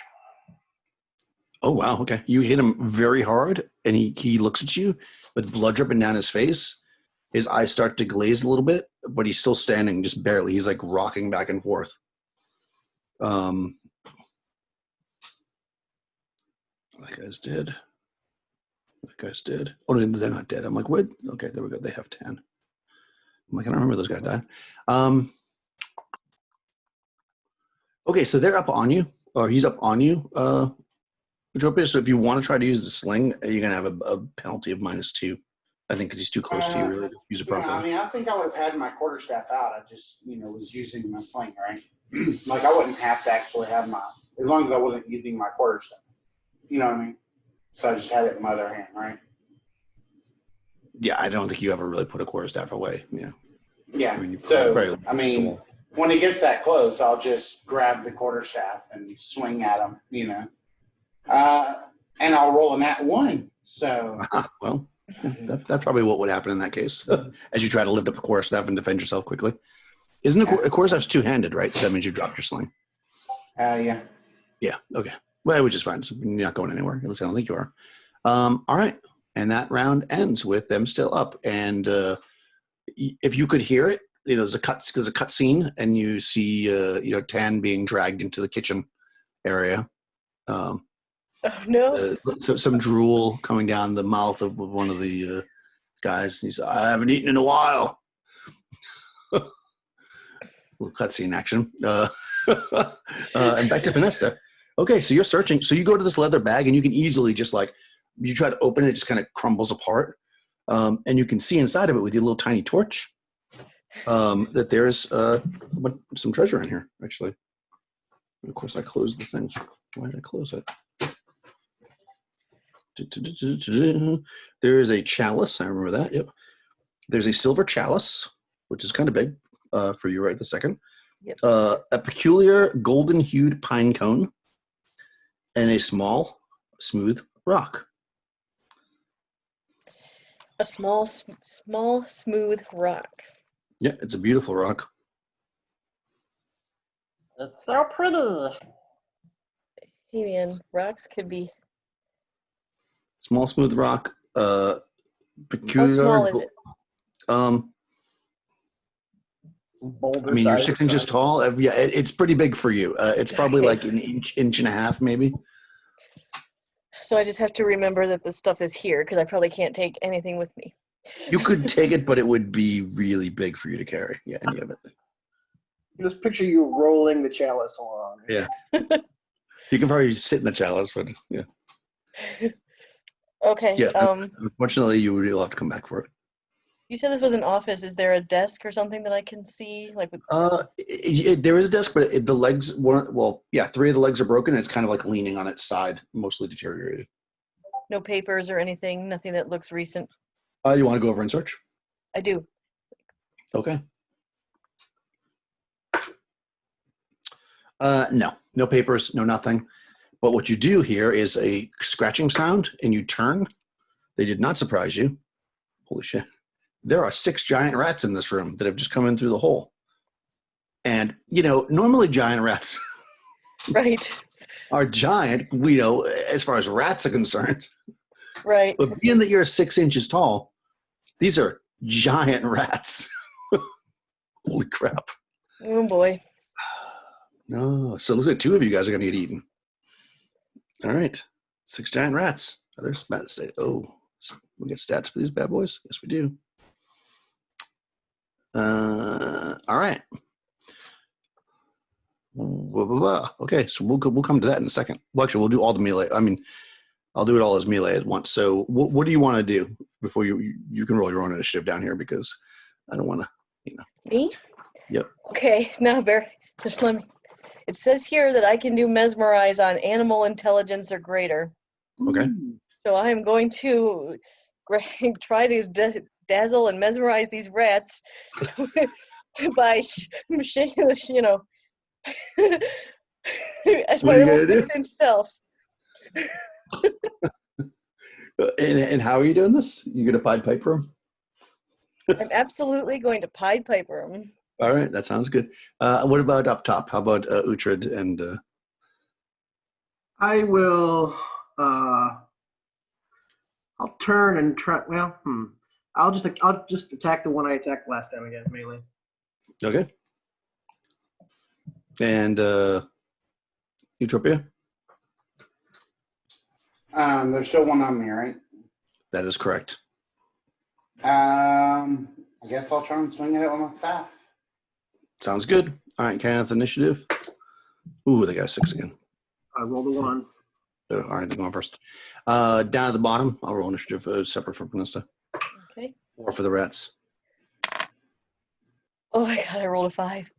Oh my Okay. god. All right, so up top, they're going first. So first one's going after Uhtred. Misses.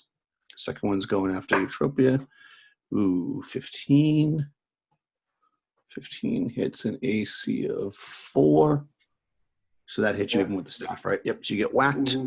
This time with an axe. Ooh, 7 points. I'm dead. Okay, yep, you drop. All right. Lots of that going on here. And Also, Uhtred. my shield will disappear. My magic shield. Oh, it goes away because you took too much. You took enough damage where it went away. Yeah, once I take 10 points of damage. Okay, that's fine. Well, you can always cast it again. Uhtred, your turn. There are basically 2. are you on a 2 attack round? Yeah. Okay. I mean, what you can do is you can attack one, and then you can move to attack the other one in the second segment or whatever. Okay, so If you AC don't. -1. Yep. And that is 12 damage. Oh yeah, that was the guy that was barely standing. You basically you see your friend go down and you just like swing with all your might and cut this guy in half. So you want me to wait He's- for the second phase for the next guy, or just want to roll it now? Yeah, but because they won initiative, it doesn't really matter. So technically, it's the second phase now. So. I missed on that one. I rolled a 4. Oh, all right. All right, so he's standing over your other friend, licking his lips, and you swing. And down below, you're mesmerizing. So what has to happen for that again? Okay, it says animal intelligence or greater, so slimes, oozes, mindless automata, but these are rats, so Yeah, no, they're rats. They can be Okay. mesmerized. they're allowed sorcery saving throws, and they can be modified by willpower if applicable. And then Okay. anybody who fails will be considered stunned. All right, perfect. Any rat. Any rat that fails. All right. So I'll give you the option. Do you want me to make one saving throw for all of them, or do you want me to make individual saving throws for each of the 6 rats? All or nothing. All right, that seems fair. 14. So what is a rat's sorcery saving throw is the question. Save. They fail. So they're stunned. And it lasts until you shut up, right? Basically, it just keeps going. What does Yep. stun do again? Yeah, they basically just stand there, right? Yep. All right. Imagine. Yeah. Yeah. So these rats basically, are getting ready to lunge at you, and then you start with your singing or pipering or whatever, and they're kind of like, Oh my yeah. god. Okay. So yeah, that was almost dead right there, saved by that. All right. So back up top, Uhtred, what's your plan? There's one guy standing. Melee. All right, here we go. Initiative. Ooh, 4. 6. God damn, this guy rolls a lot of 6s. Wow. Never for damage, though, so you guys are lucky there. Except for against 10. All right, here we go. Ooh, 26 points. Okay. All right, it's on you. All right, hold on one second. All right. 19, AC 0. That hits. That's going to be 8 damage. Ooh, he's still standing. Barely. All right, so can you what can you do while the mesmerization is going on? Mesmerization? Is that right? Seems right. Can you walk? You have to stand there. That's the question. I can take no other action besides walking, so I can All right, there you walk. go. Can I slowly try to back away and continue piping? Yeah, I mean, once you get out of 40 feet, they'll be able to break free, I guess. There is a door before that, though, so I suppose you could close the door, maybe, if you want to try to lock them in here. Or there's a chance they might follow you once they break the. I mean, it's not guaranteed that it came in, that I crawled Yeah, under? because it was ajar. Oh, that's right. You could theoretically try to close it, or you could just go 40 feet and then just get the hell out. I mean, it's up to you how you want to try to do it. Yeah, what I want to do is I want to keep piping, go back 40 feet, or keep singing, or whatever. Mhm. And as soon as I get, I know they can probably smell me, but as soon as I get without, where they can't be mesmerized, drop my torch and run blindly back the way I came. Nice. So they can't see my light. Yeah, that is the proper, that's the proper adventurer thing to do. Run like hell. Yep. Hey, listen, if I was facing 6 giant rats and I was 6 inches tall, I think I would probably run too. Yeah, that's fair. You can do that. I will make some kind of roll to see if they chase you when that happens, but you Just can move because I this don't round. think suggestion works on rats, because I think you have to actually be able to understand commands. So Yeah, that makes sense. yeah. Okay, so back up top. Uhtred, I guess you're melee? Yeah. You're not bleeding out, right? No. Utopia, you're only, you're -2. Right? -2. Yeah. Okay, here we go. Initiative, Kenneth. 3. 3 as well. All right, you go first.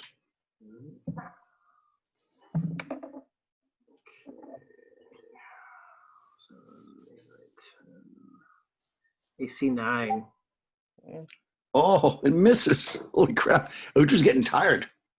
This last guy, he's barely standing. He's got his axe, and he looks at you and he says, "You look like a good slab of beef." But you don't understand him because he's, oh shit, another 20. Oh man, I just shot my 6-sided die across the. Where the hell did it go? All right, let me get another one.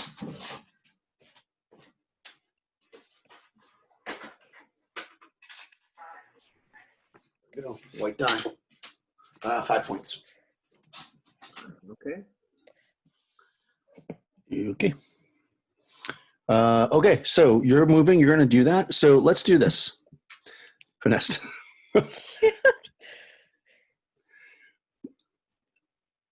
High or low? Oh God. Low. Okay. You do exactly what you said. It's dark, but you hear yourself breathing, and you do not hear them scurrying behind you. And you make your way into that first room and under that door where you're pretty sure they can't fit. And maybe you're catching your breath then back in that room, and you feel like you've avoided the rats. Okay. Uhtred, on the other hand, roll initiative. Last guy standing. Oh, they got a 6 again. This is a different die, too. I rolled a 4. All right. Oh, he missed, though, with the 2. All right. I think this is a 2. This is going to be a 2 swing round for me. I think it was supposed to have been last round, but I forgot. So. Oh, okay. AC 3. That hits. For for 6 damage. Okay, he's dead. Now, what to do? Yeah, he drops. You can see your one friend in front of you, unconscious. Tan has been dragged away to who God knows where. With a -2, is that something I could just shake her awake, or? Yes, you can shake her awake. She just won't be able to actually fight or anything, but she can move slowly. All right. You want to do Panesta first, or?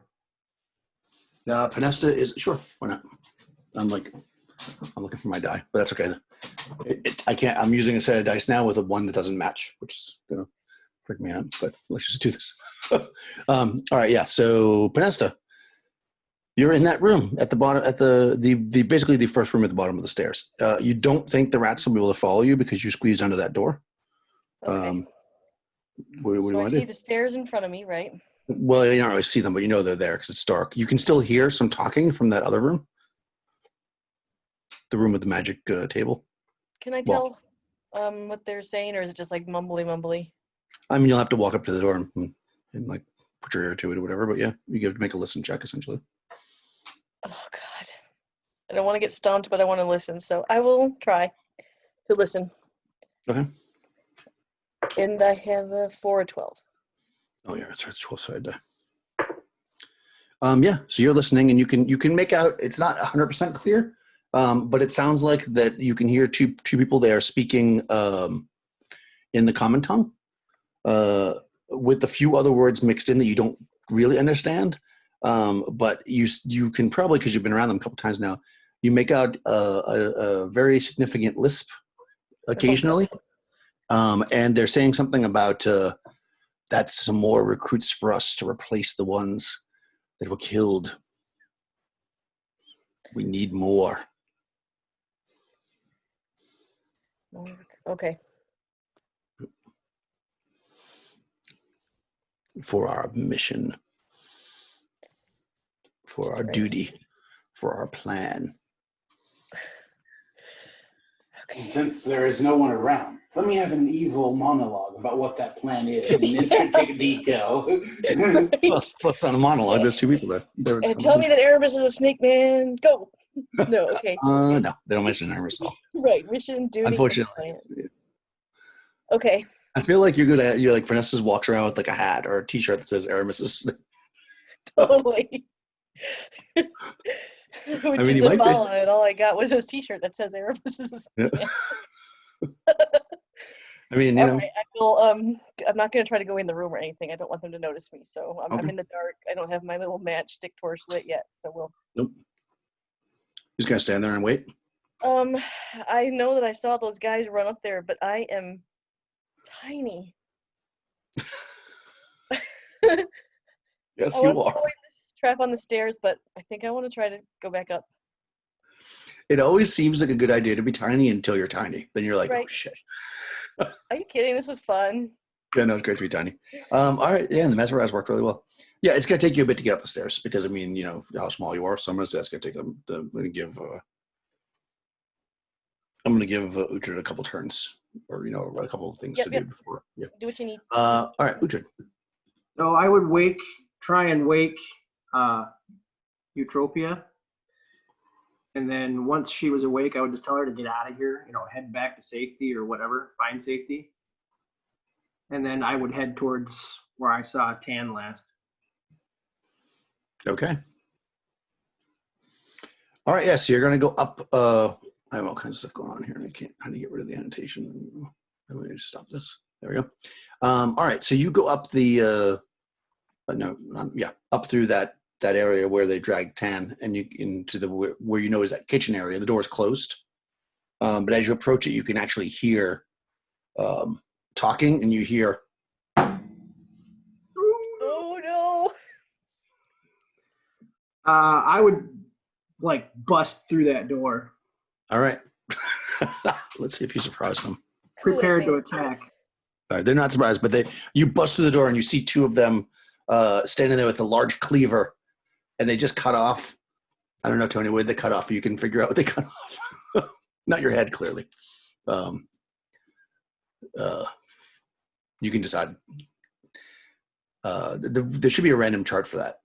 What body part just got cut off? So yeah, they turn towards you. They have axes basically. There's a dice for that, isn't it? What's that? There's a dice. There, There, there, something like that on it. there probably is. Yeah. I would attack as soon as I went to the door. I would just attack. All right. So let's just roll initiative. Holy shit! They got 6. Why am I rolling so many 6s? Get rid of that dice, will you? It's a different die. That's what I'm saying. It's so weird. I really want the other die back. I hate using 2 different colored dice. Anyways, you got a 5, so they're going to go first. So they turn towards you and they charge. And they say, "You look very buttery." The first guy misses. Second guy misses. They like stumble into each other trying to chop you up because you're looking very tasty.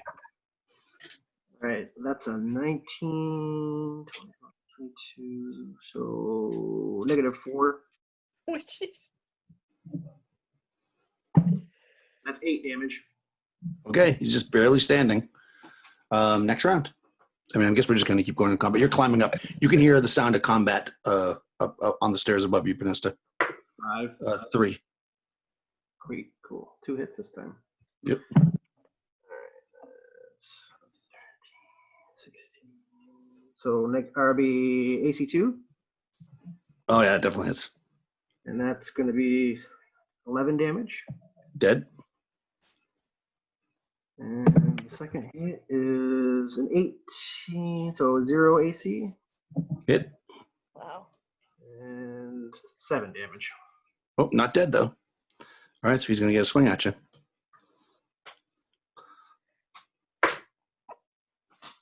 Your AC is 3 now, right? That does not hit you. Okay. Next round. Initiative. 3. 4. Oof, Ah. he's going to go again. He's like, I'll miss you. 17, 20, so AC -2. Oh, yeah. I mean, they're basically naked. That's 9 damage. Yeah, he's dead. All right, you look on the table, and part of Tan has been cut off. Did we figure out what part yet, Tony? You look, Red, and you see when you bust in the door, you look down and you see the axe that they had come down on his left arm at the elbow and cut off his left arm at the elbow. Oh, Oof. ouch. Yeah, so blood's squirting out of that as your friend lays there on the table. I quickly grab a bandage out of my pack and wrap it around the elbow to try and make a tourniquet. Sure. Oh, the Yeah, elbow- it smells super fishy. I'm not sure. Yeah, it does. Sorry. It's like, oh god. It's like 4-day-old fish too. Yeah. Oh man. Yeah, you can definitely you can stop the bleeding with the. Yeah. I would definitely try my hardest anyway to stop the bleeding. Yeah, you definitely can. You're able to put the bandage on and tourniquet it off. As you're doing that, tiny Panesta gets to the top of the stairs. Hey guys, that was a really bad idea. Sorry. Where have you been? You see I found some Tan's arm treasure. into the ground. I see Tan's arm and I'm like, oh, that's not a good sign. Is that your offhand parry arm, Tan? Oh man. What is Tan at? What, -3 or something? I was at -2 when I went to that room. Yeah. I climb up on the table and start jumping up and down on his chest. Wake up, wake up, wake up, wake up. Yeah, no, you can be slapped awake. I'm not going to say that actually did any damage. That was more just like an effect. So you can be slapped awake, but just like Crystal's character, you're basically not in any shape for combat at this moment. As you stand there with your leg hanging, your arm rather, on the ground, tiny Panesta looking up at you. Yeah, that didn't go well. Sorry. Out in the hallway, Eutropia is like sitting there holding her wounds. It's like it's like Uhtred was all like, "Run!" and she's like, "Are you kidding me?" Oh. Why do we keep coming here? This is Eutropia's first couple like battles with us. She's like, why did I join these guys? Okay. Well, last time you actually did pretty well here. It wasn't until you got deeper. Yes. Okay. Means we need to get out of here. Yeah, it's and being that it's 7:30. Okay, we ran a little late. We'll just say that if you guys are trying to head back to Zambala, you're able to kind of limp back. It's not a pleasant journey, with two very beat up. Yep. Would I have been able to cast a spell at all? No. Afterwards? Okay. You can do it after you heal back up. I ride And on no treasure. Uhtred's shoulders the whole way. As a tiny person. Yeah. So- While you are negative, you can't cast spells or do any combat. You're basically you're for another hour you are tiny, and then an hour later you can actually roll for it, and you're actually 100 minutes. You're tiny. So How was that not a TPK? Oh my gosh. I have 11 hit points left. because Uhtred is pretty badass. That's why, and that chainmail armor definitely helped you. There was a couple times you might have got hit otherwise. It does slow me down though. My movement went down to 30. So yeah, it's true. It does slow you down. It doesn't have any damage reduction, right? Don't think so. Yeah. Look. Look closely. So that because some of the armor does. Oh, it does. It does 1 DR. So every time you get hit, -1 to the damage. Okay. Okay, cool. Let's just say that you guys can get back. Unless you have any final things you want to say. I don't know if you took Tan's arm with you or not. You're probably gonna have to heal up a bit. And we'll figure out cursed Zambala. It's not doing well for you guys lately, but is it possible in this land to have a limb reattached? probably not. Okay. I was just curious if you took it or not. How much healing would it require? I mean, it would probably require some kind of, if there's a regenerate spell, I'm not sure if there is or not, but there very well might be, which is probably a very high level spell. So I'm going to say no. All right. But, some kind of mechanical, wooden arm or something. I'm sure you can figure something out. It's not the first time Tony's lost an arm. No, and I'll have to make a decision what I'm going to do with them also. Yeah. You got a slightly impaired Purloiner, but you made it back more or less alive, which is always a good sign. And we'll go from there.